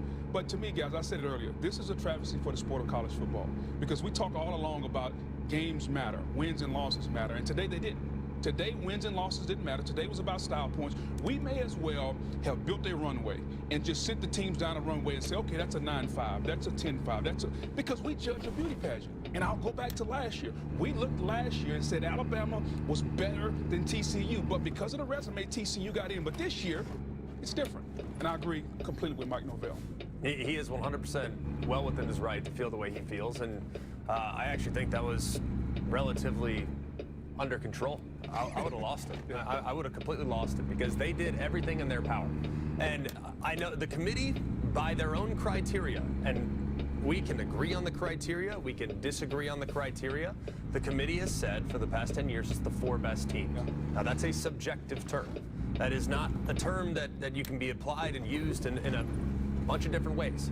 I've always thought that it's going to be something about the team that is most deserving. And Florida State was without question the most deserving. You can't push back on that. But if you're going on the 4 best teams and the teams that you think are the best in college football, I think Alabama would have the edge over Florida State.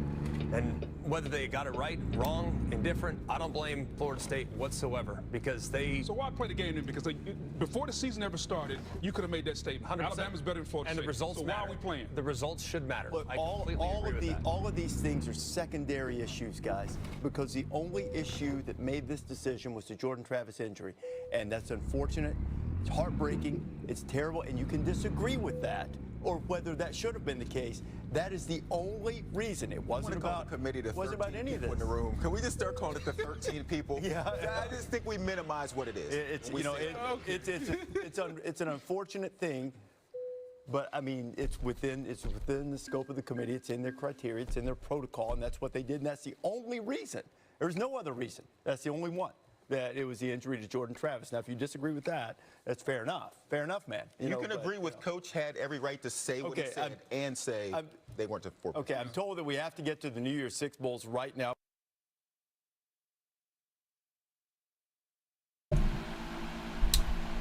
All right, I am done for tonight.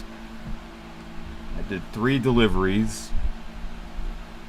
And yeah, I played for over 2.5 hours while listening to the college football playoff selection show that I uploaded the full show on YouTube. Yep. For people that couldn't watch all of it. So yeah.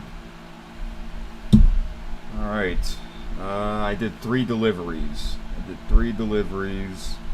The first one took a while because my headquarters was in Los Angeles, so I had to do quite a lot of driving in that first delivery. But then once I got into Kansas, I did 2 more, a lot shorter ones. The shortest one that I picked, that's at least 100 miles, and yeah, it's just like the Oklahoma cruising event where you need to do deliveries from 2 or all the cities in the same state.